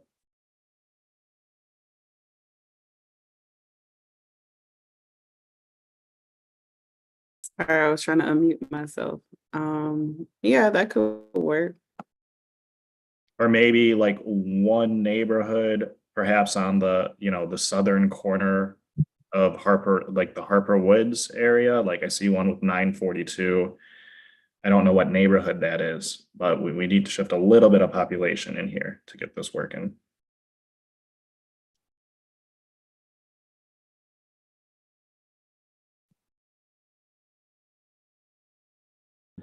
I think those bottom populations would work better than taking it from above 8 Mile.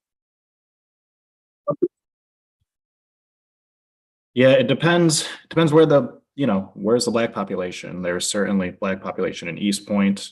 There's certainly, I think around 8 Mile, there's also black population. So it just, Well, East Point, yeah, it just gets more concentrated once you cross 8 Mile. yeah.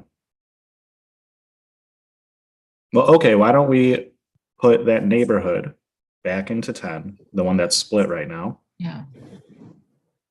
This That's portion here. Yes.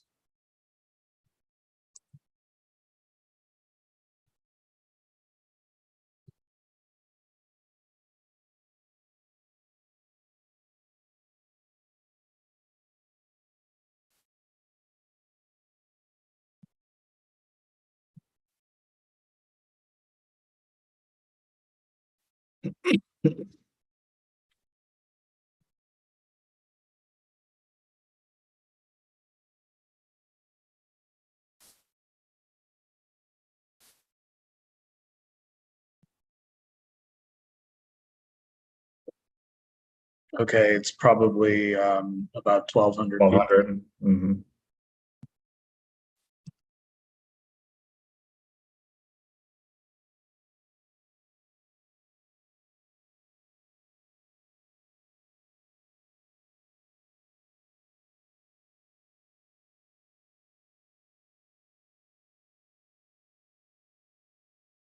Okay.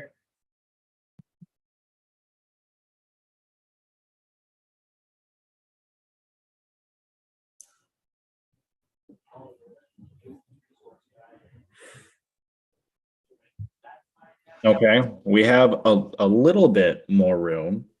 How would you feel about just taking a part of Yorkshire Woods? Into 10. Yeah.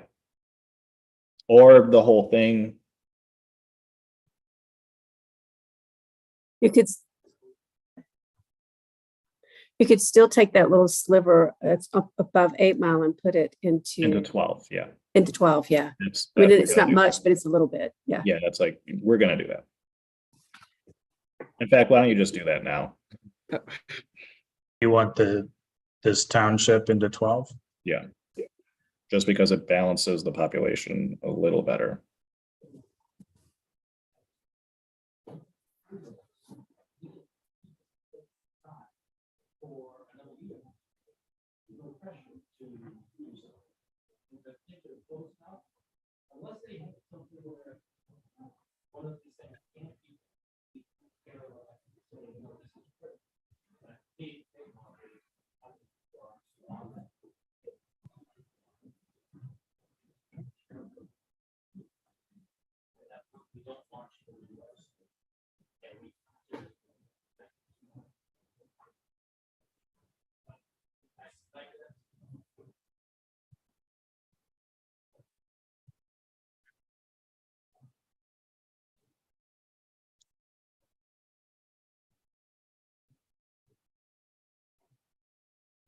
Okay.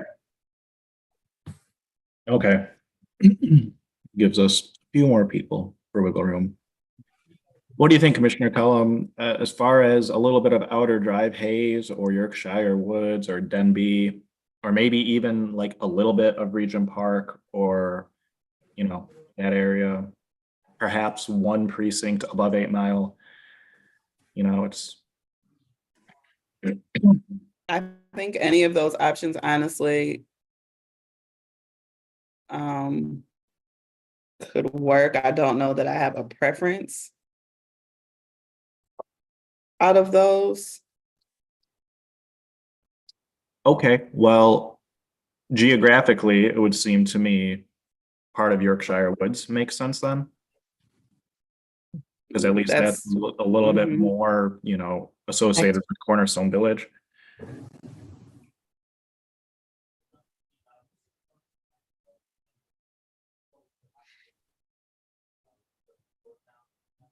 So you want to move population into 10?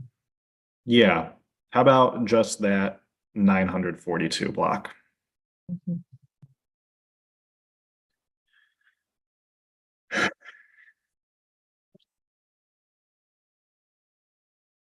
Okay, how about you pull up the demographics and see if that made a difference?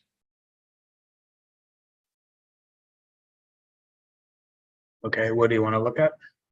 What were we looking at yesterday? on Spirit of Detroit 3 to show that it worked. I don't remember. Just being candid. I think what he was focusing on, what Ken was focusing on was the minority population, and it looks like it's at 49.93. I think trying to get that over 50%. And it's at 49.93 at the moment.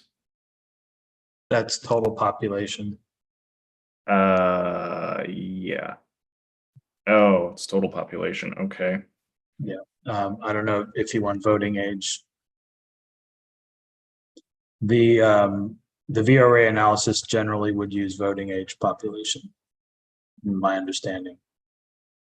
Well, what number is closest represented to Dr. Palmer's number? Right? Because they're not exactly the same. They're a little different. But what is the closest approximation?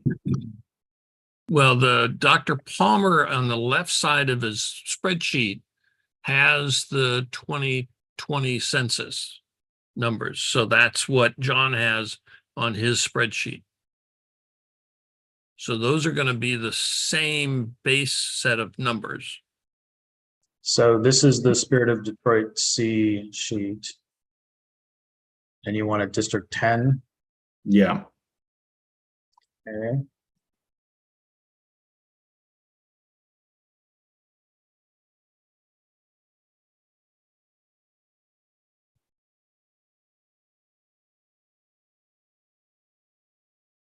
Okay, so District 10, voting age, Black population is 42.7.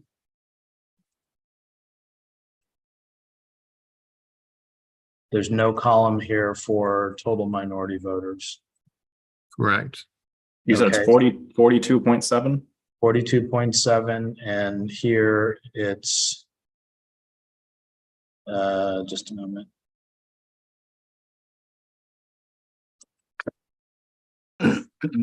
Hang on.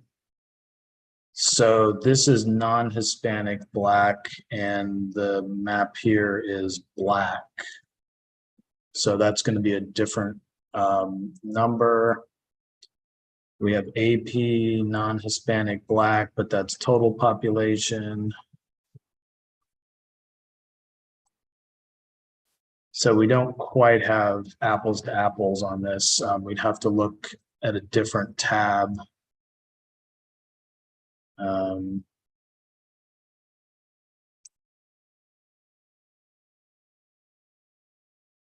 see.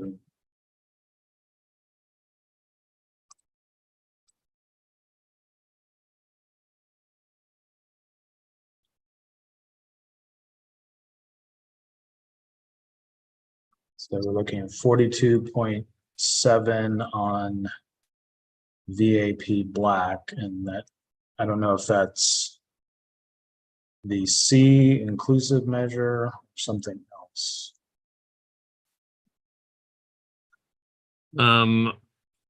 We'd have to get Max on Dr. Palmer on the line to see to verify, yeah, what that is exactly. Yeah. Okay, well, let's try our best with what we have. This says 42.7. What is it for this District 10 on this map? Okay, again, they're not the same number. So now what I could do is I could bring up the Spirit of Detroit map, and it will give you the same number as this, the non-Hispanic Black, or we want a non-Hispanic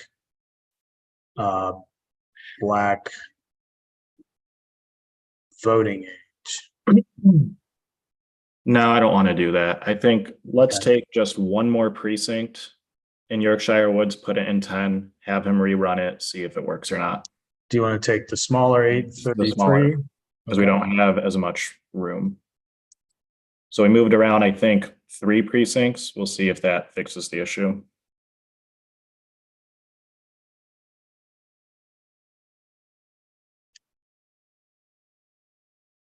You want this little section here, yes? Well, we want to be contiguous, so yes. Yeah.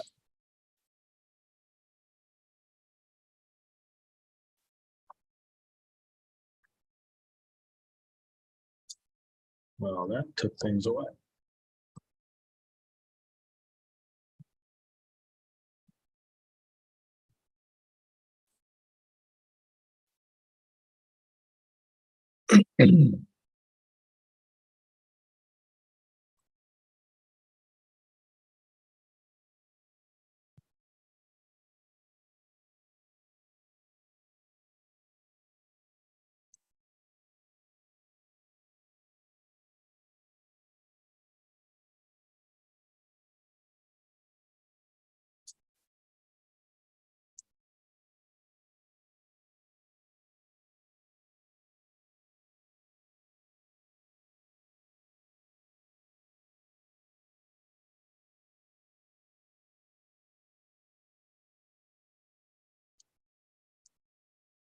Okay, are we okay on population or was that too much?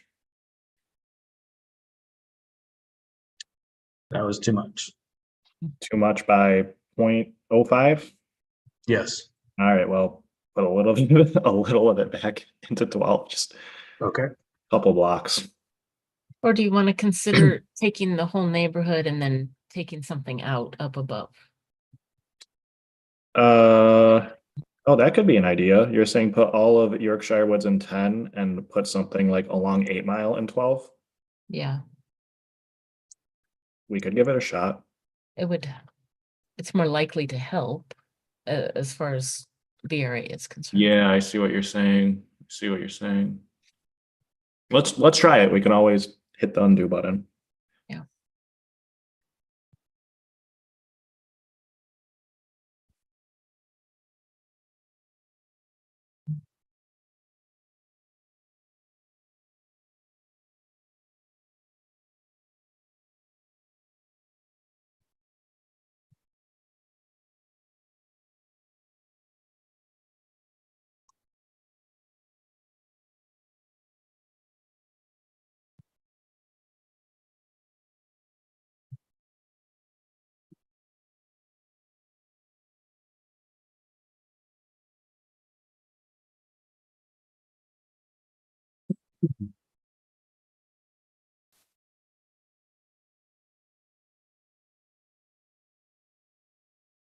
Okay.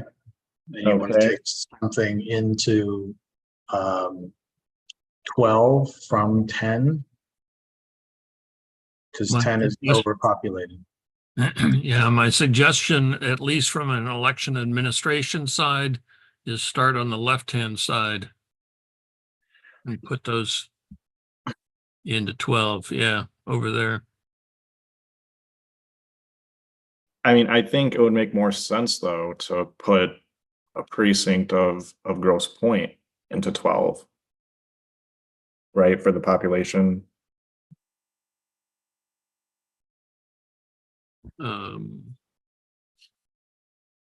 Okay. I was just What trying do to avoid having a little precinct down on the side below 8 Mile getting thrown above when it's not connected to anybody else. Yeah. Election standpoint, in a ballot style and all of that kind of thing. But that's not on our list. That is true. That is true. I have my election hat on, sorry. What are we thinking? Any advice from anyone else? So if you look on the border, you have a very small precinct here, 960. And then the next one down is 1610. So that's 2,500, which is part of what you need.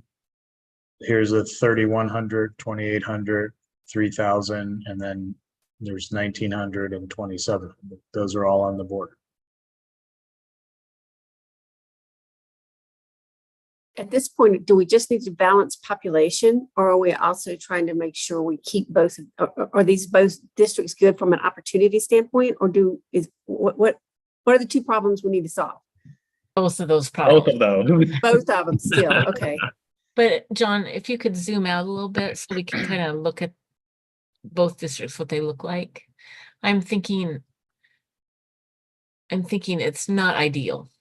Our situation here is not ideal, but we have Lakeshore in both districts. So if we take Lake Shore, that might solve our population problems that we're dealing with. And it's still, it's gonna be with Lake Shore either way.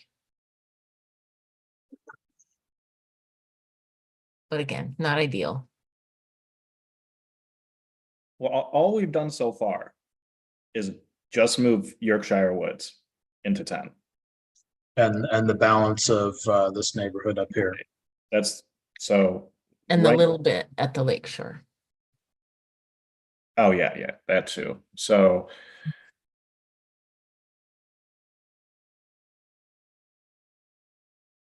Well, let's see, if you follow Mr. Brace's suggestion, right here, you take these two into that. Or you could take this, and this is about 4,000. Commissioner Weiss has his hand up. Oh, Commissioner Weiss. If you want to make it look kind of square in that, and then the numbers add up, is take the 1895 and 2779 and put them into 12. That would probably get our numbers where they want to be. Whether that's a good move now, that I don't know. Thank you. Yeah, VRA wise, I'm not sure if that will undo what we did, kind of. I don't know. Yeah, I think from a VRA standpoint, what would make the most sense is just to move that 2850 district into 12.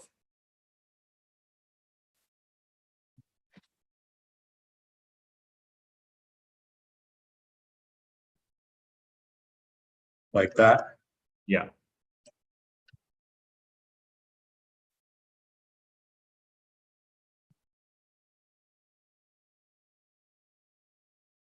Okay, so it's one neighborhood and one precinct.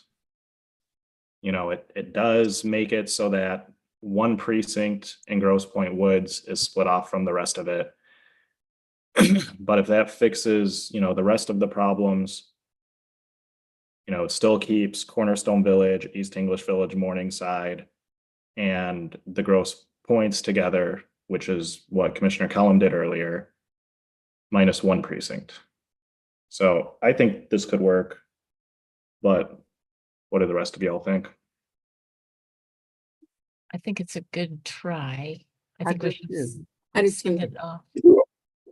Send it off for VRA analysis and see.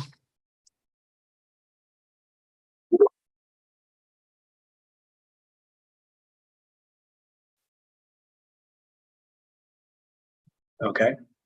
So no more changes. Right.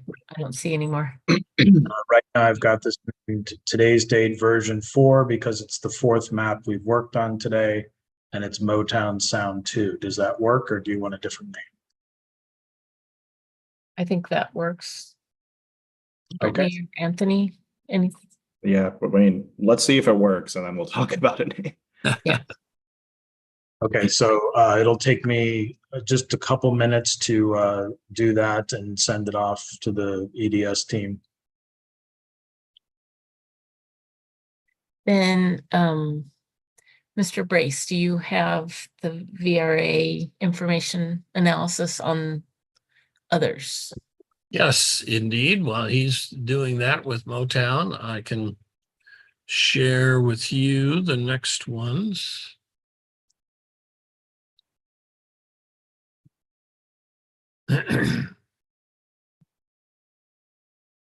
All right. Let me close down Motown.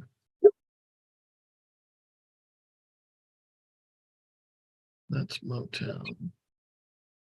And then go over to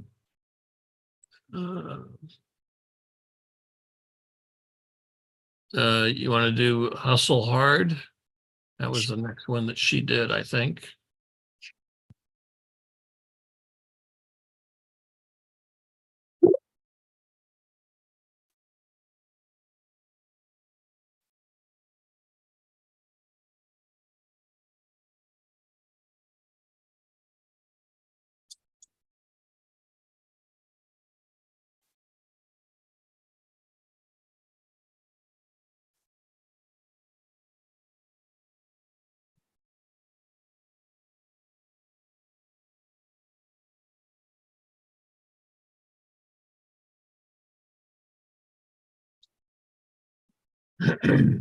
All right. Hustle hard and bring up the VRA.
All right.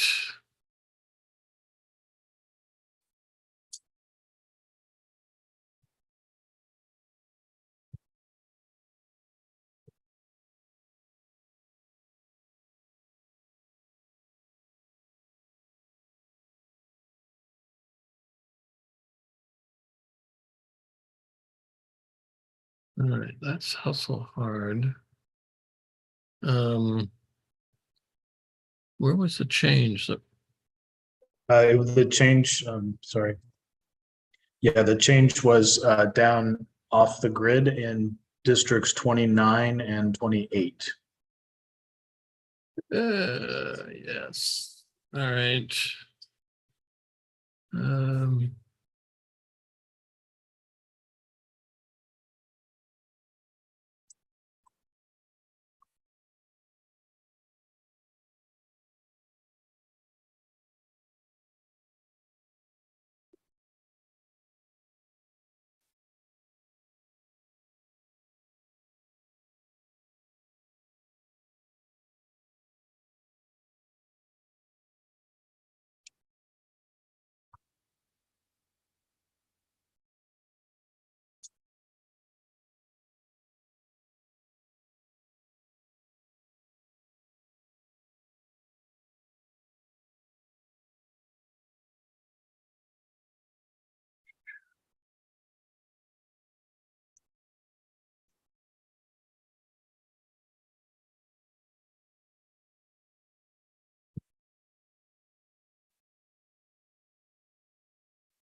I don't see 28 here.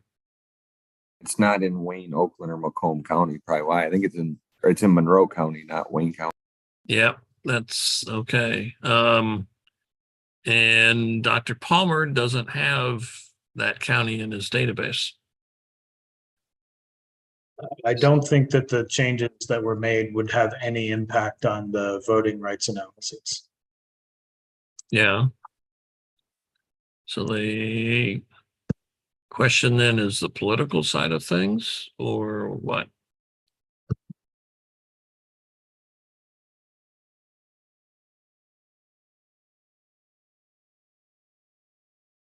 Well, we checked the political side of things, and this is the one where the numbers further deviated than the other ones, but it also has the same issue between 10 and 12 as what we were just looking at.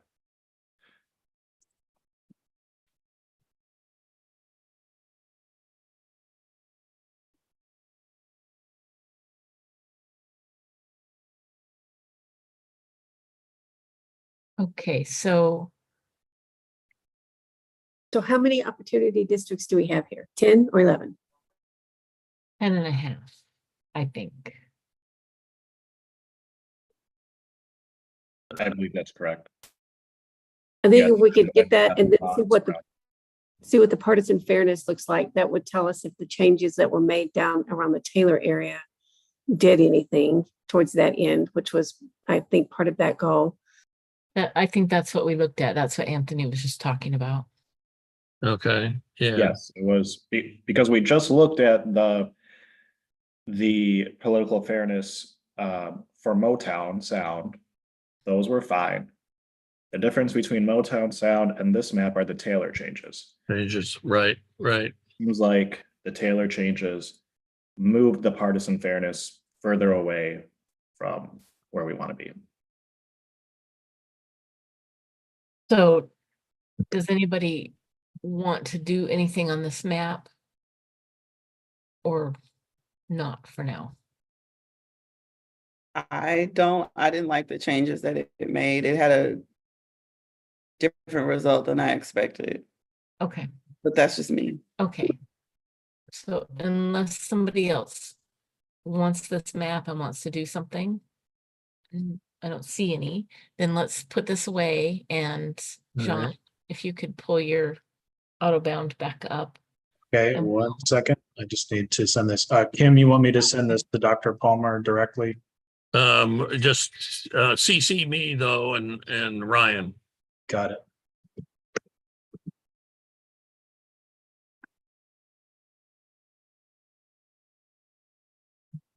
Okay, so at this point, while John's working on getting the autobound back up for us, time is ticking.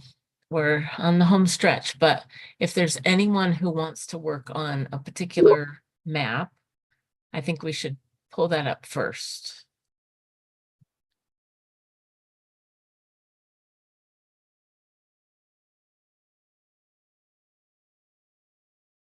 I also have the Bergamon ones from Dr. Palmer too. Okay.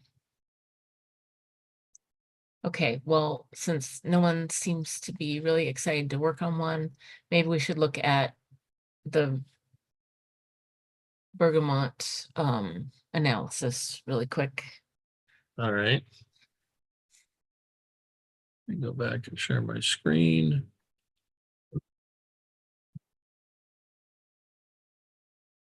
I think I want to make some tweaks, but I can do that after Bergamot. I need a little break.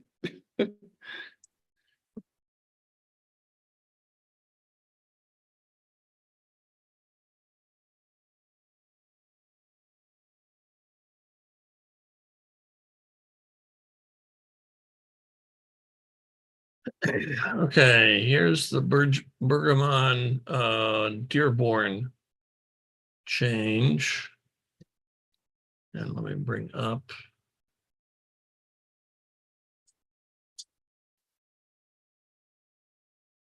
the other parts of this.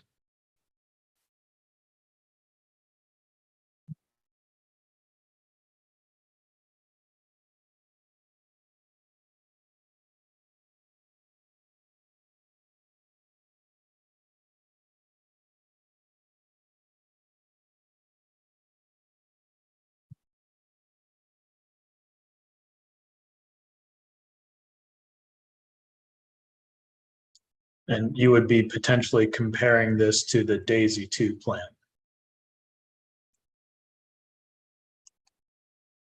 In that area. Okay. Okay.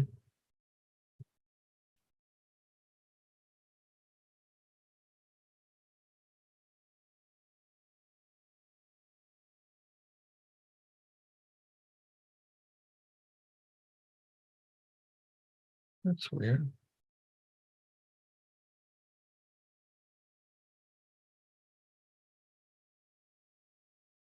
All right, there we go. So this is Bergamon, and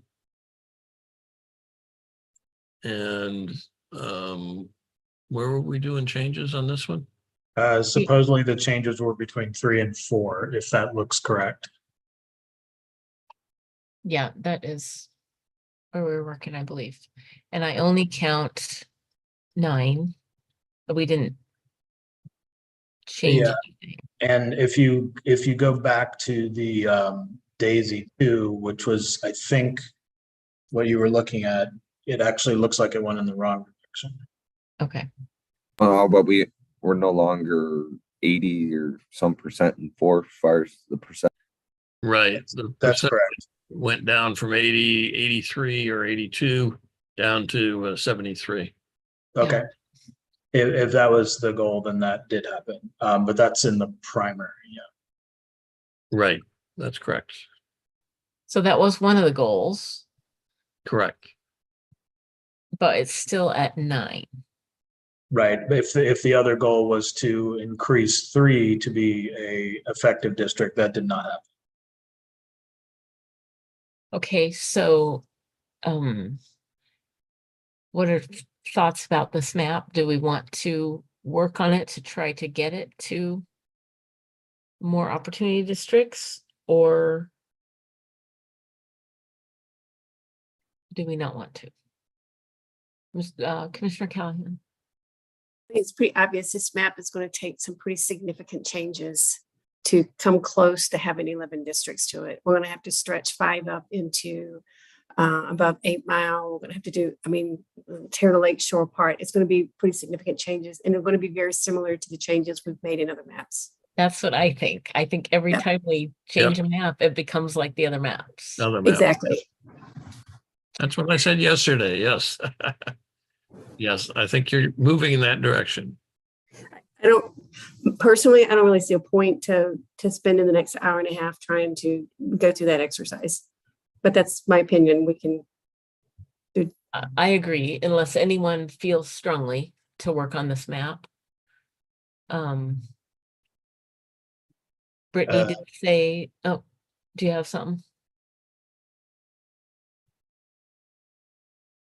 I don't have, what'd you say about this map? I don't have any. Okay. Yeah. Mr. Morgan, are you? Oh, yeah, I was just going to say, I think if you look at 14, you'll see 14 is close on this map. Oh. Yes, that's true. So you could do a similar configuration. You could, well, so the question is, do you want to try to do something with 3, which would be different? Like, I think the original idea was to go ahead and make a change to District 3 and make that an effective district. But I don't know if that's what you want to do. But 14 is close, and then you've seen configurations of 5 and 7 that would be close as well. Mr. Eid. Well, the reason on the other maps, like Spirit of Detroit and Motown, that we're focusing on 10 and 12 is because those are already districts that we changed. That's why we're working over there. But you have districts 25 and 26 here, and it looks like 26 can change pretty easily. However, we have not changed 25 and 26. So, that could be an option. I wouldn't necessarily be in support of that option if we can do it with 10 and 12, but it is an option. Well, I'm not really interested in this particular configuration, but if someone else is and wants to work on it, we can work on it. If we change one, if we get one more district, then it's up to 10. We might have others that it would be better to spend our time on, but it's open to anyone. Wait, it gets up to 10 with more changes? Or This 11? one only has 9 right now. Oh, okay. Yeah, because it didn't succeed. If the goal was to make District 3 effective, that did not happen. It lowered the Black voting strength of District 4, but it did not increase appreciably the Black voting strength of District 3.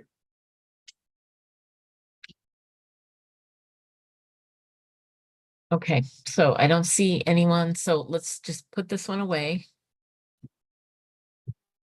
And do we have any other, I don't think we have any other VRA analysis.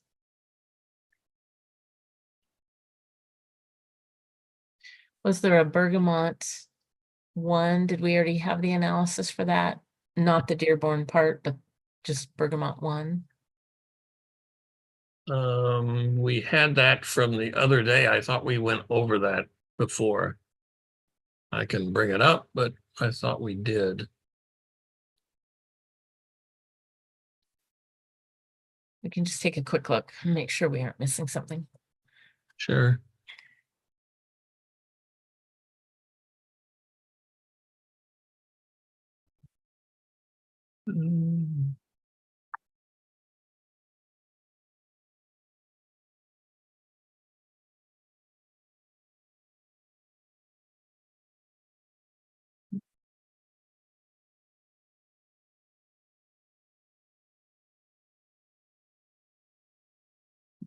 That was done before we did this kind of thing, so I need to find that one. Well, while you're looking for that, John, why don't you bring up whatever Brittany is thinking to Okay, work on. hang on, you wanted the original Bergamot one, that's this. Right, you wanted the map? Yes, yep. Okay. So the original Bergamot one is very similar to the Bergamot Dearborn. So if you want to see the primary black percent here in District 4 went from 84 to 73. And then what I was going to point out, if you go back to the Daisy 2, this is what was a District 3 here, that it does include Melvindale, that's close between the black and white primary turnout. Okay, so we That's didn't have District 3. we didn't have another change to Bergamot. There's only That this right. Bergamot Dearborn here, sorry, this one here, and there's been no other change to Bergamot 1. Okay, thank you. This is Bergamot 1. Well, at this point, I think we're ready for, Brittany had an idea of something that she wanted to work on.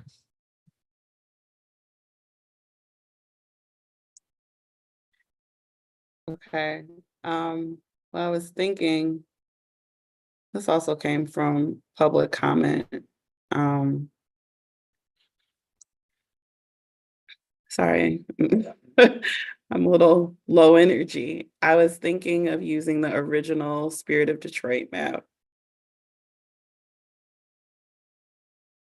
Not changing the shores, not changing Taylor, but using Western Wayne to pull in population where Black people have started to move. And then this also makes tweaks on, it just cleans up the map in some areas.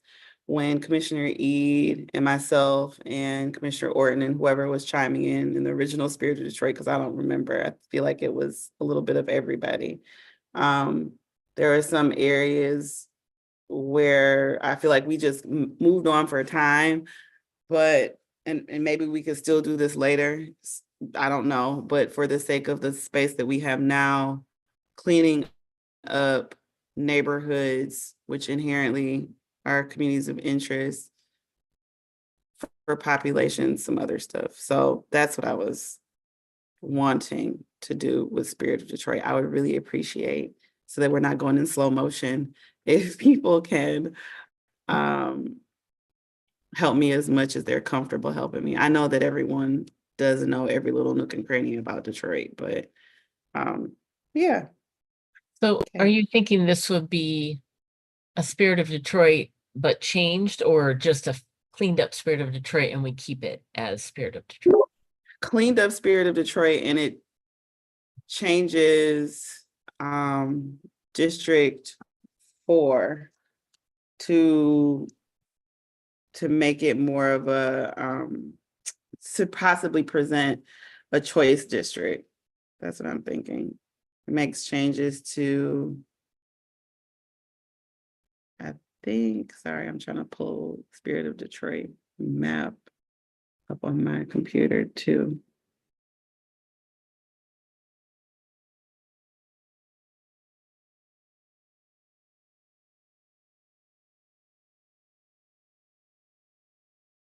Yeah, it makes minor tweaks to the districts 4, 8, and some of the neighborhood districts. So to answer your questions, it cleans up the districts and then it could possibly create a district of choice.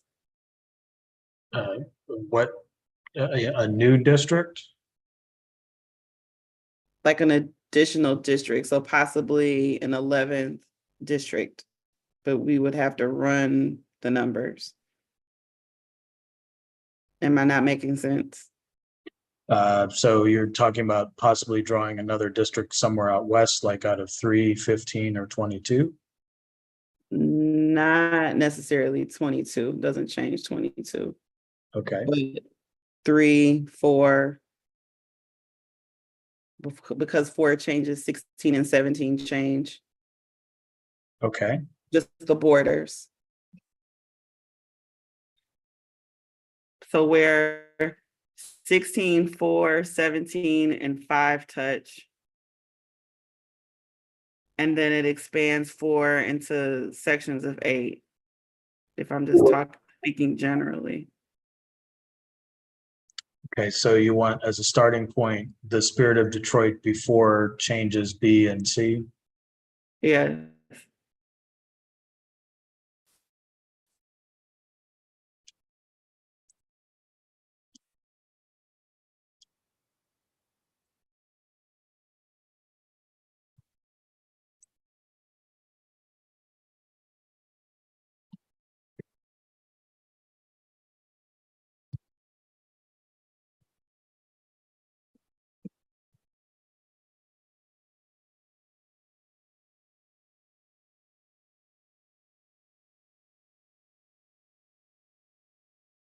Okay, so I think this will get, the version number will be 5 for today with today's date, and then I'll keep the Spirit of Detroit name for the moment.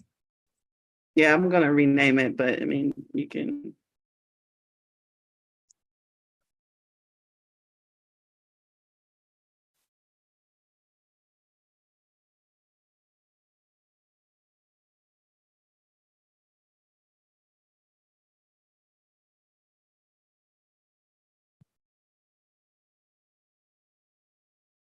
Commissioners, just in case you want to chime in, that would be great because then we can go faster and deliberate. This comes from public comment ID 010005. Okay, I have the map online. Okay.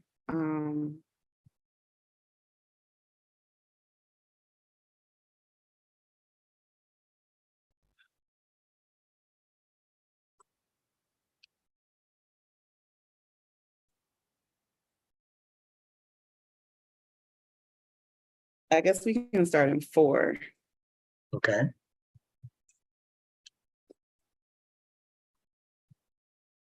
So District 4, the top of it is the same, which is that Puritan McNichols chimney. But then we're gonna go on the western side of 4. I always talk with my hands like it makes a difference, like I'm moving the screen or something. It doesn't do anything like this way. Oh my God, that looks a mess. So if you're, so I've pulled up that map that you referenced. Mhm. So if you're wanting the top of 4 to look like that, then it looks like. It's the same. Grand- It's the west, Yeah. it's the eastern side of 4 that changes. But go ahead. That one little neighborhood on the diagonal, Grandmont, I think it's behind another word, but yeah, that one is in 16 instead of 4. If we want to do that. Okay, yeah, I'm gonna just be making those additions. It doesn't matter where we start. We just started on either opposite sides, so it's fine. I don't care either way. So you want Grandmont into 16? Yes, because then that keeps Rosedale Park together, that Grandmont is a part of that community rather than splitting it. We're gonna work on that piece.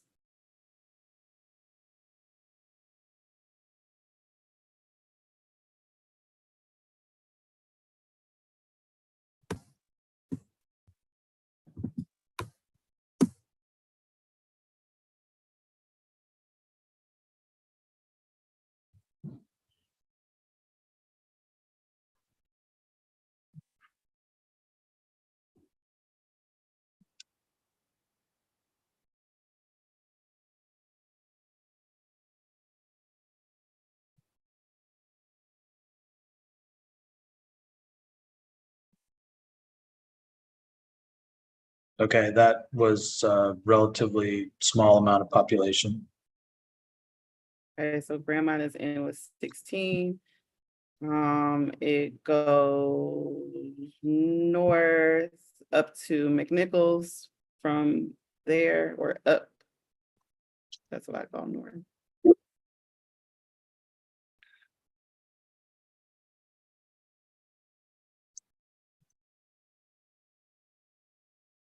Yep. Yep. Okay. Goes across, goes down. Okay, and then 4 pulls in.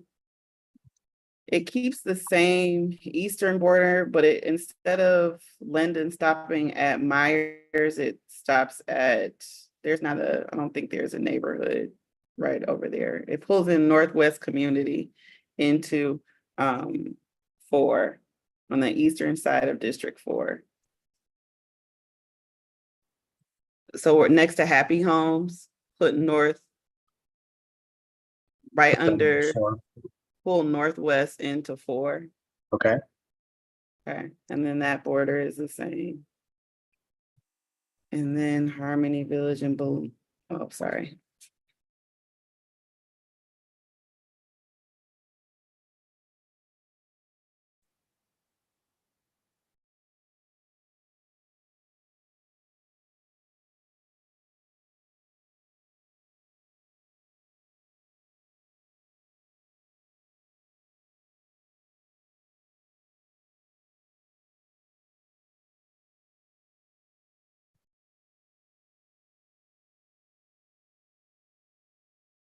Okay.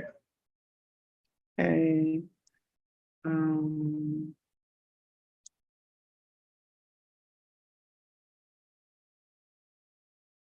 Let's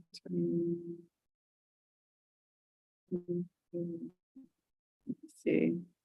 So I think from what I see, right there at Go ahead. Fiskhorn, instead of jogging up right there at Fiskhorn, it jogs down a little bit and goes straight over. Mm-hmm.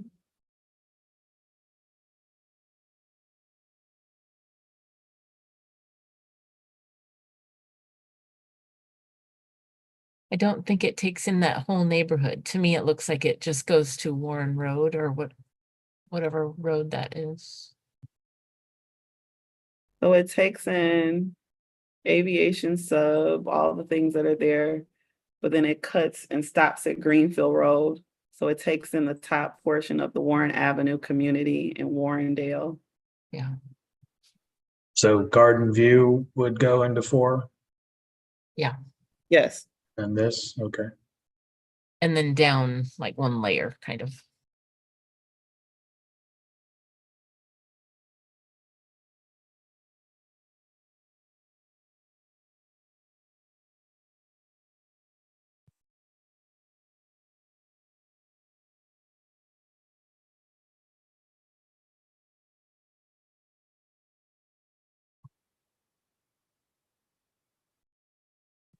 So all of that into 4? Yeah.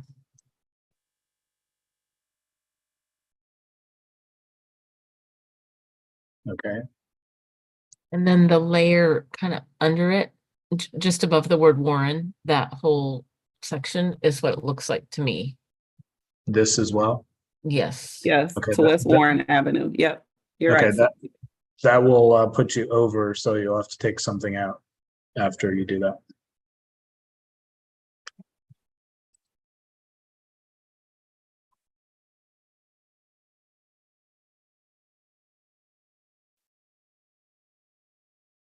but not the stuff to the right. Yeah.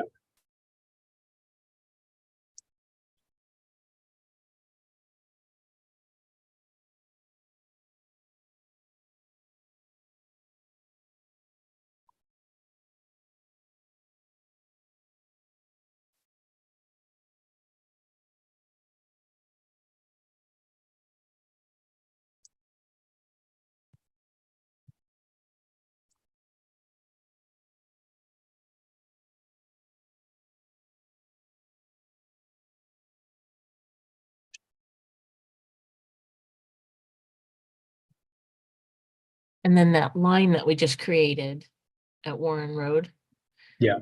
that just goes straight over, it looks like. Okay, so this portion would go into 3, probably. This part of Warrendale neighborhood into 3. Yes. Yes. Okay.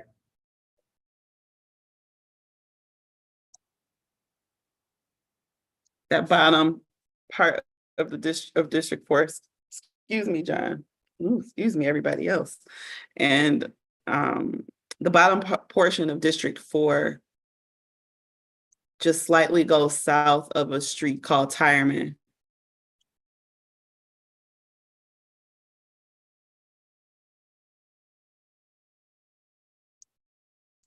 Okay, so again, the first thing is just to put this into 3, right?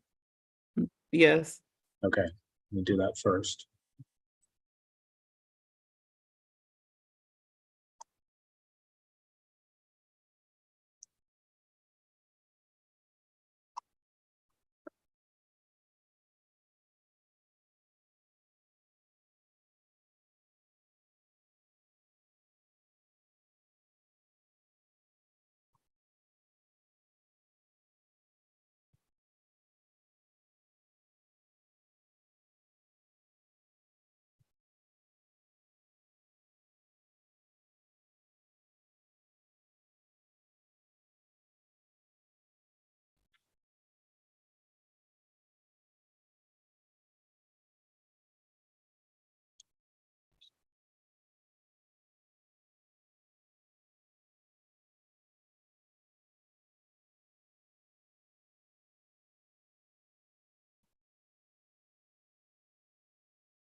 Okay.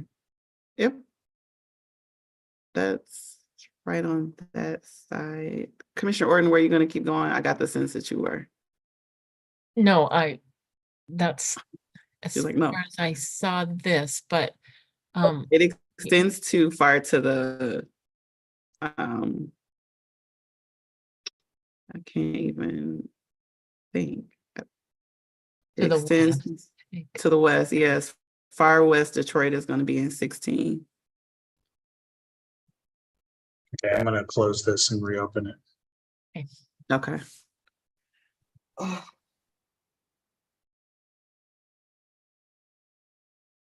So you're going to take part of 4 into 16 after this? Yes, that little shoe that's right next to Warrendale, excuse me. Okay.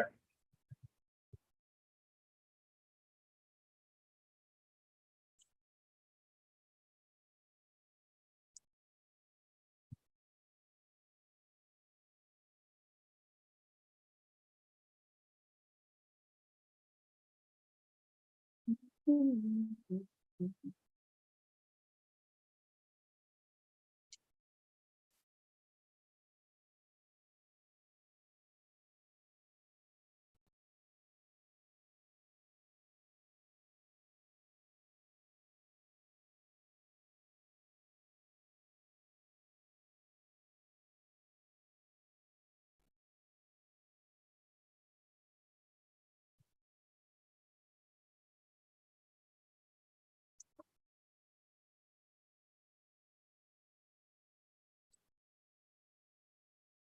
stop the share for a moment.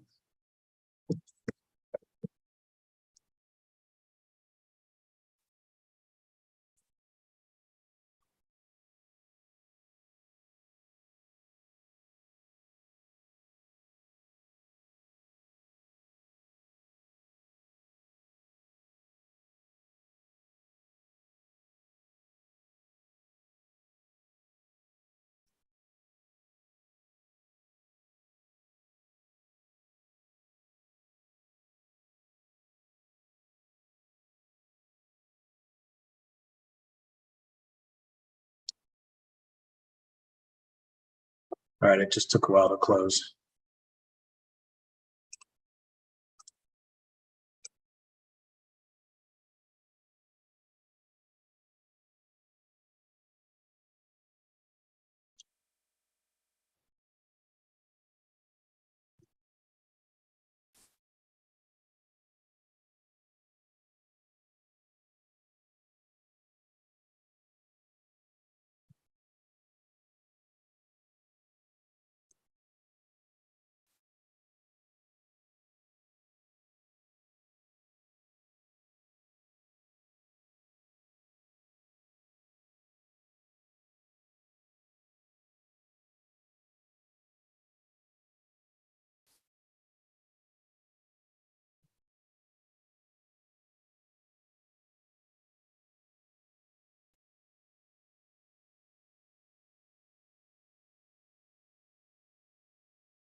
Okay, I think we're back up here.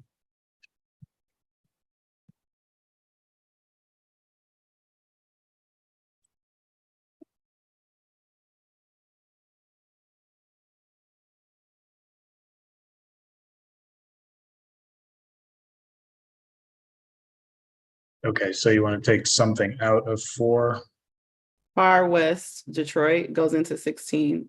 On the bottom left of 4 is Warren Avenue, Warrendale, Far West Detroit, that bottom piece to the left. Yep. Into 16. Yes.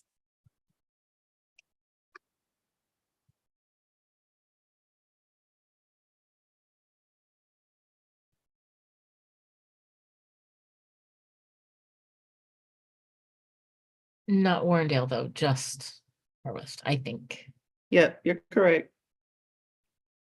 The bottom part of Rouge, that part of Rouge Park in Far West Detroit goes into 16.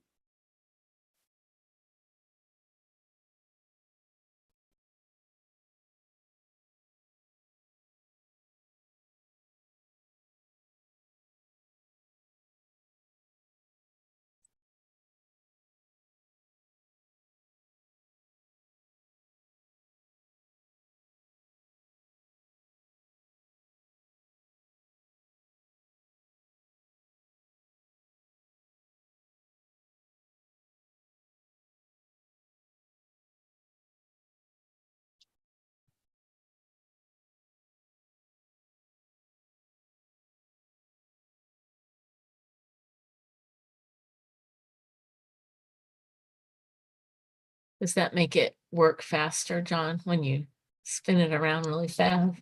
Well, what it does is it just convinces me that the program's not crashing. If I can move the mouse, it's still working. I see.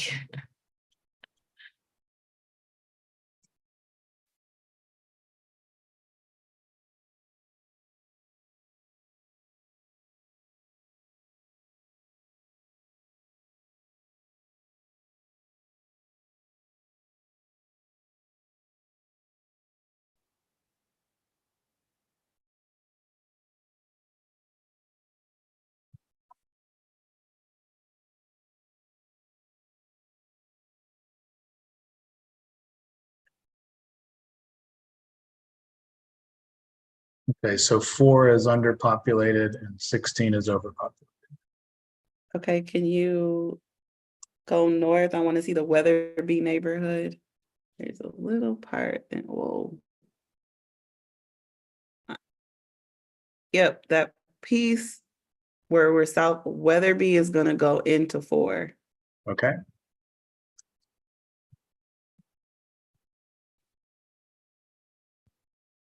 That should be Burt Road to the left. It is. Yeah. Birds right there. Mm-hmm. That should even out your population.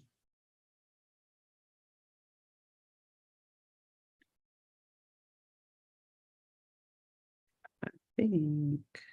Almost. Did you say almost? Almost. 16 is still high. Not And one here. 4 is good. 4 could be. Wait a minute. Grandma is in there. Okay. Ashton Road. Oh, it goes up too far. That's what it is. Okay, let's go north.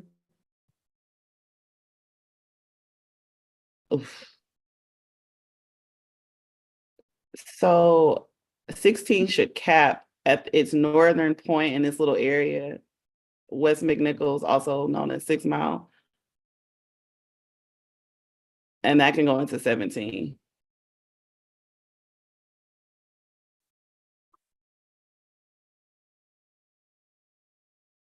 Mm-hmm. So this is going into 17. Correct. Pretty sure. Let me make sure before I fib. Yes. So Evergreen, Outer Drive. Mm-hmm. What?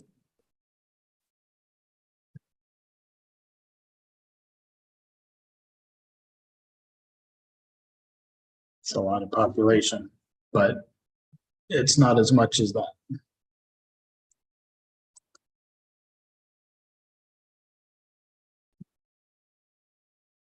It also looks like Brightmoor might be split, and I don't know if that's intentional.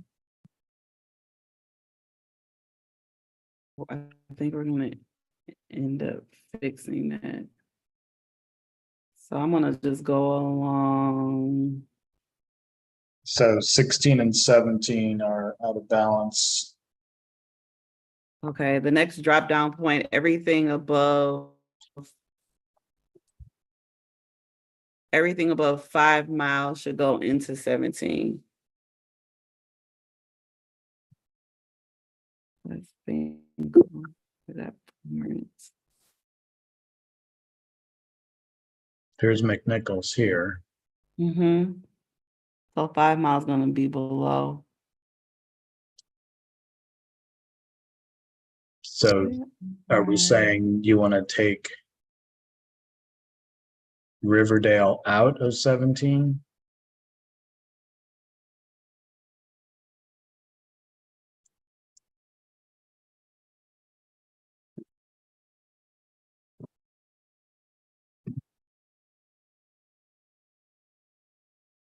Yes.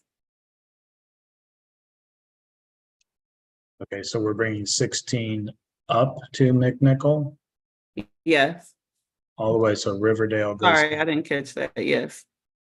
Okay, so we're going to put Riverdale and the rest of Brightmoor into 16. Mm-hmm. and south of 6. So south of 6, Riverdale, and that bottom piece all goes into 16.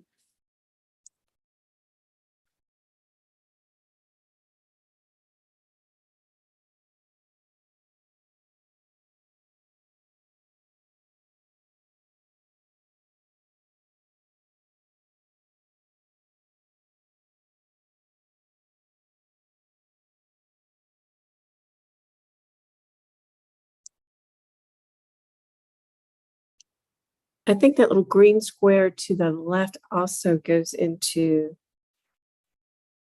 7, goes with that one. That's Redford.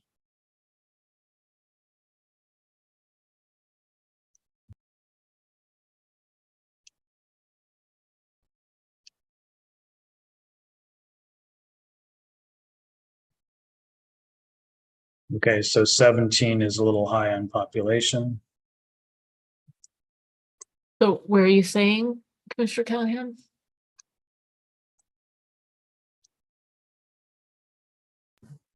I lost it now. Hang on.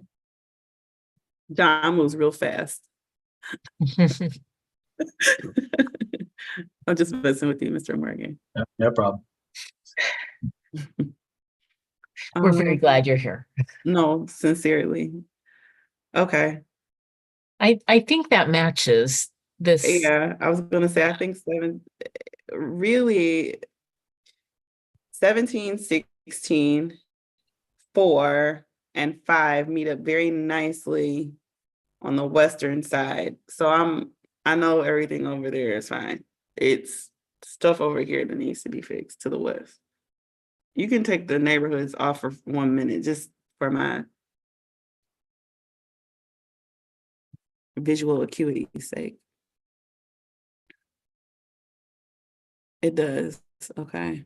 Yep. Let me look at. So which districts are out of balance now? That's what I was looking at. 17. So 17 is high. yeah. First thing, I'm just going to do a quick look for discontinuity.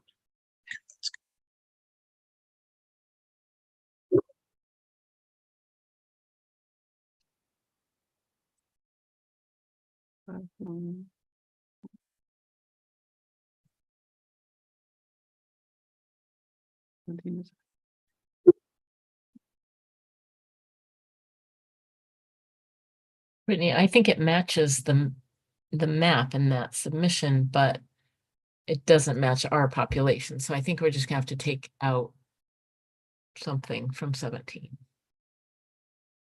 Okay. And 16 can take it. Commissioner Weiss, our population enforcer, has He has appeared.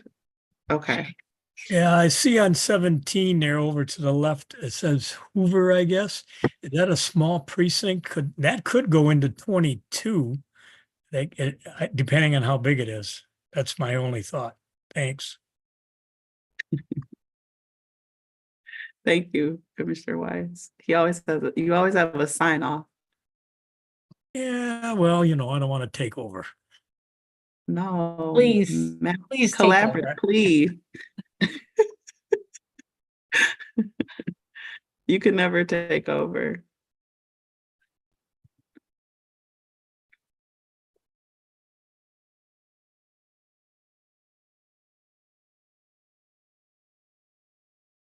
All right. Did you want to look at that or look at something else? Because District 22 is not a district you've normally been looking at. Yeah, that's what I'm like. Like an electric fence. So maybe we could put the neighborhoods on and see if we have any split. I know we have some split, so maybe we could look there to move something. Yeah, I don't mind. And in laziness, I was just gonna move up to cleaning up little nooks and crannies. So temporary laziness. I don't want anyone taking my words to heart. So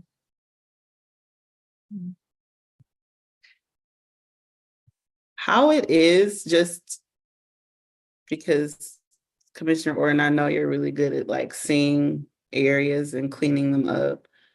The eastern part of 17 in terms of COIs looks really good. Like the changes that were made, keeping 5 Points where it is. Old Redford is a important and cohesive community. That's the word I was looking for. Before, I think we may have been, it puts the Holcomb community back to an area that makes a little bit more sense. But yes, go ahead. Well, I don't know. So we need to take out of 17.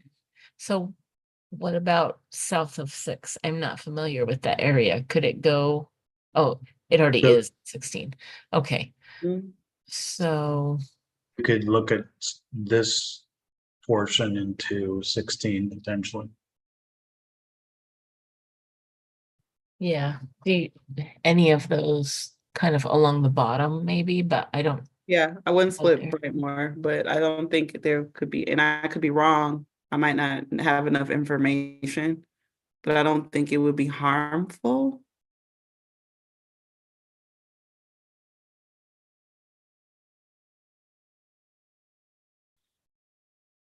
So this would be 3,000, which should be a lot. But if you were to split it here, like along this road, Yeah, what if you just took that kind of rectangle just to see how much population is?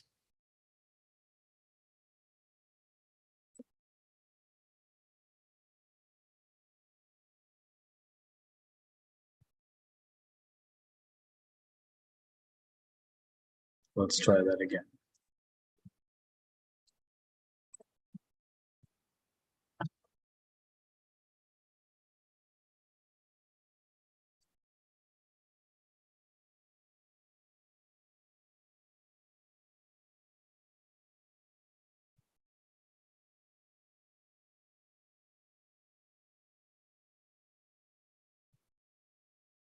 That works for both of them.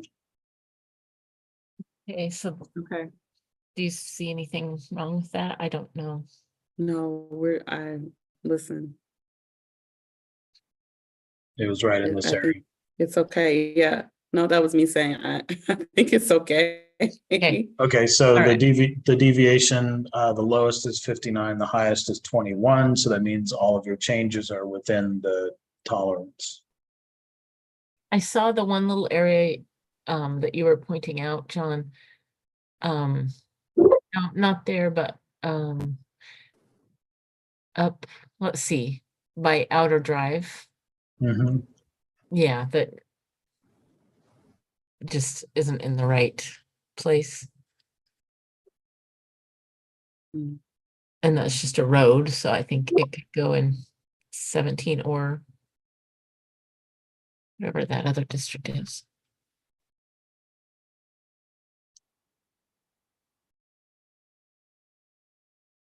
Oh, I think that's in 16. So it's technically not a discontiguity. So this would go into 17. Yeah. I was wondering why the program didn't pick it up, and that's because technically it wasn't non-contiguous.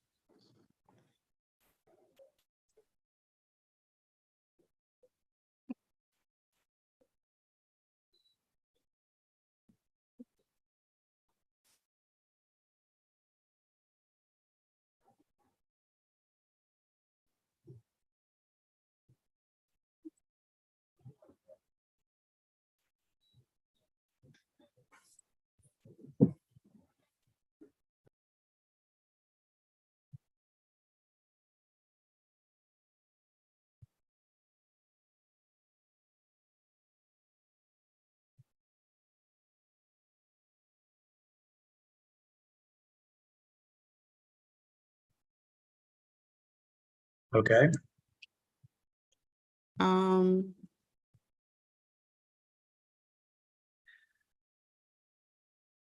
I see the District 8, the bottom of 8? please.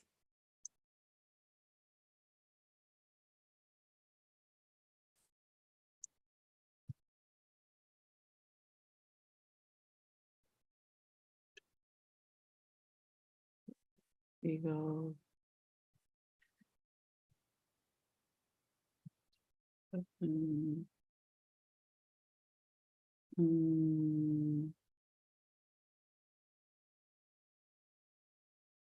I think that looks right, doesn't it? I can't tell because of the matrix and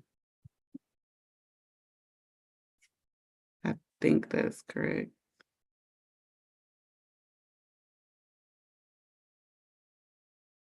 I think it's 9 that I'm actually looking at.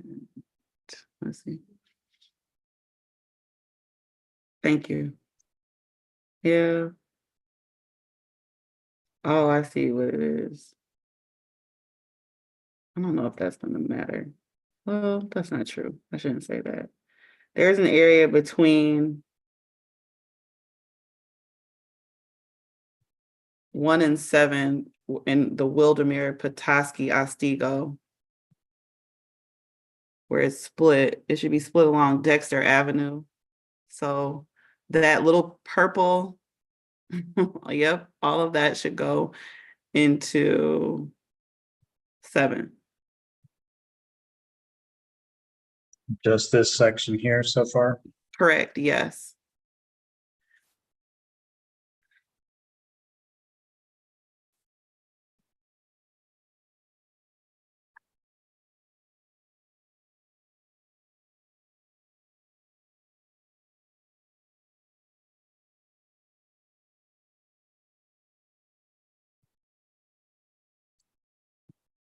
Okay, that works.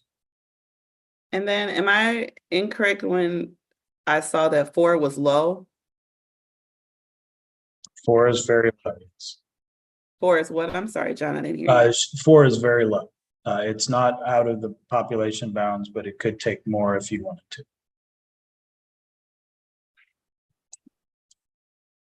Cynthia, I need your I Spy Eye, or Commissioner Eid, or whoever else. Or could take more. It doesn't have to. I mean, it's It within. doesn't, but I think I see, I want to make sure. Put Littlefield in it. Where do you see? I looked over. Little things up there. That's what I think that area is there. No, let me see. Happy Homes, Northwest Community, Davidson Schoolcraft. It stops at Wyoming. I think that's good. Does it take in Davidson Schoolcraft? No, it doesn't. And yeah. Nope. Yeah, I think this matches what I see on that. Okay. thing. I need to zoom out to see if. Mhm.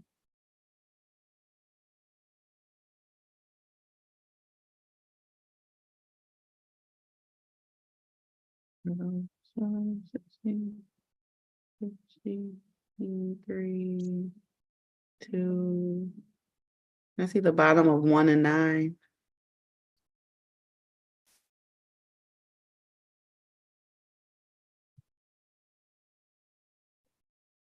Where 1 and 9 meet, there's some other things going on, but I mean, I could be looking at it incorrectly. No, I think that's right.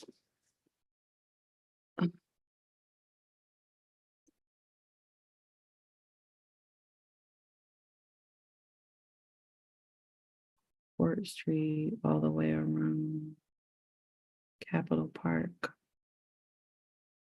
and the Greektown area, West Side Industrial, Jefferson.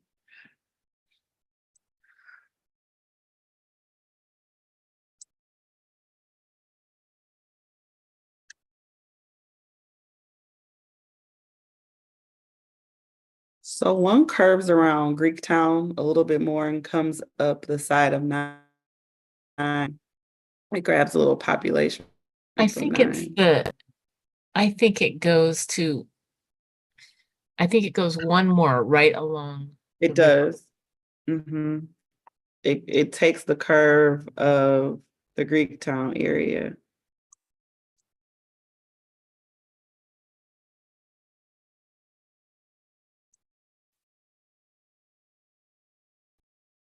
So did you want to make changes in that area or leave it be? What do we think? One can definitely take more. Yeah, I'll just make the changes. So can you zoom in, please, John? Okay. I don't know how much population is there. It's not. That's what I was wondering. So what it does is it goes around. You see that's where Ford Field and Comerica Park. It grabs the riverfront, Riverwalk. Yes, it grabs Hart Plaza, GM Renaissance, Franklin. It grabs that area and stops right before the Renaissance. Excuse me. But I don't think. Yeah. I'm not sure that's going to do anything.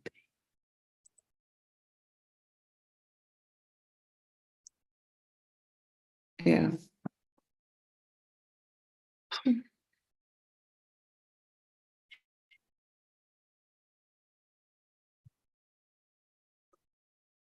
So The major I think, tweaking really, I'm sorry, go ahead. I was Go going to ahead, say, I think this is putting the Mariners Cathedral in District 1. John. Okay, you want to make that change? Sure. Yes. And that goes into 7. Perfect. Okay, let me undo that because I think something else has happened here. Okay.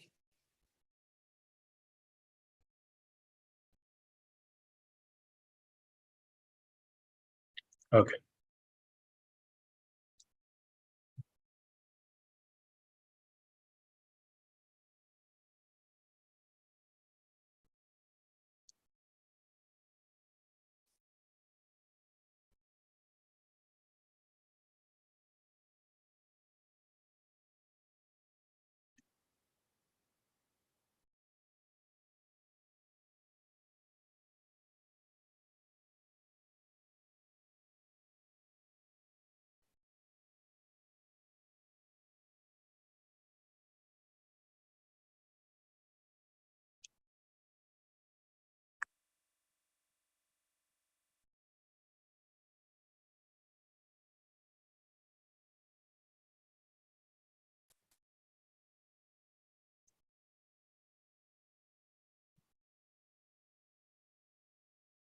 Okay, does that look like about what you want?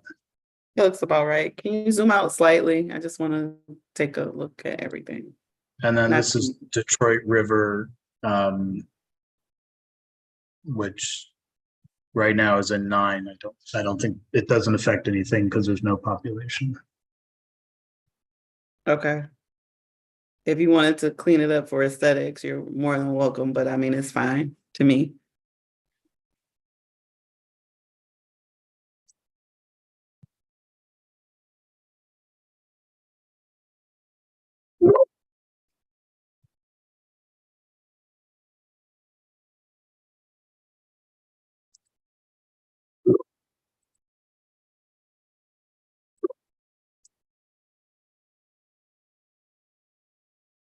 Okay. Okay, can you zoom out, please? Not all the way, but enough so I can see. Okay, go north a little.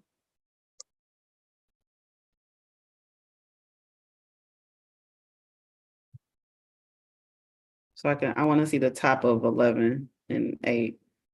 Thank you. Okay. So do you want to send this one off? for VRA analysis? Yes, I'll just say quickly, John, you can name this one the Riverwalk, but, so I made some changes from 1 to 7 because Wildermere Park was split. There were some areas when I went down to 1 and 9, I was looking at the Jefferson Avenue area to make sure that that was contiguous and those CUIs were still together. We put Warren Avenue Community North. Before they were switched, there was Garden View in an area where it shouldn't have been, and part of the Warren Avenue Community North was split. So the changes here kept those communities together. When we made adjustments to District 16, which is outside of what we are charged to address, but it shifted the Weatherby neighborhood back to District 4, and then it was able to allow us to add Far West Detroit and Grandmont from District 4 to District 16. This is important because the Rosedale Grandmont community is huge. If you ever have the pleasure of going over there, there are cake shops, and Rosedale Park and North Rosedale Park have been very strong communities, and they're doing a lot of, it's been a strong area, but they're doing a lot of revitalization. So it improved the populations and kept COI together. We did something with the Holcomb community in the Evergreen and Outer Drive area, meaning shifted from 16 to 17, but we weren't able to keep all the changes that we made in that area because 17 was way overpopulated. So we still made the best concessions with that. That was south of McNichols. And then finally, we shifted the Northwest community from District 8 into District 4 for population. Okay. Thank you, John. I appreciate you. You bet. So if you send that on for VRA analysis, then I know that our interpreters probably need a break for a moment. So why don't we take a break? Let's see, 13 minutes until 4 o'clock, come back at 4 o'clock, and then we can move on. Unless there's any objection. I don't see any, so we'll see you at 4 o'clock.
Okay, we're back from break.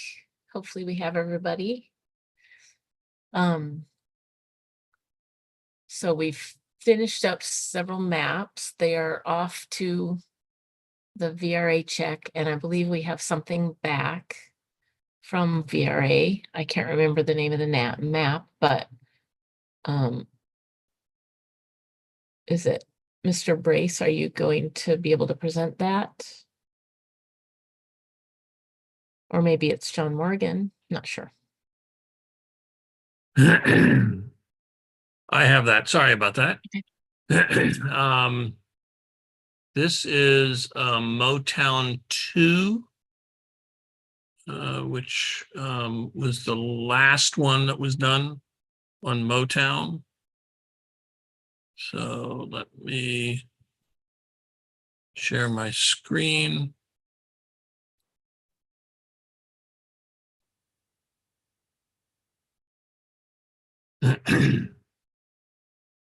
And on my screen is Motown 2.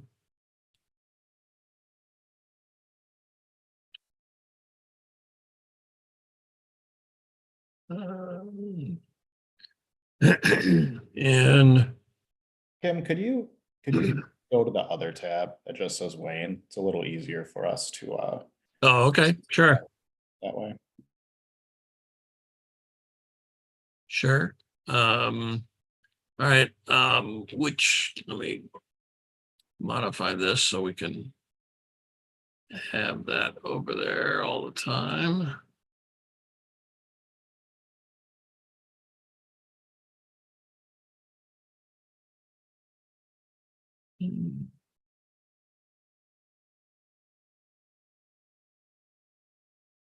Freeze that first column. Okay, so Motown 2. And then let me get map for Motown 2.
Let me see here.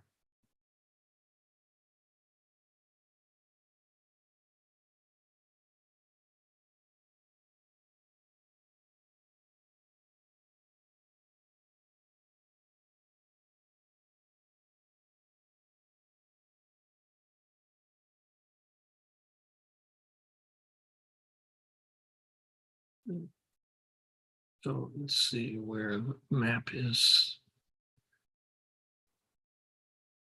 Well, for the time being, let me. I can show the map. Can you show the map? I got it. You got it up there? All right.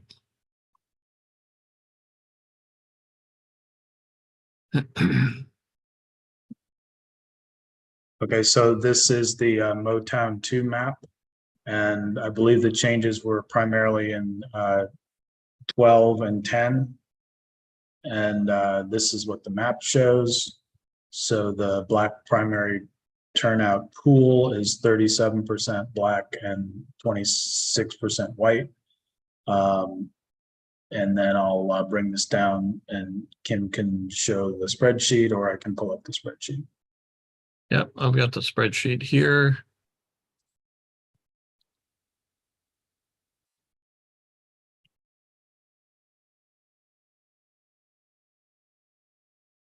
All right, so from the spreadsheet standpoint, District 12 is showing a yes and a yes.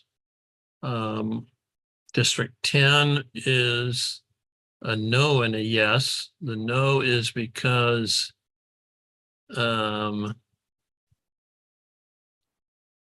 2022, it was very close, 48.7 for whites, 48.5 for African Americans.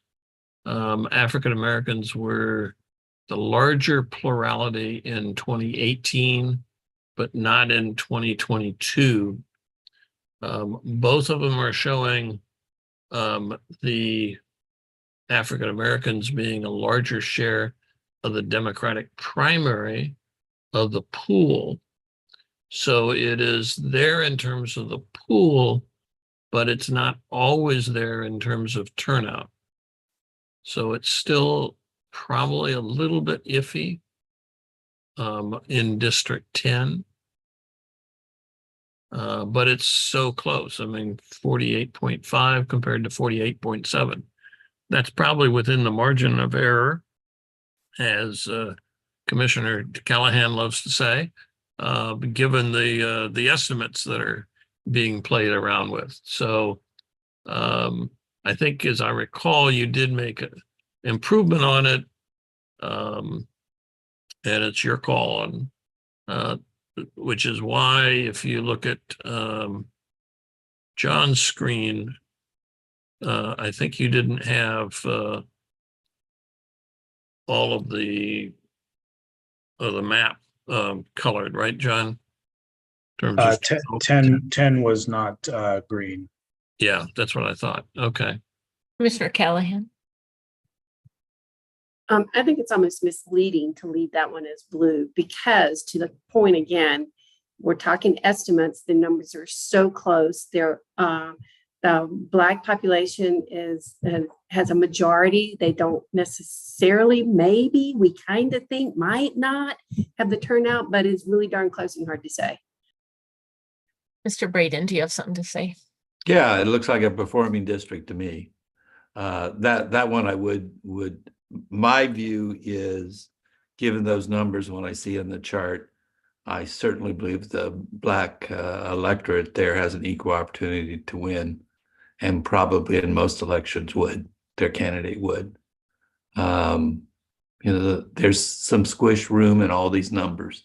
I think the numbers, the way we do the analysis, is a little bit biased toward making him looking a little less likely to perform than you could sort of move around some. But do I believe that is a district that I would be very comfortable arguing is likely to elect a candidate of choice of the Black community most of the time? And the answer to that is yes. A very strong yes. Okay. How you want to color it on the map, I don't know, but I certainly am comfortable. It does look to me that plan is it 11 would be 11 performing districts in all likelihood. Right. Commissioner Eid. So, Mr. Braden, you would say that this map has 11 performing districts? Yeah, I believe so. Yeah, I mean, I have to go back and count, but that's the, I believe, to be the number, looks to me. So, all right, good work, guys. Yeah, I think the map, I mean, I'm comfortable making the argument this map complies with the Voting Rights Act. I think I believe that's the right conclusion looking at this map. Again, I get a little equivocal because these issues are certainly not black and white, but I certainly believe the Black community has an equal opportunity to elect. Okay. So are there any other VRA analysis maps that we have not looked at yet that are back? And Commissioner E, do you have something else? Yeah, can we look at the partisan fairness of that one? I don't think we did it yet after the changes were made. Okay. Whoever wants to bring that up.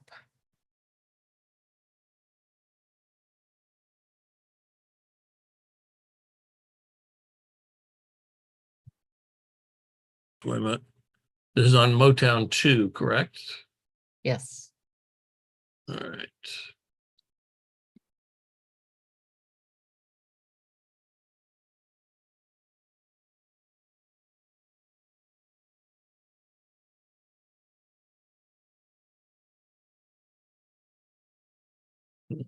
Share my screen.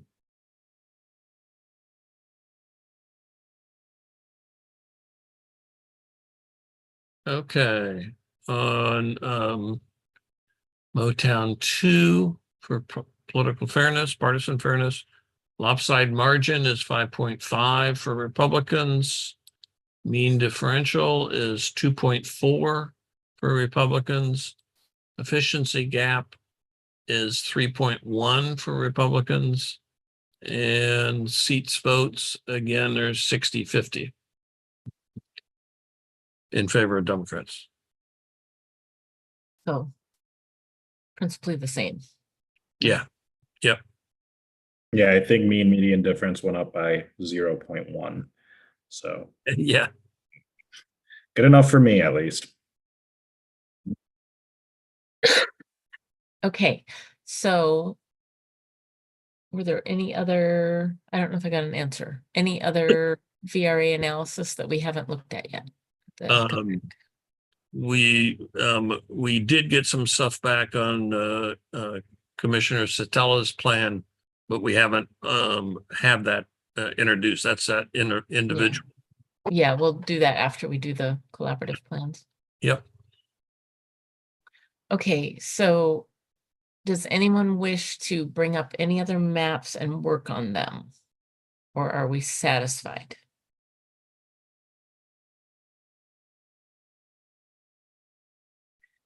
Okay, I don't see any hands. Then I'm thinking that we go on to the next order of business, which is to vote on the draft proposed maps. We have already voted to send through our 6 original maps. But we have others that we have worked on. Commissioner Eek. Yeah, I'll motion to send Motown 2 to the next stage, with the caveat that we might want to rename it. Okay, I have a comment about that. I'm thinking as we vote to send them forward, we should probably bring them up and go through the 7 ranked criteria, make sure it meets everything, and choose the name, whatever name to distinguish it. Yep, happy to do that. Commissioner Callahan? Oh, that was exactly my thought too, the 7 rank. Okay. Okay, so, and you want to start with Motown 2. John, you want to bring that one up? Okay.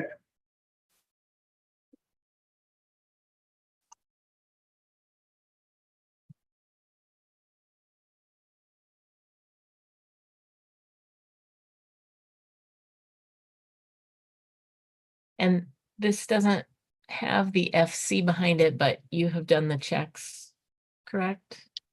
Yes, I think in the shape file it has that.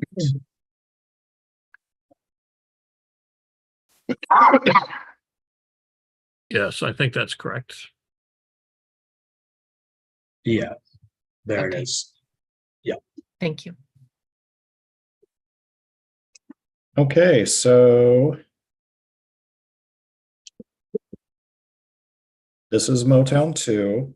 It started off this morning as Spirit of Detroit. Commissioner Kellum, using the public comment she cited earlier, changed districts 10, 12, and 13 to help its compliance with the VRA. It went through the VRA check. We saw it was close, but not quite there. So then we switched one neighborhood from 12 into 10, and we replaced one precinct that was above the 8-mile line. We took that below, and we took one that was below the 8-mile line and brought it up. It's essentially a 1-for-1 switch on crossing 8 Mile.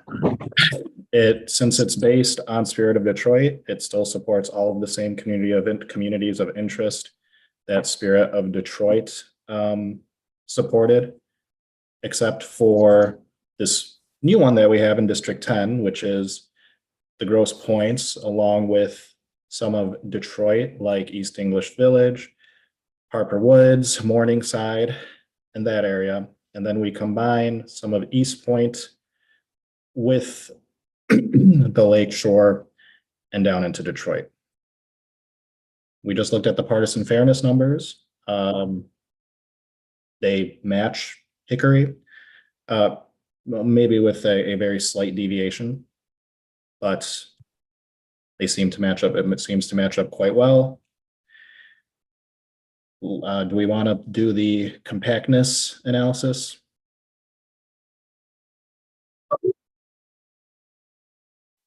You can just state for the record the other. Oh yeah, well, we ran the compactness on Spirit of Detroit. This might be actually a little bit more compact because District 10 is a little bit more compact than it was in Spirit of Detroit, but it's probably about the same.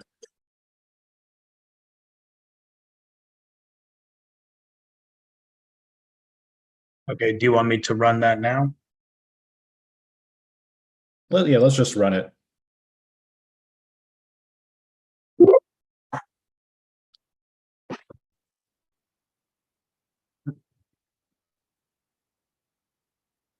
Commissioner Cullen has her hand up. Oh, Commissioner Cullen.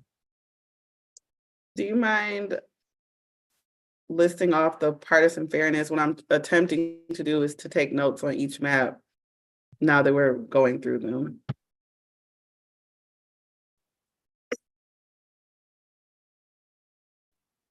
Yeah, the lopsided margins test was 5.9% in favor of Republicans. Mean median difference was 2.4% in favor of Republicans. Efficiency gap was 3.1% in favor of Republicans, and seats to votes ratio was 1.7% in favor of Democrats.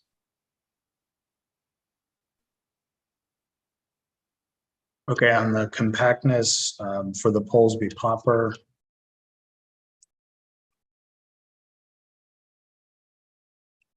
Commissioner Callahan, do you have a question before we go through this? Just maybe I heard wrong. Did Commissioner Eid say that the lopsided margin was 5.9? I think it was 5.5. That is correct, 5.5. I misspoke. Thank you.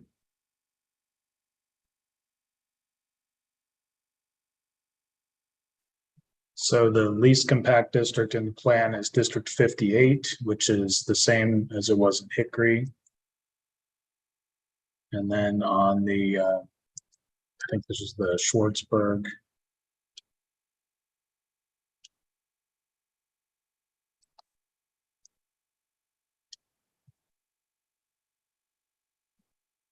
The least compact is District 58, which is the same as the Hickory plan. And then on REOC, the least compact is District 29, which was not a district that was changed in the redrawing.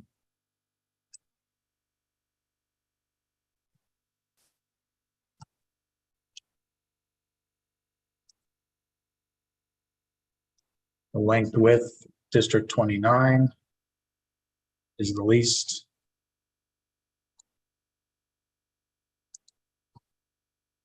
And on the convex hull, District 58 is the least, which was not a district that was changed.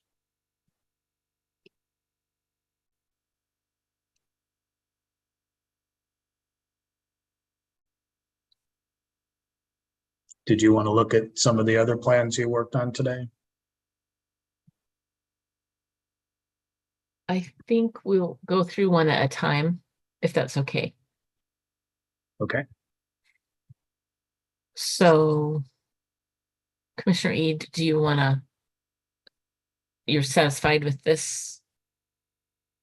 Did we talk about county splits, township splits, stuff like that? Not specifically that I remember. Well, I think most of these districts clearly don't split counties. You have some that do for community of interest reasons, like districts 5, 8, 11, and 12 in particular, in this area. But compared to, I think, what we're coming from, there are less county splits.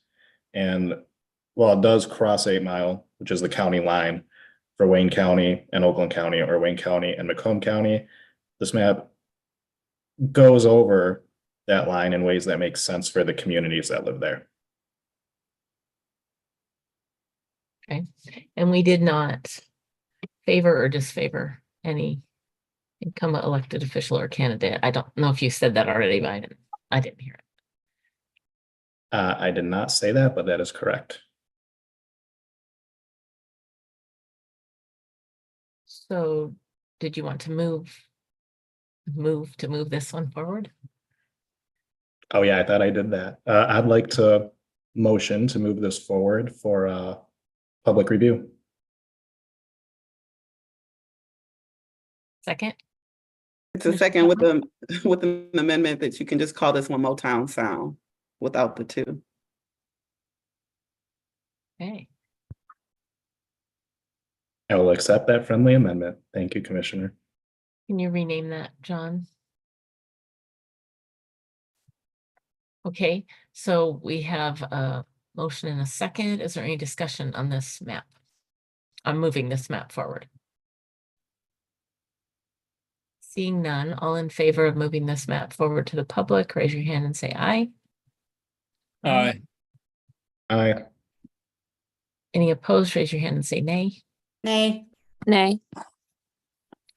Okay, the ayes have it and it moves forward to the public.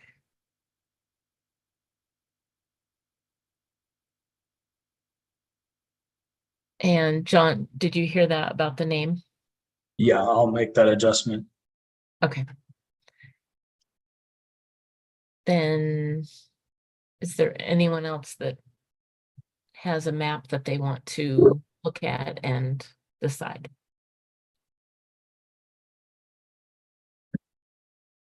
I will do, if no one else has one first, I will do Water Lily, the last version. D. Yes. I believe that's the one that had the 11 opportunity districts.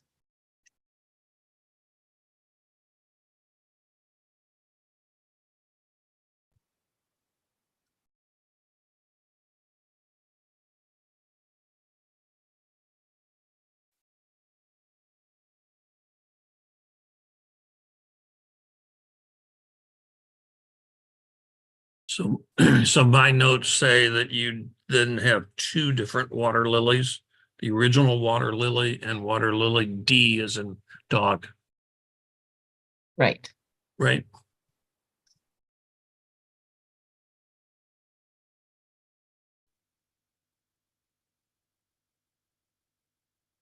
I'm just looking for the water lily D map. Okay, while you do that, we have a request to redo that vote with roll call, so for clarity purposes. So Motown, the one we were just looking at, there is a motion and a second to move that forward to public comment.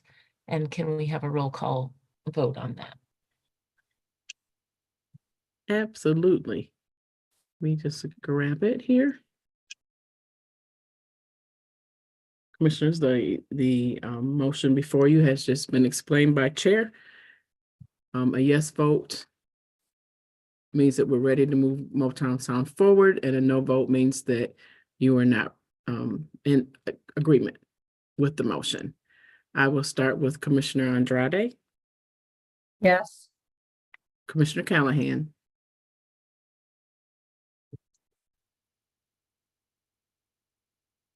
Commissioner Callahan, you're on mute. Yes. Thank you. Commissioner Curry. Yes. Commissioner Eid.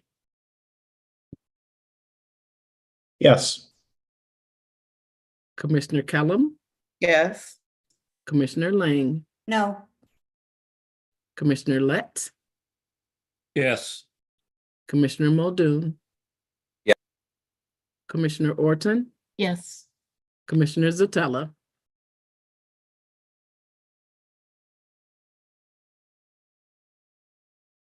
Sorry, no. You're okay. Thank you. Commissioner Villette, Yes. Commissioner Wagner, No. Commissioner Weiss, Yes. and Madam Chair, with a vote of 10 yes to 3 no, the motion carries. Thank you. You're welcome. Okay, so I was going to bring up the water lily D. Here's the effectiveness map. okay. So you have 1, 2, 3, 4, 5, 6, 7, 8, 9, 8. Let me try this again. 1, 2, 3, 4, 5, 6, 7, 8, 9, 10, 11. Plus this one would be 12, but that's outside of, Right. right? That's entirely in, Okay. and then we looked at the other VRA sheet here. If you wanted to look at that.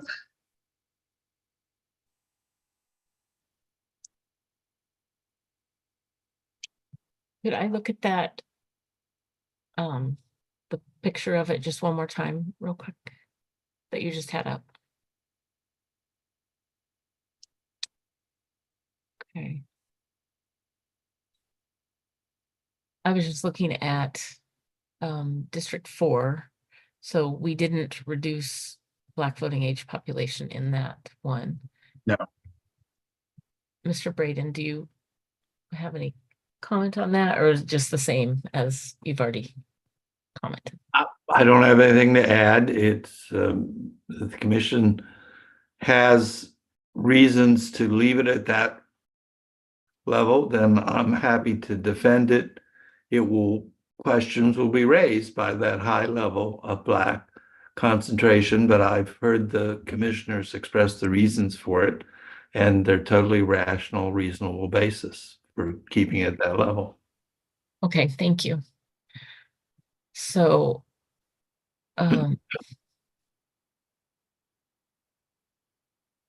yeah, if you'll bring up Autobound or either one. Okay. So did you need to see the spreadsheet or just go to Autobound? I think just Autobound is fine. Okay, so it's water lily D. And we looked at the partisan fairness, but do we need to do that again right now? Anybody? I'd appreciate it. Okay.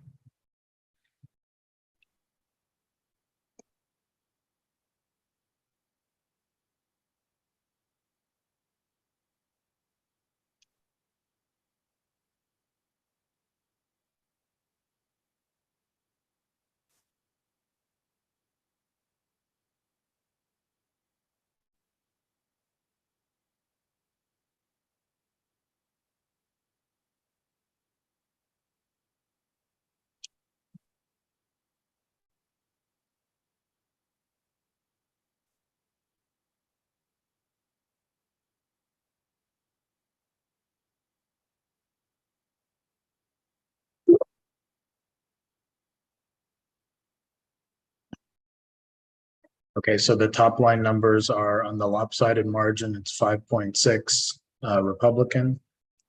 On the mean median, it's 2.9 Republican.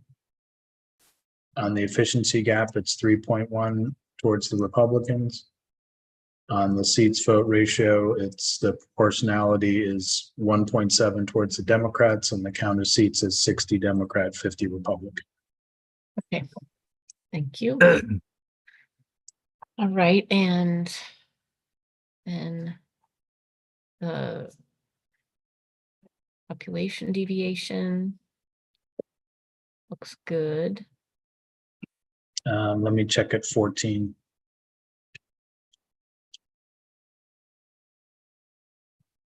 Yep, positive 2.48 is the highest, and that's within the deviation range. Okay, Commissioner Callahan. Yeah, can you please summarize the changes that were made from Water Lily for VRA compliance? What tweaks, specific, what districts did we tweak here?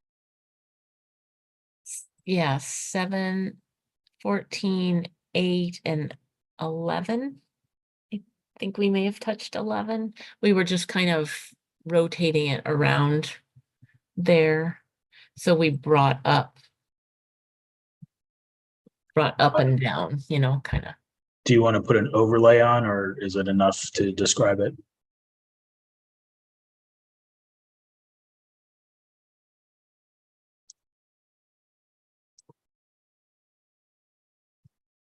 You were muted, Commissioner Callahan, so I couldn't hear you, but.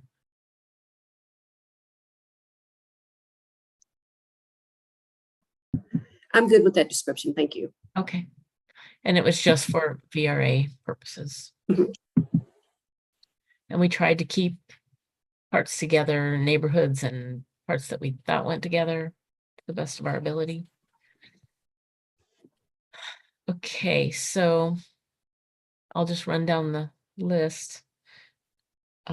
Population, tried to meet Voting Rights Act. You ran discontiguity test, John? Yes. Okay. So they're contiguous. They reflect the state's diverse population and communities of interest. We took that into account. They do not provide a disproportionate advantage to any political party. The partisan fairness is about the same as all the others. They do not favor or disfavor incumbent elected officials, as far as we know, because we didn't look at that. Reflecting consideration of city, county, and township boundaries. I think we kept to that as much as we could while, you know, shifting things around to try to take in communities of interest and VRA considerations. We did cross 8 Mile Road on most of the districts, which I think we have found is the only way to meet VRA compliance, at least in my understanding. And reasonably compact. Yes, some districts are more compact than others, but it is reasonably compact, I think. Commissioner Kellum, we can look at compactness score as well. How many VRA districts did Water Lily D have? 11 in Wayne County. So could we look at the compactness score? Okay.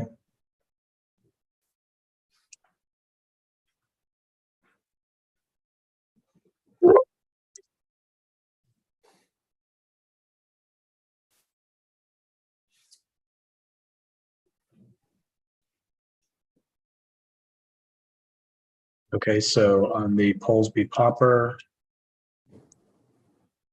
the least compact district is District 58, which was, I believe, the same as in Hickory. On Schwartzburg, the least compact district is 58. On the REAC test, the least compact is District 9, which was not a changed district in this plan. 29. 29, sorry. 29, which was not changed in this plan. On the length width, the least compact district is 29, which was not a changed district.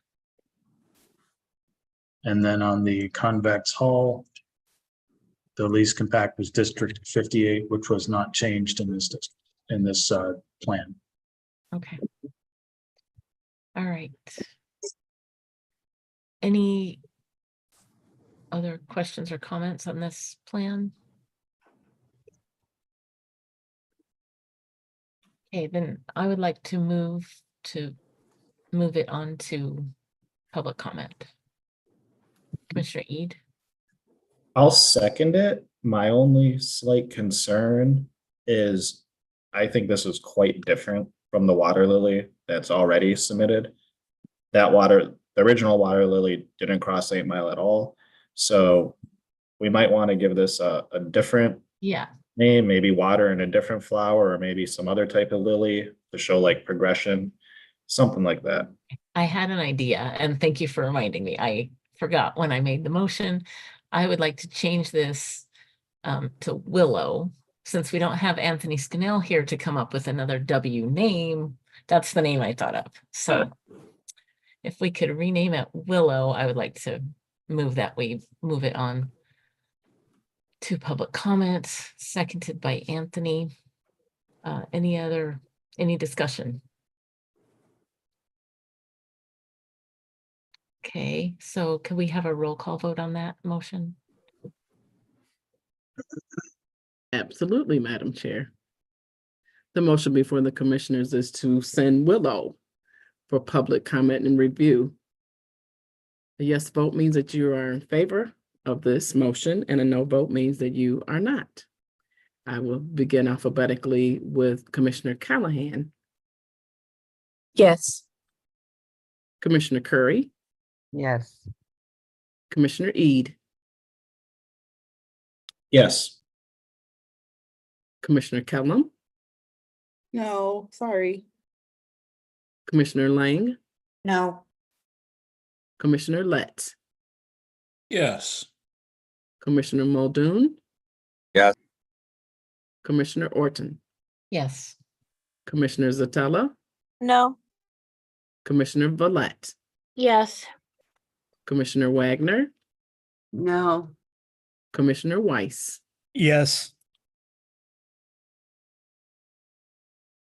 Oops, my mouse got stuck, sorry. Commissioner Andrade, Yes. Madam Chair, with a yes vote of 9 and no vote of 4, the motion is approved and carries. Okay. So who would like to, or would anyone like to bring up any other maps to consider? Maybe we need to see a list of the maps that we have still outstanding. Madam Chair, this is Mr. Brace. I do have the Riverview analysis back from Dr. Palmer, and I have a map of that too. Okay, if you could show us that. Sure. Share my screen.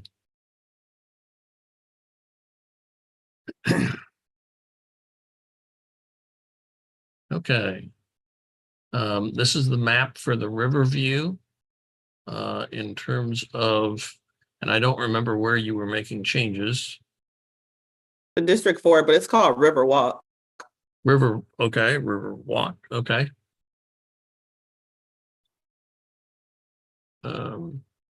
So District 4 is up at 88% now.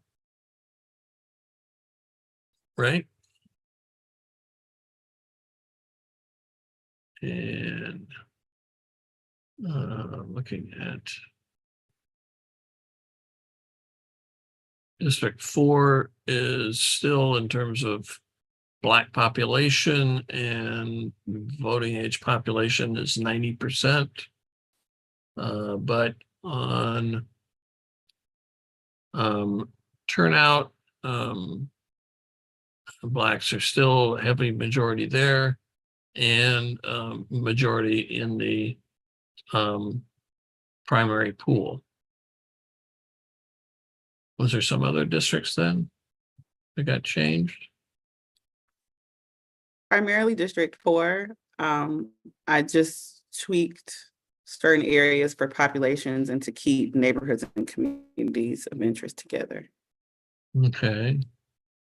This one has 10 yeses for both primary turnout and 10 for the primary pool in terms of districts.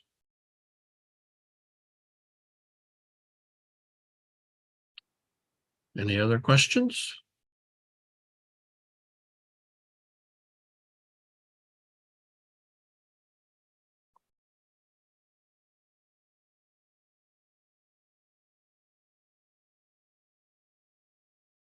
Commissioner Kellum, are you interested in moving that one for public comment?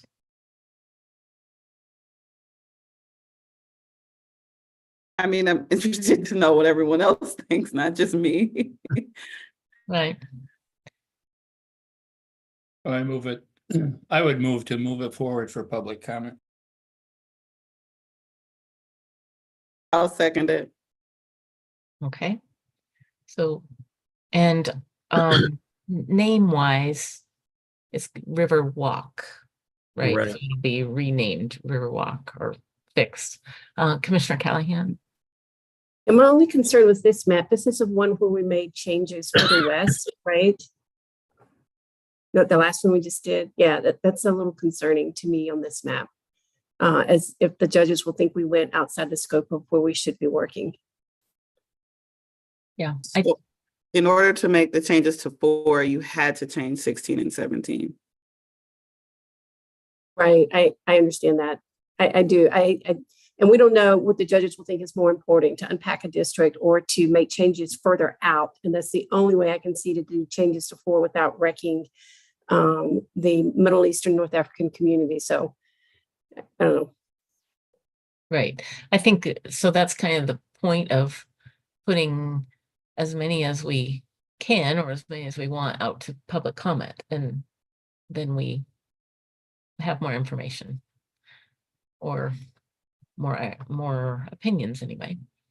So, Commissioner Eid.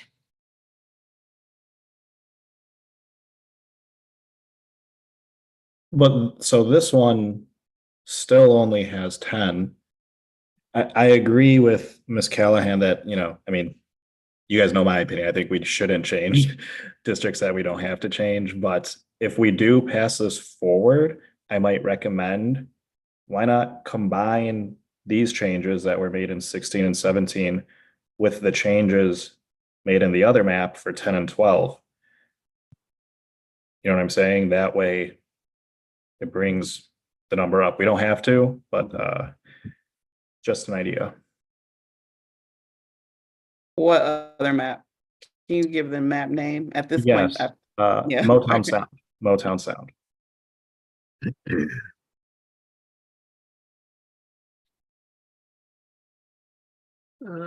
Let's see here what I've got.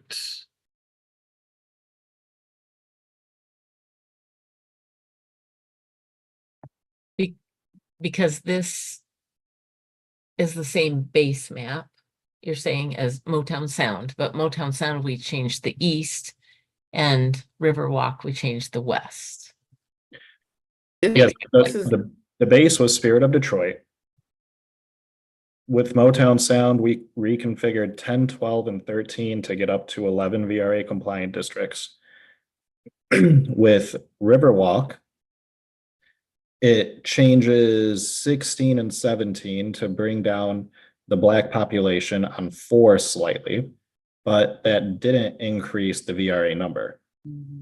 What if we do want to move forward with it, you could combine those 2 changes into a map. So this is the Motown Sound map. And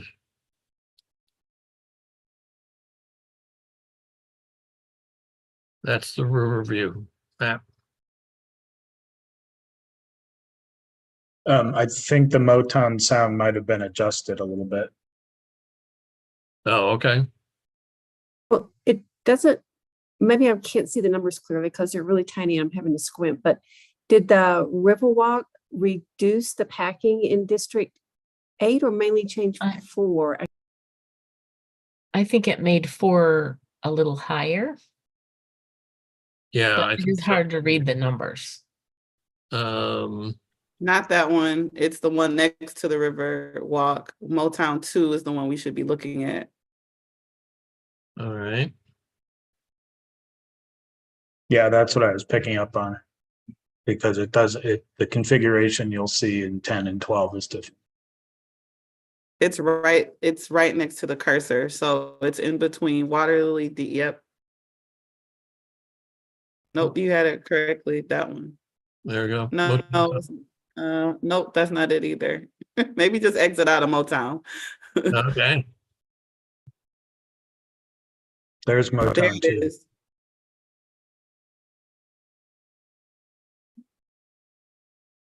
So there's Motown 2. Okay.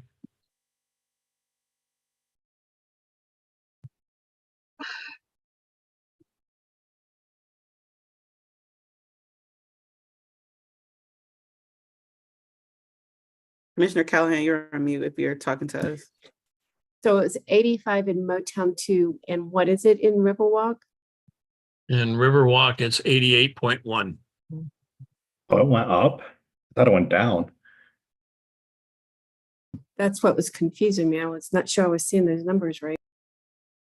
Yeah, so so in 4 in in Riverwalk, yeah, so you're up at 81%. And in the primaries, they're all the way up at 94%. So in the pool, it's still high.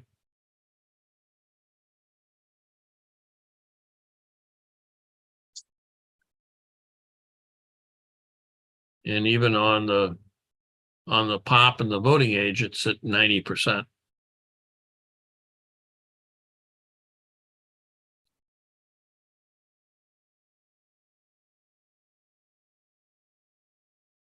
Okay, so does anyone want to move further with this one? Or move with the combining? Well, Steve made a motion. Commissioner Lett made a motion. Oh, okay, sorry. Hard to remember. Okay, a motion to move it forward. Any other discussion? Did we look at the VR? Did we look at VRA? Did we look at No, partisan fairness for this one? We have not gone down the list on this one yet. Right.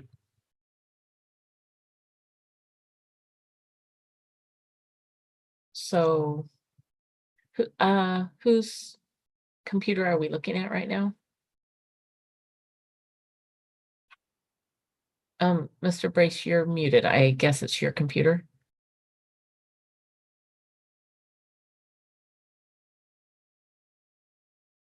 Yes, there we go. This is my computer that we're looking at still. And you wanted to look at the partisan fairness Yes, please. on Riverwalk. Okay.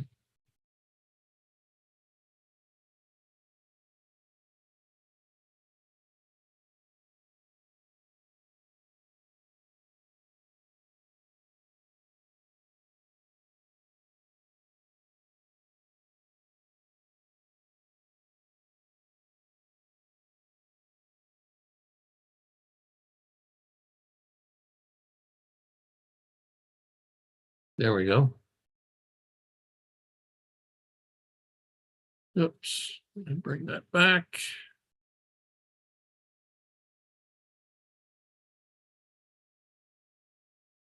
Okay, this is Riverwalk. And so the lopsided margin is 5.6 for Republicans. Mean differential is 2.5 for Republicans. Efficiency gap. If my computer catches up, there we go. Is 3.1, and seats votes is still 60-50 for the Democrats. Okay. And so can we look on Autobound at this plan for the population? Sure, John, it's yours.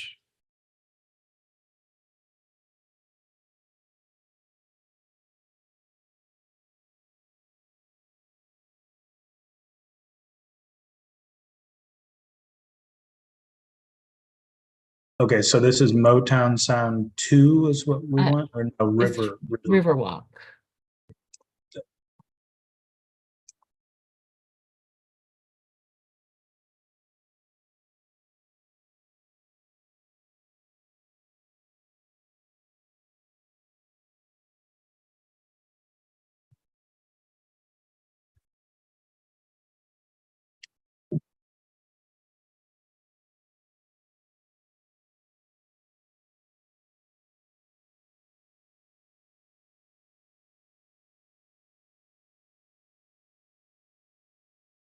Okay, so while it's loading, the deviation range is within plus or minus 2.5%.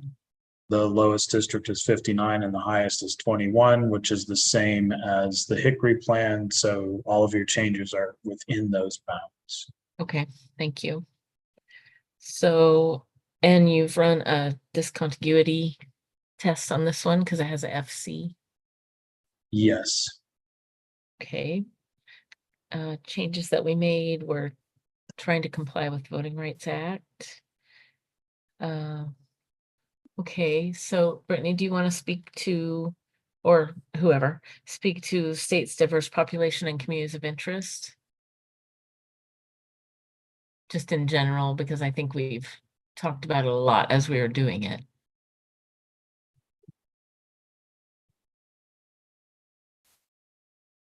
Anyone?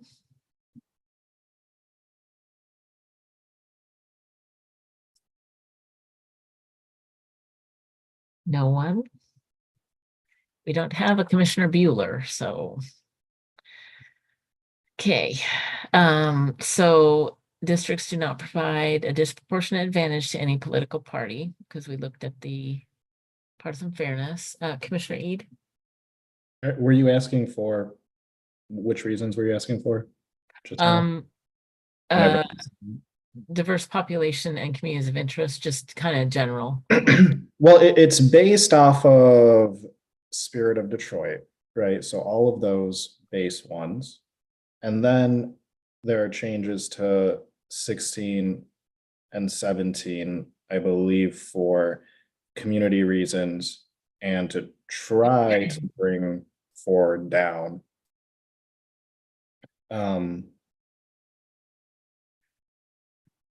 Yeah. Yeah, I think that covers it. Thank you. And the districts do not favor or disfavor incumbent elected officials or candidates. Because we didn't look at that. Districts. Okay, so how do districts reflect consideration of county, city, and township boundaries? We talked about that, like you said, in the Spirit of Detroit when we created it. These changes that we made over here. Brittany, do you want to speak to that? The changes for 1, 7, and 9 were to just simply clean up like geographic discontinuity. So there were areas where neighborhoods were broken up or and or communities.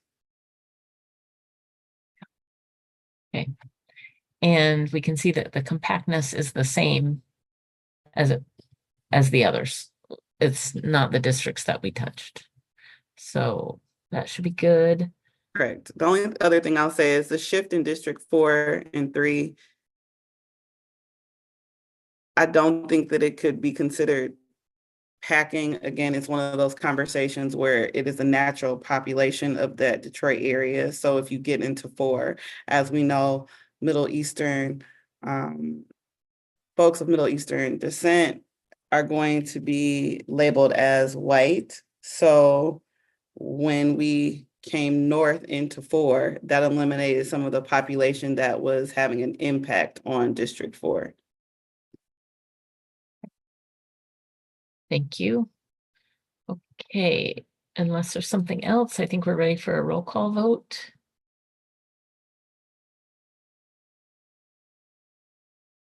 Yes, ma'am.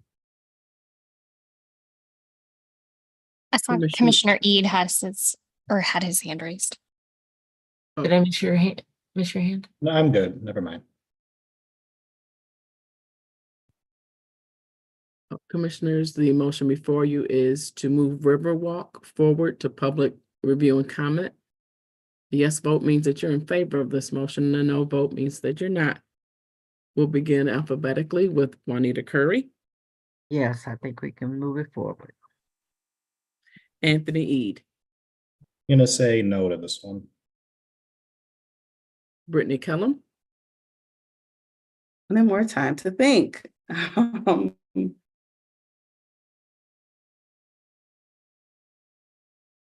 Yes. Rhonda Lang. No. Stephen Lett. Yes. Marcus Muldoon, Yes. Cynthia Orton, Yes. Rebecca Zatella.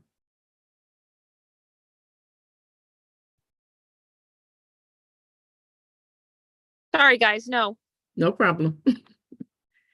Janice Villette, Yes. Aaron Wagner, No. Richard Weiss, Yes. Elaine Andrade, No. Donna Callahan, No.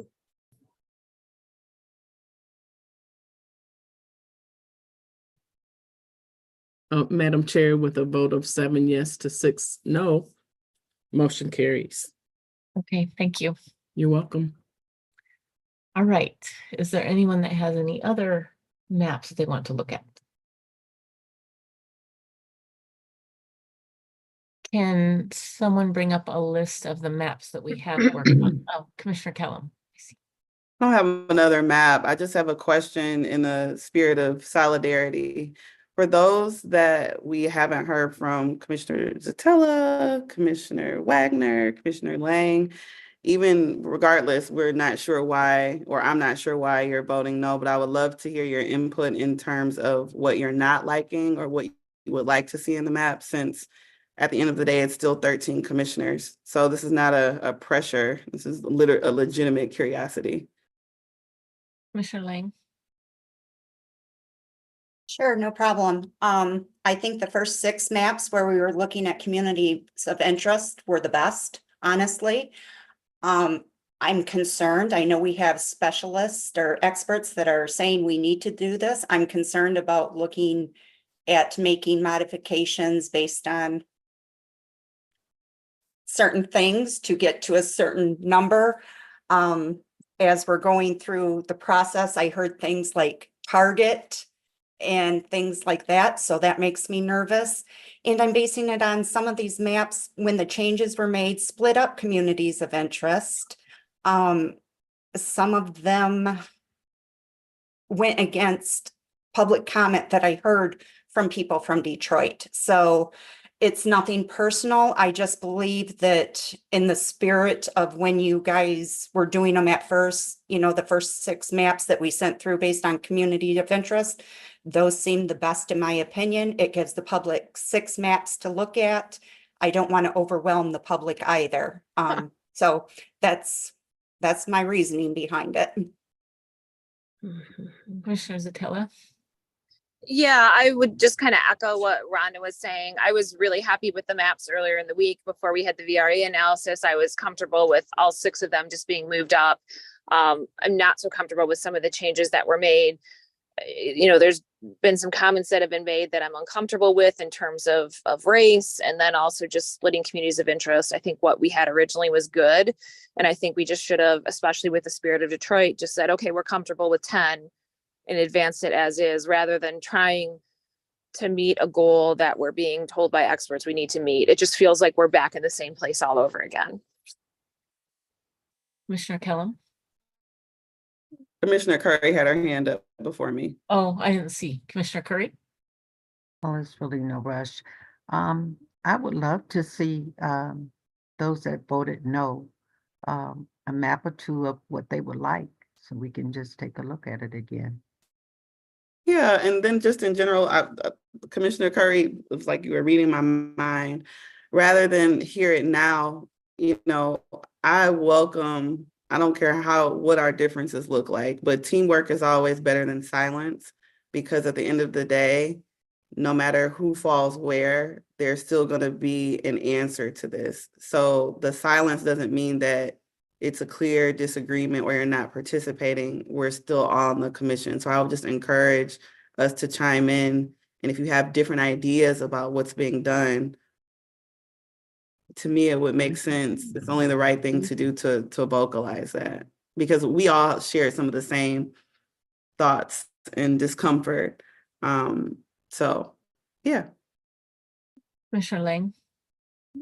Yeah, in response to Commissioner Curry, one of the ones that I thought was the better one was the spirit of Detroit, the very first one that I made the motion to move forward. I thought that one really took a dive into the communities of interest of the people of Detroit. So, you know, if I were to rank them, like I said, I think the first 6 were more organic and genuine. So I liked the first 6. And like I said, the first one that I picked out of those 6 was actually the Spirit of Detroit. So I hope that answers your question. Can't we send that on too? Can we look at it again and send it on too? I mean, we're We did. unstuck. We did? Okay, well, that's good.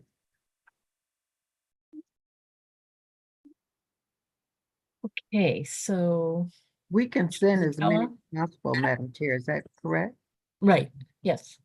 Well, Rebecca and Rhonda and anyone else that have voted no on some of these, why don't you put yours up to vote and let's see.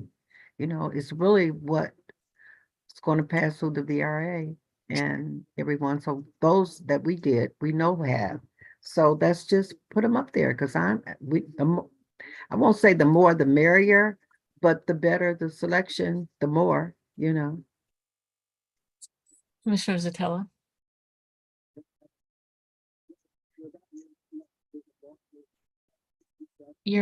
We can't hear you. You're muted. Sorry, I am also a little worried about possibly overwhelming the public because I think we started out with 6 and then we're adding more maps and it's just like almost overwhelming, I think, for people to look at them all and provide comments, and some of them are very similar, and that's a concern too. Just on a related note, I've kind of been in and out the last few days because it's end of the month and I'm always super busy at that time for work. But did we advance the promote the vote and the MSU maps? No, we have not. Okay, would we consider doing that? Because I realize people have concerns about it, but I just sort of feel like at a minimum, we should put them out there so that the public can comment on them. And I would make a motion to that effect. Okay. Okay, so we have a motion and a second. Let me think about where we were in the process. We didn't already have a motion, did we? So now we have a motion and a second to move. What maps are you talking about exactly? So it would have been the first one that was called the Trillium that had Steve Lutt's initials on it because I think that was kind of the original map. And then I think there's another one that's promote the vote with my initials on it. That would be the same thing. Just take those original maps that were submitted us by the public and just throw them out there in the pool so that people can comment on it. Both of them. Yes. Okay, so we have a motion and a second to put those 2 promote the vote maps, which were slightly changed and called Trillium, out for public comment. Is there any discussion on that? We have a lot of hands. I don't know if this is discussion for a different topic or for this topic. So Commissioner Orton, their hands up before the motion was put forth. So I don't know, Commissioner Lett has since taken his hand down, but. Yeah. So if you want to discuss this motion, that's what we're doing. And then after this, we can go back to what we were talking about. Commissioner Lang? Oh, this might be an unpopular point of view, but I'm opposed to it. I think it's our jobs to do the maps while there can be some input from others. Again, I go back to comments that I heard during the town hall, and I just have a hard time accepting the maps. I know that's going to be an unpopular view, so I'm just going to say I would be opposed. Commissioner Kellum? I agree. Even if I were to put aside that there are very large organizations behind it, which is fine, you know, that's powerful. However, listening to the public comment this morning, going onto the portal, there's general support for promote the vote maps. However, none of the individuals and no citizens have been able to speak to, which I'm sure now that I'm saying this is what's going to happen, but speak to specific areas that they like about the promote the vote maps. What we hear is promote the vote, but not specific Detroiters talking from an organic, deep place about why these maps are representative. So I don't mean to disrespect the hard work that goes into it. I am not saying that all people in all organizations mean ill. There are lots of folks that work everywhere in combination with each other, right next to each other. But my concern, because I knew this was going to come up again, is there are not specific comments speaking to the maps that we have gone and edited, even the changes that I have made today that other commissioners have made have been citizens, so we know, right? So making specific comments about areas and trying their best to give their honest opinion. And this is not the first time that Promote the Vote in a way has lobbied us to use their maps. So I hope we don't succumb to that pressure. It's nothing personal against the organization. It's nothing personal against the NAACP. It's nothing personal against Access. Access is an organization that my personal work has a relationship with. These just aren't, they're citizens of Detroit, but these aren't, I haven't heard the everyday person qualify these suggestions on top of all my other concerns about where they actually come. Okay, Commissioner Andrade. Yes, so I agree that we haven't heard specifics, but if we put them forward and we have the town halls, maybe we can hear more specific responses to those maps. Okay, is there any other discussion on that? Seeing none, can we have a roll call vote? Oh, Commissioner Callahan. I think we should do votes on these separately because we need to open, if we're going to promote them forward, we need to follow the process, open those maps up and go through the 7 criteria and, You're right. and put those comments on the record. You're right. Commissioner Zatella, would you amend your motion to just do one at a time so we can go through them? Yeah, I'm fine with amending it, but I'm not going to be able to guide that process right now.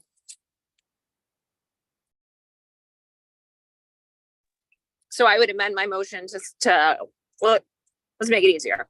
How about we just start with the Michigan State map? I would retract my prior motion and then make a motion to advance the Michigan State, I think it's IPPSR, I could have the initials wrong, map. Okay. Is there a second for that? Apologies for the interruption. I just want to clarify, there were 2 versions of the Trillium, which was the IPPSR. So that was Trillium STL, which was the direct copy, and then the Trillium collaborative version, which was one that was modified by Commissioner Muldoon after Commissioner Lett put forward the map. So just wanted to clarify which version you were speaking to, Commissioner Satella. I was speaking to the one with Commissioner Lett's initials on them.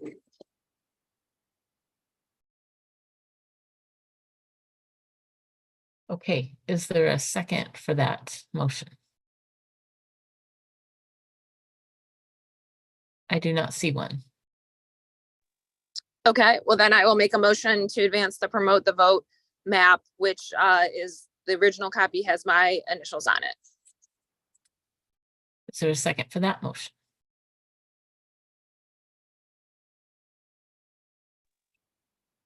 I do not see one. Okay, I tried.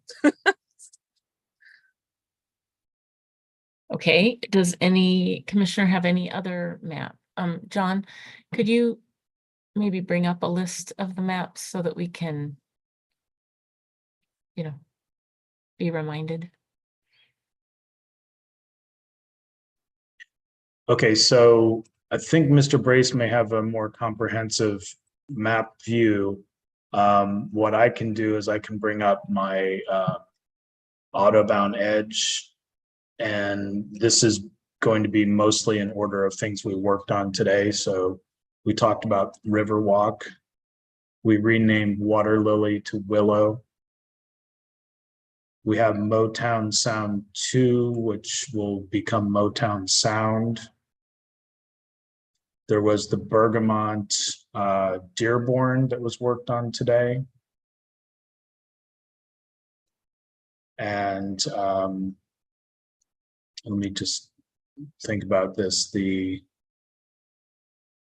I believe the Motown Sound 2 that will be renamed Motown Sound is the one that Commissioner Eade worked on at the last part. He described we made changes along the border between Macomb and Wayne County. And I think that covers the maps that we're working on today. Hustle Hard was another one. And that one was primarily looking at the city of Taylor area between 27 and 28. So we did work on that today. And then going before that, I'd have to look carefully at what we worked on yesterday. And we also have maps from Commissioner Tatella separately. Okay. Did that remind anyone of anything they would like to look at, see about moving forward? Also, these are some of this also may help things. These are some of the names of the maps that we have effectiveness maps for. I don't know that this is comprehensive, but this does cover a lot. Okay. Commissioner Kellum? I just wanted a complete list of all the maps that we're moving forward, if that's possible. If someone could just list them all. But we have already moved forward. Yes. Mr. Brady, is that what you're sharing? No, I believe Sarah Reinhardt has the better list of all of us. Okay. What are we looking at right now? This is the list. So these are the initial 6, 1, 2, 3, 4, 5, 6. And then these are the 3 that you just voted to approve. If I'm missing any, please let me know and I'll add it. Okay, does that help anyone? I kind of wanted to see Hustle Hard one more time. I don't know. I can't remember who drew it or who was behind the drawings of it, but. Okay, can we bring that up, John?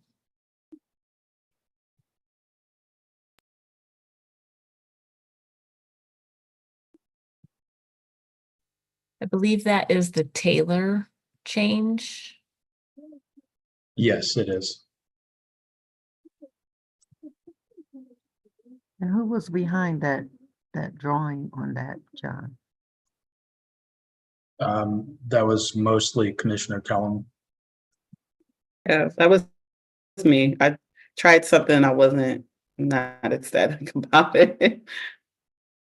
Okay, so this map just acknowledges that we worked on it today. This is the effectiveness map, but the changes were to the south of this. We can't see your screen. Okay, sorry about that. Try that again. Okay, so this is the effectiveness map, and the districts that were changed are basically to the south of this. So this is this version of the map made City of Taylor whole in District 29, and it made 28 more of a Monroe Center district that did not go all the way north into Taylor. And otherwise it kept one of the configurations here in 10 and 12. That's fine for me. Thank you. Okay. Commissioner Callahan. If I'm not mistaken, this is one that after we had it analyzed, it had some disappointing partisan fairness scores. And that's why it kind of died. That's fine. So you're done with that one? Yes, Commissioner Curry? Okay, Madam Chair, yes. all right. Does anyone have any others that they want to discuss, or should we just have that be our list that we're moving forward? So by my count, that is 9. Sarah Reinhardt? Yeah, I obviously don't have any more maps to put forward. But one thing that I wanted to flag is I know you were working to rename some of the newer maps to make them distinct from other maps, and you do still have a Bergamot 1 and 2. So I just wanted to flag that for your awareness. If you wanted to rename one, obviously you don't have to, just something I wanted to raise for your awareness. Okay, Mr. Morgan, do you have something? Yes, just a reminder that we did work on Bergamot Dearborn today. Right. Okay, what's the thought? Should we rename Bergamot 2 to a different bee flower name? Commissioner Eid. That one I'm actually okay with leaving, just like version 1 and version 2, because it's the same map, just with one change. Okay. All right, I don't see any other comments about that. So, I had Commissioner a Callum, quick comment. okay, go ahead. Do you at least want to put a hyphen to indicate the change, or am I overthinking it? A hyphen and then something to indicate, you mean? Bergamot Dearborn, like whatever. Yeah, I don't know. We aren't talking about Bergamot Dearborn. That one didn't move forward. These are Okay, the well, original 2. whatever it happened. Okay. Whatever happened in terms of the change, that was my own. So it's the Lakeshore District that is different in those 2. So can we see the list again, Sarah Reinhardt?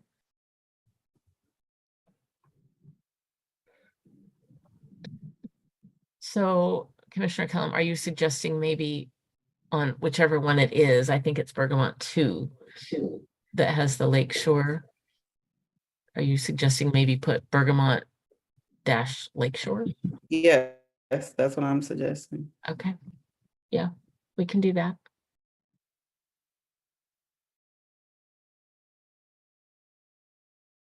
Thank you. And so, John, you'll take care of that appropriately. So, but as far as the maps go, the Bergamot 2 hasn't changed and the Bergamot 1 hasn't changed, right?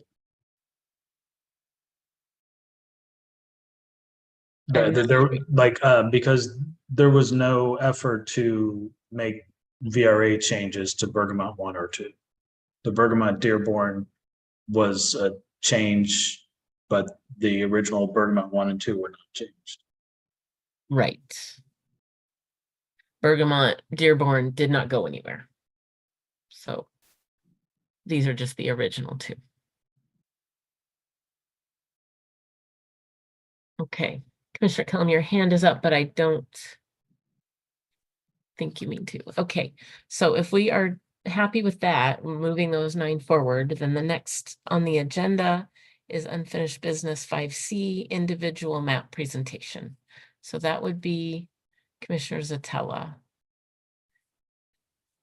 Without objection, hearing no objection, please proceed, Commissioner Zatella. I'm sorry, could you repeat that, Cynthia? Yeah, we are on to your individual map presentation. So I'm actually in the car driving, so I cannot present right now. I'm sorry.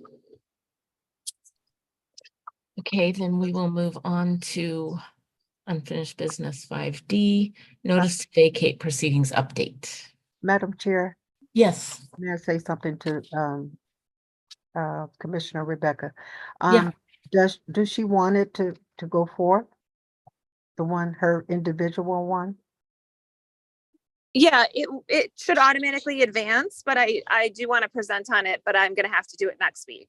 Oh, I was okay. originally supposed to present at 2, and unfortunately that didn't happen today. So I just am at a point where I can't do it right now. Okay, all right. Okay, so without objection, I will ask, Matt, Commissioner Weiss.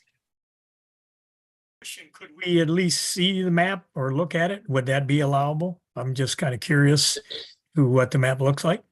It's actually out on the mapping portal. It's version 4. So it is out there Yes. and you can look at it.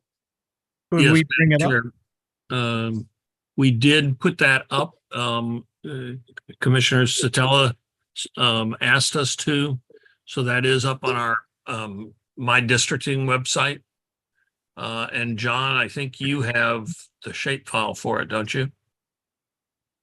Yeah, I do. You want to bring that in and show it so that it's on the same kind of display that everybody's been used to on your screen?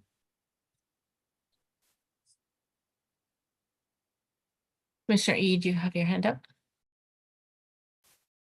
Yeah, I mean, since it's an individual map and since it's moving forward anyways, I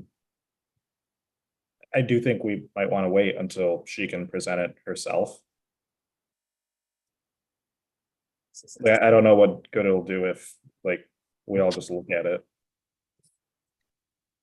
Commissioner Kellum. I'd rather her be able to like, talk about it. I don't want her to do that while she's driving. Okay, Commissioner Kellum.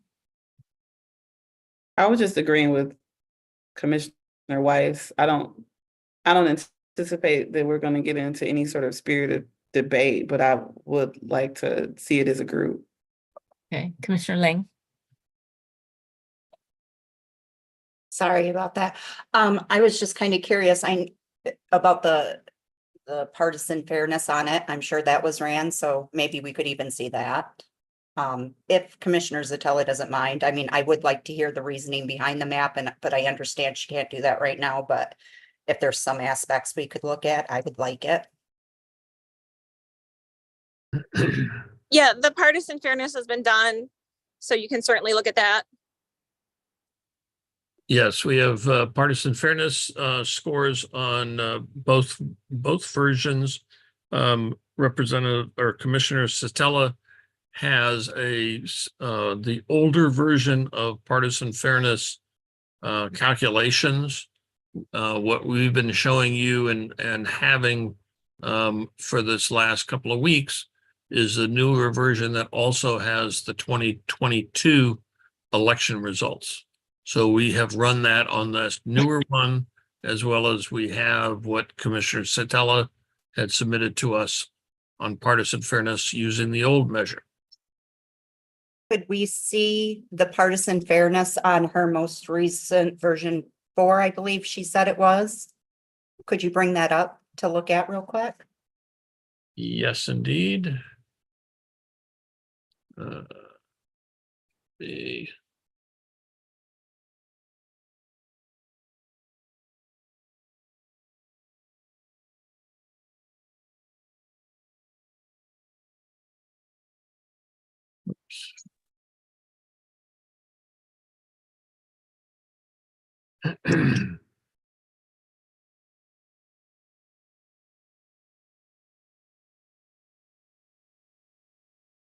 All right. As far as the partisan fairness goes, this is the spreadsheet from Commissioner Satella's plan, and from her machine. Let me grab the right one over here. All right, so this is version 4 from Commissioner Satella. Lopsided margins is 5.4%. On the Republican side, the mean median differential is 2.8%. The efficiency gap is 4.3%. And the seats votes does show a change. It is 57 Democrat, 53 Republican. So there is a change in that regard. As I recall the map, and she'll have to describe it, It does go further out, and the version 4 that she just submitted to us actually goes out and changes a bunch of different districts.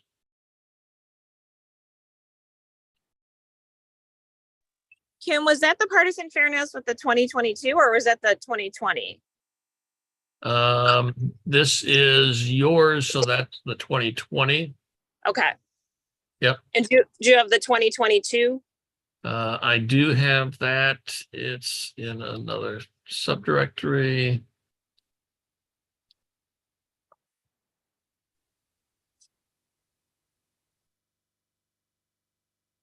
Okay, here it is.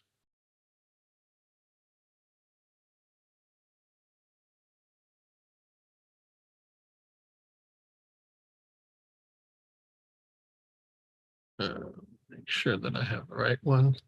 Yes, this one, I've made a distinction and said that it's from Commissioner Satella, but it is run on the EDS system so that you can know the differences on these.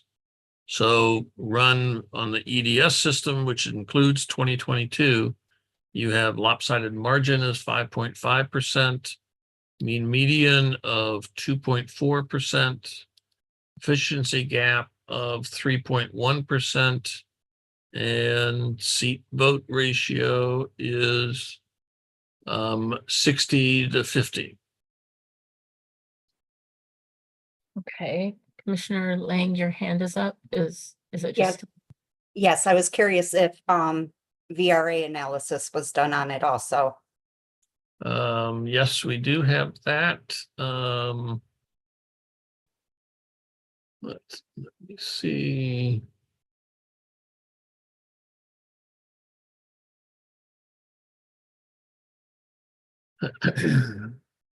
Okay. Satella,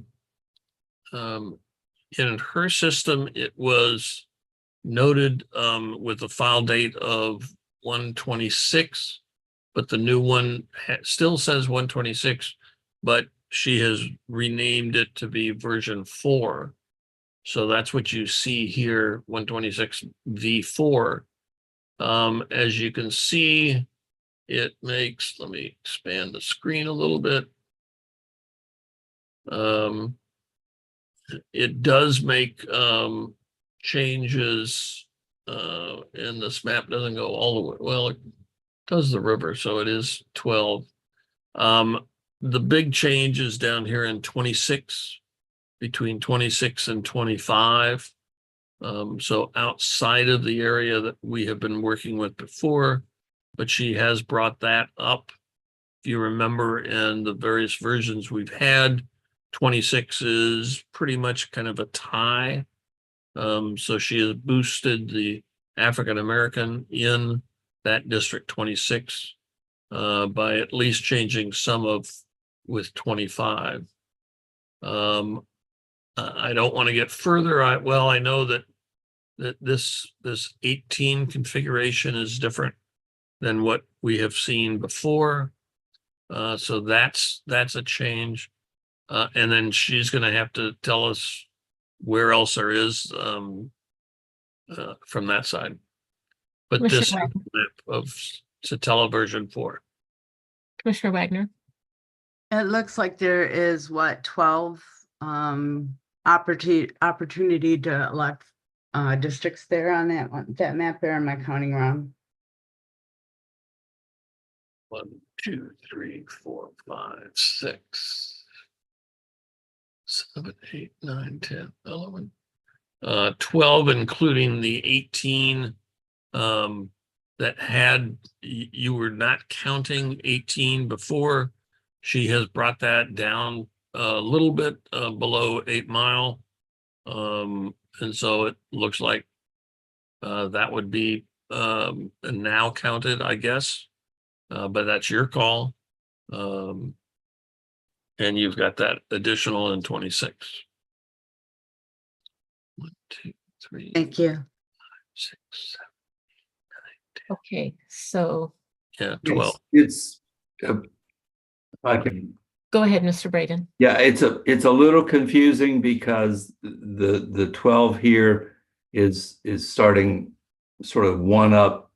It brings in an additional district that's basically not been considered, that sort of exists in all other plans but has never been changed. So this is kind of a wider plan over a bigger area. It's fundamentally in the different, that's the difference. So all the other plans would be really plus one more because all the other plans have this additional district in some configuration, if I'm not wrong. Kim, I am right about that, I believe, correct? All the other plans do not change District 26. So it is as the commission had drawn it last 2 years ago. And it was, as I recall, pretty much even Steven between African Americans and whites. In fact, I think it was just about exactly even. Okay. Yeah, I mean, you can see this one is unchanged. So 26 was 33.1 and 33.1 between black and white. So that's why not only is it outside of the area had been working, but it's a tied circumstance, and she has made it more stronger for African Americans. Anything else, Mr. Braden, or should we move on? No. Okay. It can be confusing because of the sort of the different bases. So. Right. Okay. All right. So then we will move on to business 5D, notice to vacate proceedings update. And without objection, I will ask Mr. Nate Fink to present that. Hearing no objection, please proceed, Mr. Fink. Thank you, Madam Chairwoman.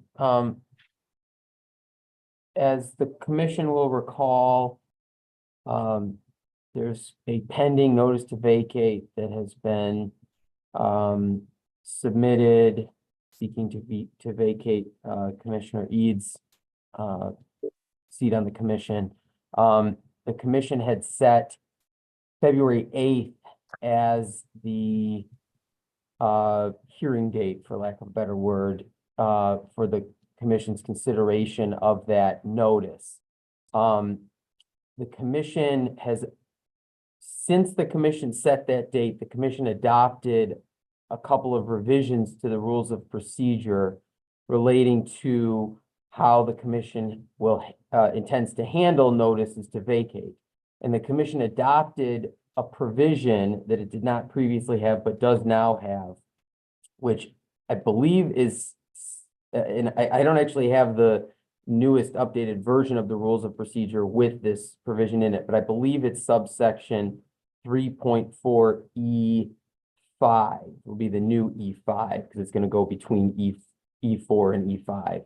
But E5, which says that if a responding member files a written reply with the commission under the rules of procedure, that the commission must vote to proceed to a special meeting and must take a majority vote in order to proceed to the actual special meeting, which is like the hearing and the on the notice. Under the provision that the commission adopted, the commission must take the vote on whether to proceed to the hearing, to the special meeting, at least 7 days after the commission receives the responding commissioner, in this circumstance, Commissioner Eads' written response. As you may have seen by now, the commission has received Commissioner Eads' written response. It was submitted today, and Director Woods shared that with the commission. So 7 days from today would be February 8th. The commission already has a meeting scheduled both to address the special meeting and to address some other matters. Because it's very possible, it's possible, I don't know if it's very possible, but it's possible that the commission would take a vote at the February 8th meeting on whether to proceed. Well, I know the commission will be required to take a vote on whether to proceed. And if the commission does not vote by majority vote at the February 8th meeting to proceed to that special meeting, then there will be no special meeting. As the commission should be aware, the rules of procedure allow for the responding commissioner, the responding member, to have legal counsel, and the commission may, it's not required to, but may, if the responding member ultimately prevails in this in this proceeding, then the commission may reimburse the commissioner or pay for the commissioner's the responding member's attorney's fees related to that. If the commission proceeds as it's currently scheduled, which is to have the February 8th special meeting still scheduled for February 8th, then in this circumstance, Commissioner Eid, or in any other circumstance, if it was just any responding commissioner, would be required to have their attorney prepare in full for the special meeting, as well as regardless and without knowing if that meeting will actually move forward on that date. So, to get to the point here, I recommend that the commission move the special meeting date that's currently set for February 8th to February 13th. Now, the current rules of procedure state that the commission is required to make a final decision on any request, any notice to vacate within 60 days of when the commission receives that notice. February 13th would be 60 days to the day from when the original notice was received. Now, I should note that the commission can, by stipulation, essentially by agreement between the commission and the responding member, the commission could move out that date if it wanted to. But at this point, I'm not recommending that. What I'm recommending is that the commission move the special meeting date to February 13th, which would allow the commission to take a vote 1 week from today on February 8th on whether or not to move forward with the special meeting on the 13th.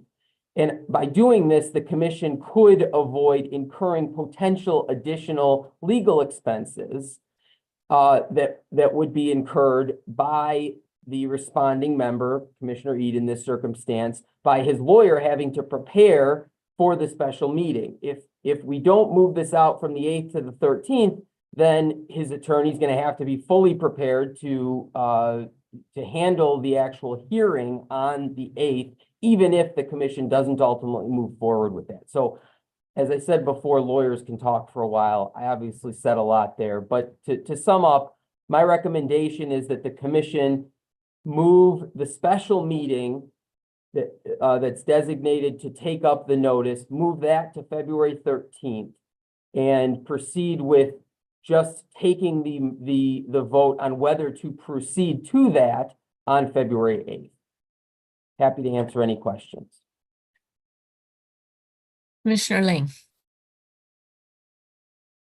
Okay, bear with me. I don't want this to turn into a bad ending to the day. So my first statement is that per Robert's rules, I believe, and per the rules that we had, once a motion is made and the commission has made a decision on a particular item, take the hearing for instance, that the only way it can be reconsidered is if a person that voted yes,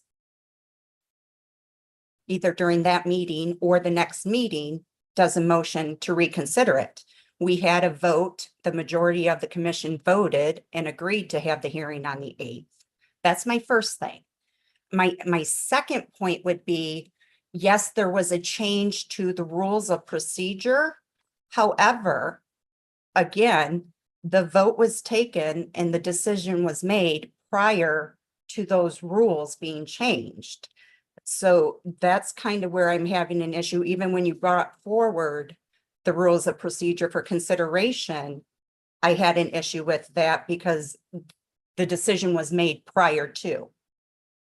Do you see what I'm saying? I'm not a lawyer. I'm just saying it from obviously individual's point of view on what has been precedent in this commission. And that's pretty much it.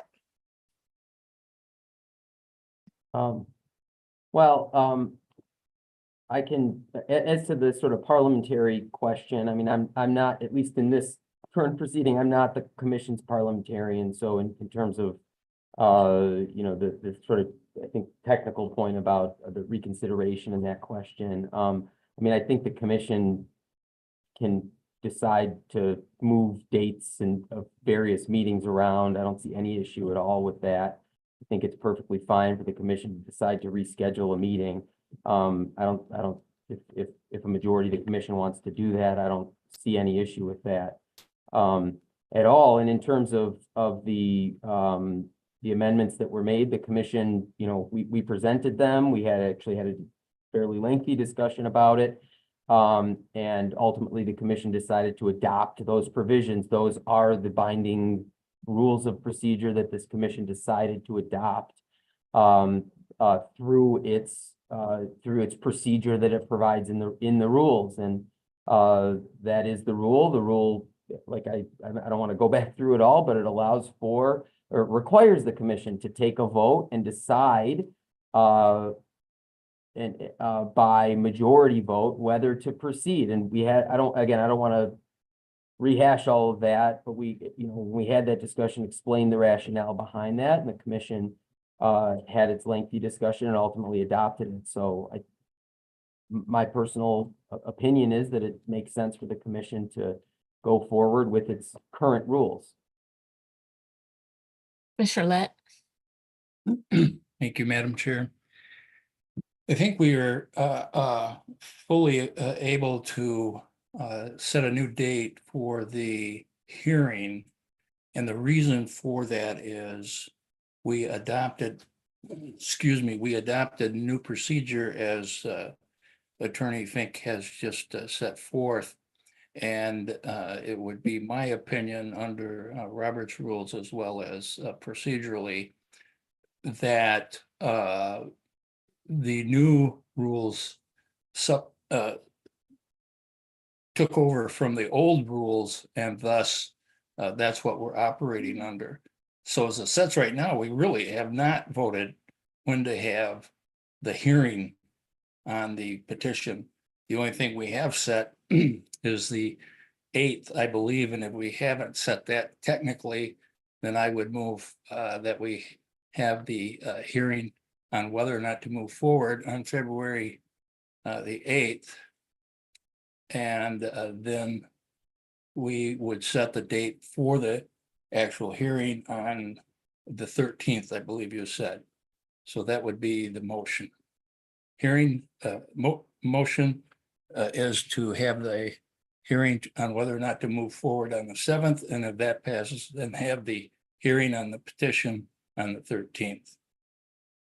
Commissioner Lett, I just want to clarify, when you said it there, when you just summed it up, you actually said the 7th for the initial vote, but I think you meant the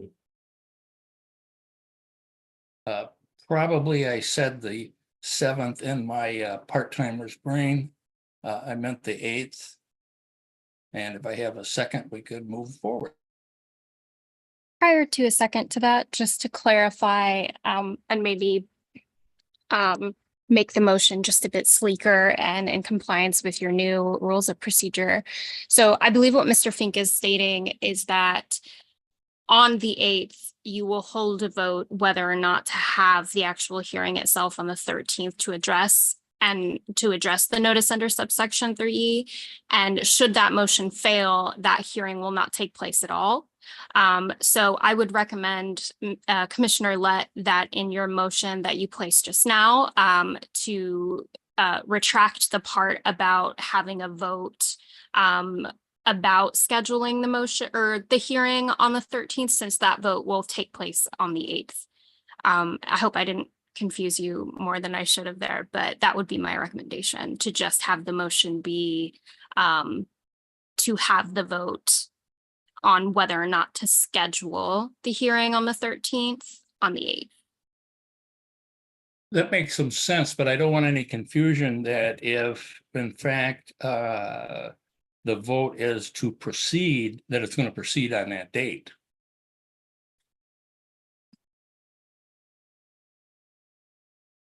Mr. Fink, you want to I answer mean, that? thank you, Ms. Reinhardt. I think to make sure that all parties have proper notice, if the commission does go forward with the meeting on the special meeting on the 13th, I would recommend that the commission schedule it today with the contingency that it may not move forward if the commission decides on the 8th not to actually proceed with the hearing on the 13th. So. That makes sense. Okay, we have a couple hands, but we're in the middle of making a motion. So how would you like the motion to be worded exactly? Commissioner Lett? The motion would be in two parts. Number one would be that on the 8th, well, that we would, the motion would be that on the 8th, we will hold a hearing to determine and take a vote as to whether or not the petition will proceed to hearing. Secondly, the hearing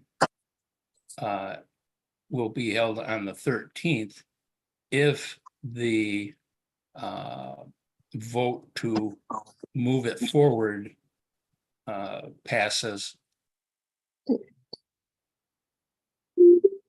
Okay. And in the alternative, if the vote to not move it forward passes, then the 13th would not be held. Okay, so we have a motion. Do we have a second for that motion? Second. Okay, so we have a motion and a second, which has been clearly stated. I'm not going to try to restate. Discussion on the motion. Commissioner Zatella. So Mr. Fink, who is the parliamentarian? Our parliamentarian is Mike Brady. Is he available? And I think Sarah Reinhardt in his stead. Yes. When he's out. I happen to have a nice heavy Robert's Rules of Order book right next to me at all times. So I'm happy to answer any questions you might have, Commissioner Satella. Yeah, so I mean, this kind of seems like a backdoor way around the rules on motion for reconsideration. As Commissioner Lang stated, the rules provide that in order to reconsider an issue, it has to be someone who originally voted yes during that same meeting or at the next meeting, making a motion for reconsideration. This commission already moved and already voted yes affirmatively to have a hearing on this notice. Rescheduling the date, I'll agree with you. Yep, we can agree to that. But in terms of the actual matter of did we already agree to have a hearing? Yes, we already did. So I think that issue is resolved at this point and can't be reconsidered under our rules. So that would be my question as to motion for reconsideration. Is this proper? Because that's effectively what this is doing, is it's asking to reconsider that initial vote to proceed with a hearing on this matter. Sure. I'm happy to do a little bit of research in my heavy book here, just to confirm. But my initial take on this is somewhat in line with what Mr. Fink stated, in that the commission, although you had already voted and approved a particular date for a particular meeting, at any time the commission can vote to change that if like majority vote is achieved for that. I would point to decisions that the commission has made in the past, whether it's the level of pay that you receive or the scheduling of annual meeting or meetings annually where you have voted to approve something and then later voted to change that exact subject again. And there was not a motion to reconsider required for that. So while you're right, Commissioner Satella, that a previous vote has been taken and approved for that, the commission at any time can take an additional vote to change that without having to go through a motion to reconsider. I hope that makes sense. I'm happy to spend the next few minutes here just kind of perusing this book just to confirm that that's accurate. But that would be my initial take on that. Okay, thank you. Commissioner Lang.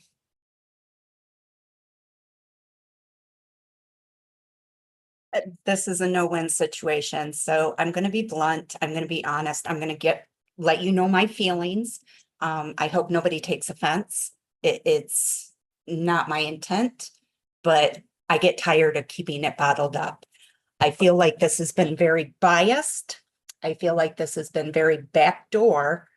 And I'm sorry, this is just my opinion. So my question is, I know when the rule changed, it said we could have an attorney present our case if we so chose. So my question is it acceptable? Am I able to get an attorney to look into the conditions around these new rules? And there's nothing in the Constitution, correct, that says that I cannot? I just want to make sure.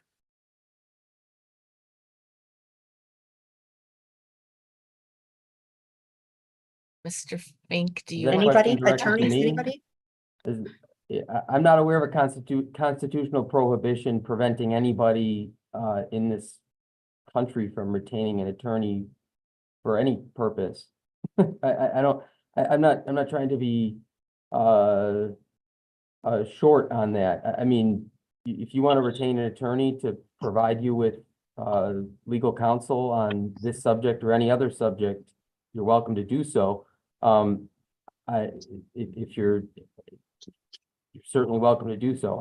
I don't think that the commission would have any obligation or responsibility to pay for your attorney. If you didn't ask that, but if that's the next question, then I'll jump ahead to it. But you're welcome to have an attorney represent you in any fashion you'd like. Okay, thank you. I'm not asking for the taxpayers to pay for my attorney. I just wanted to make sure. Thank you. Commissioner Lett? I call the question and all that's before us. Okay. Question has been called, so a vote to end discussion. I suppose we'll try to do it without a roll call vote. So all in favor of ending discussion, raise your hand and say aye. Aye. Aye. Any Aye. opposed? Thank you. Any opposed, raise your hand and say nay. Nay, it was only because I had a quick question, but nay. Okay, so the ayes prevail and discussion is ended. So the motion on the floor is, who's going to reread that motion? I'm happy to restate the motion. Thank you. The motion before the commission is to schedule a vote to vote on scheduling a hearing on the regular commission meeting scheduled on the 8th. And should that vote prevail, the meeting to address the notice under subsection 3E, the hearing would be scheduled for February 13th.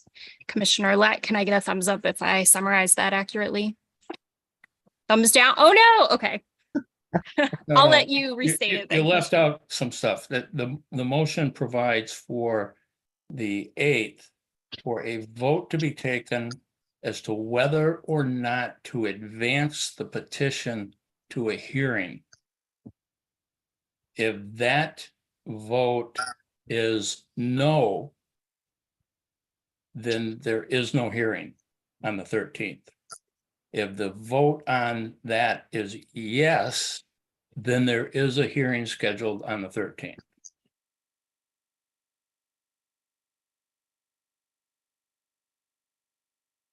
Do we have that? Somebody got record of that, I hope. Okay, so I think we will need a roll call vote.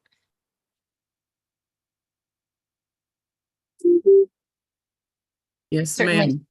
Go ahead, Yuman. Oh, go ahead, Sarah. I'll just record if you want to restate. I think Okay. I got it right, but you go right ahead. Okay.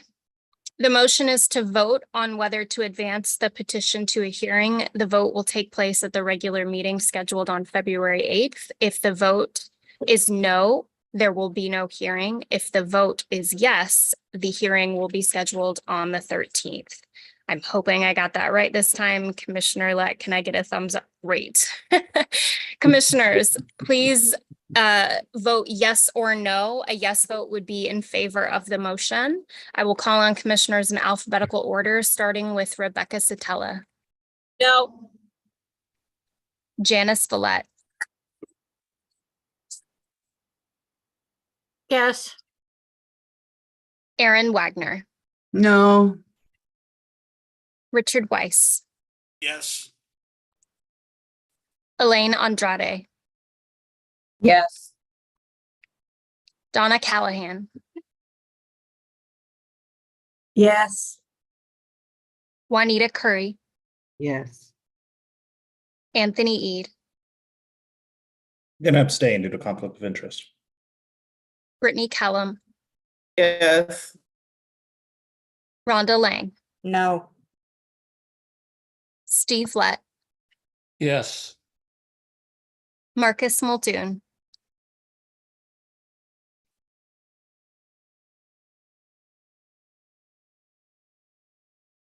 Commissioner Muldoon, if you're on, we cannot hear you. Yeah. Oh, thank you. Cynthia Orton. Yes. By a vote of 9 yes to 3 no, the motion carries. Thank you. Okay, so next we move on to new business. 6A, public relations firm recommendation. Without objection, I will ask MICRC Executive Director Woods to facilitate this item. Hearing no objection, please proceed, Mr. Woods. Thank you, Commissioner Orton, and congratulations to the commission for a job well done. I will be sharing my screen. Let me know if you're able to see it. Yes. Perfect, thank you. Let me pull up this.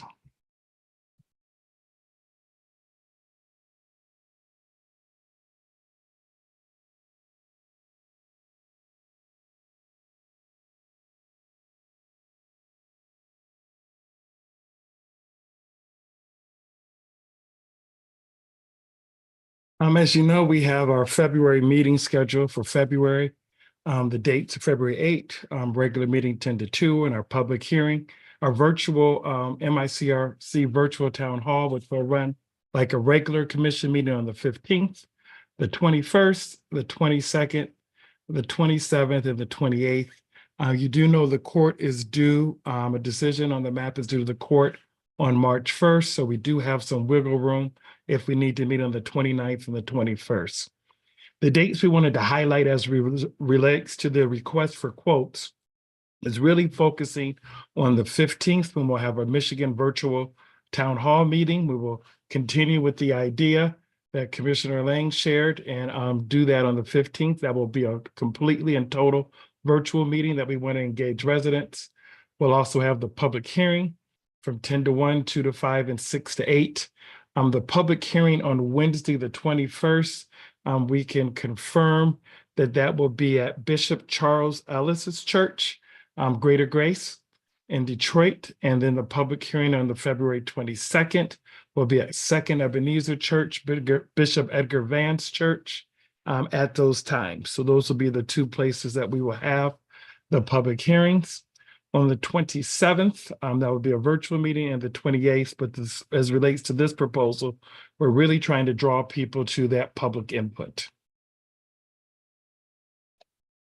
We received 4 requests for quotes, one from 98 Forward, one from Compass Strategies, one from Mario Morrow and Associates, and one from Bacano Communications.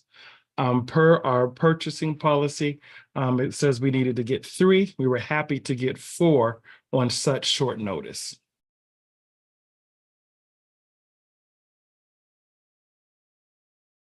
The evaluation was based on these criteria. We looked for the firm experience as relates to something close to redistricting in terms of their background. We looked at media personalities and influencers that they would bring that could help the commission with outreach, both traditional and non-traditional. We looked for how they would construct a multimedia public relations plan, and instrumental of part of that was their social media plan. We want to make sure that we get an intergenerational targeted audience in the Metro Detroit area. We looked for the experience of the principal and how much they would be involved in the project with regards to that. We asked for 3 references, and then we selected a reference that we felt would be most germane to the redistricting commission. We asked for staff experience, and we asked for a budget. This was the evaluation method, and we did it in ranked order as presented. Process. We received some flagging points, but no evaluation from the Michigan Department of State per their policy. Kristen Taylor, our event planner contractor, and myself evaluated the request for quotes. In considering the responses to the evaluations and the tight timeline, we believe that 98 Forward and McConnell Communications provide the best opportunity to increase awareness and engagement in Metro Detroit. We want to negotiate with both firms because we thought 98 Forward was very strong as relates to non-traditional media, such as podcasting, and had social media influencers that we thought was very good. But we also felt that McConnell Communications was strong as related to traditional media in terms of public relations, but also providing opportunities for commissioners to get on radio shows and do interviews in the Metro Detroit area. And we also thought they were stronger as relates to community outreach. As a result, the primary motion is to move that the commission authorizes the executive director to negotiate with 98 Forward to provide non-traditional and social media outreach, and McConnell Communications to provide traditional and community outreach for the commission. This is pending the reference from 98 Forward. We have not heard from that respondent just yet. As you know, it's a tight timeline, so we hope to hear from them. If that doesn't happen, there is a secondary motion that we also want to pull forward, that if neither firm agrees, the commission moves to authorize the executive director to negotiate with either 98 Forward or McConnell Communications to provide public relations services for the commission.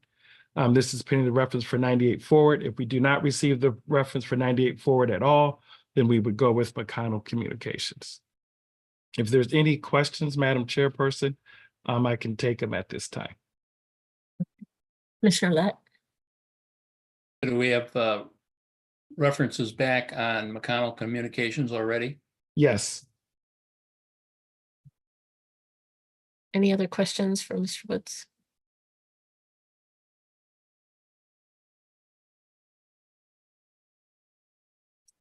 Commissioner Kellum? I know you're going to email it, but can you just put the slide with the dates for our meetings up very quickly? Yes, I'll be Please, sending if you, you don't worry about it.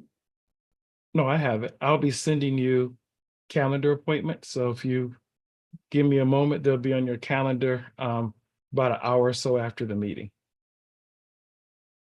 Okay, I just like to write them down as well in my Nope, planner, but I'm thank you. trying to put them up right now. Hold on just a second. There we go.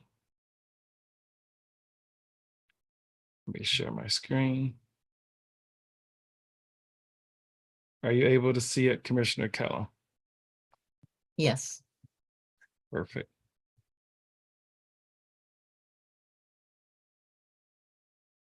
Okay, so it sounds like Mr. Woods is asking for a motion. Is anyone? I would move the recommendations that Edward Woods III has made in their 2 steps.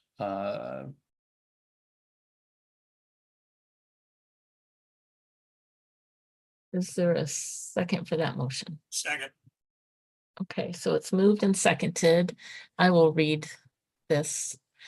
That the commission authorizes the executive director to negotiate with 98 Forward to provide non-traditional and social media outreach, and McConnell Communications to provide traditional and community outreach for the commission. This is pending the reference from 98 Forward. And secondary, if neither firm agrees, the commission moves to authorize the executive director to negotiate with either 98 Forward or McConnell Communications to provide public relations services for the commission pending the reference for 98 Forward. Is there any further discussion on that motion?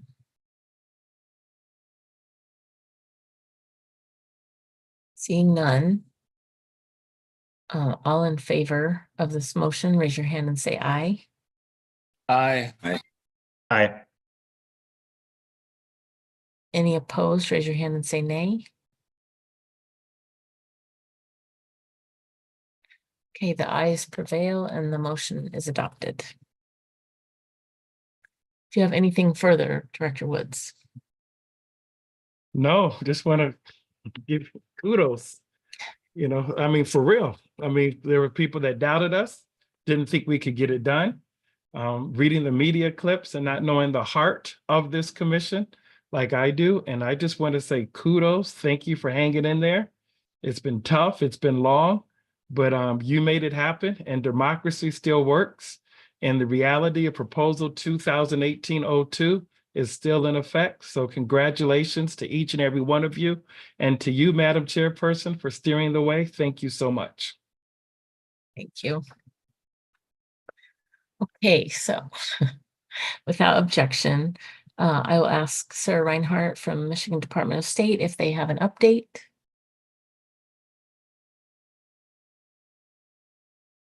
I have no update other than to just echo what Executive Director Wood said. I know it's been a long couple of weeks, but thank you for all of your hard work and congratulations on moving maps forward to the public comment period.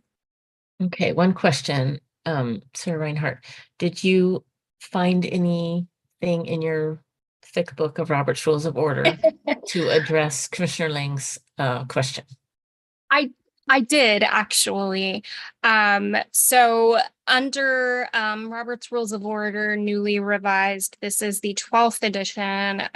For those who may be interested, on page 306, it addresses reconsideration of a motion that is no longer in order because of an intervening action.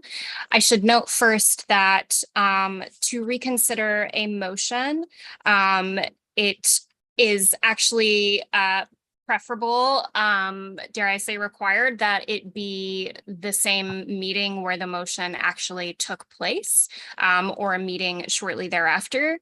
But aside from that point, section 37:13, I don't know how to pronounce that, I'm sorry, states that reconsideration of a motion is no longer in order if there's an intervening action, meaning that if you vote to reschedule the date, you can't reconsider the motion anyway. So what the commission did would be in order. Okay, thank you. You're welcome. Okay, so correspondence was received in advance of this meeting today, along with written public comments to the commission. Are there any announcements from any commissioners? Seeing none, as the items on the agenda are completed and the commission has no further business today, a motion to adjourn is in order. So moved. Second. It's moved and seconded that we adjourn. All in favor, raise your hand and say aye. Aye. Aye. Any opposed, raise your hand and say nay. Okay, the commission is adjourned at 6:08 p.m. Thank you very much.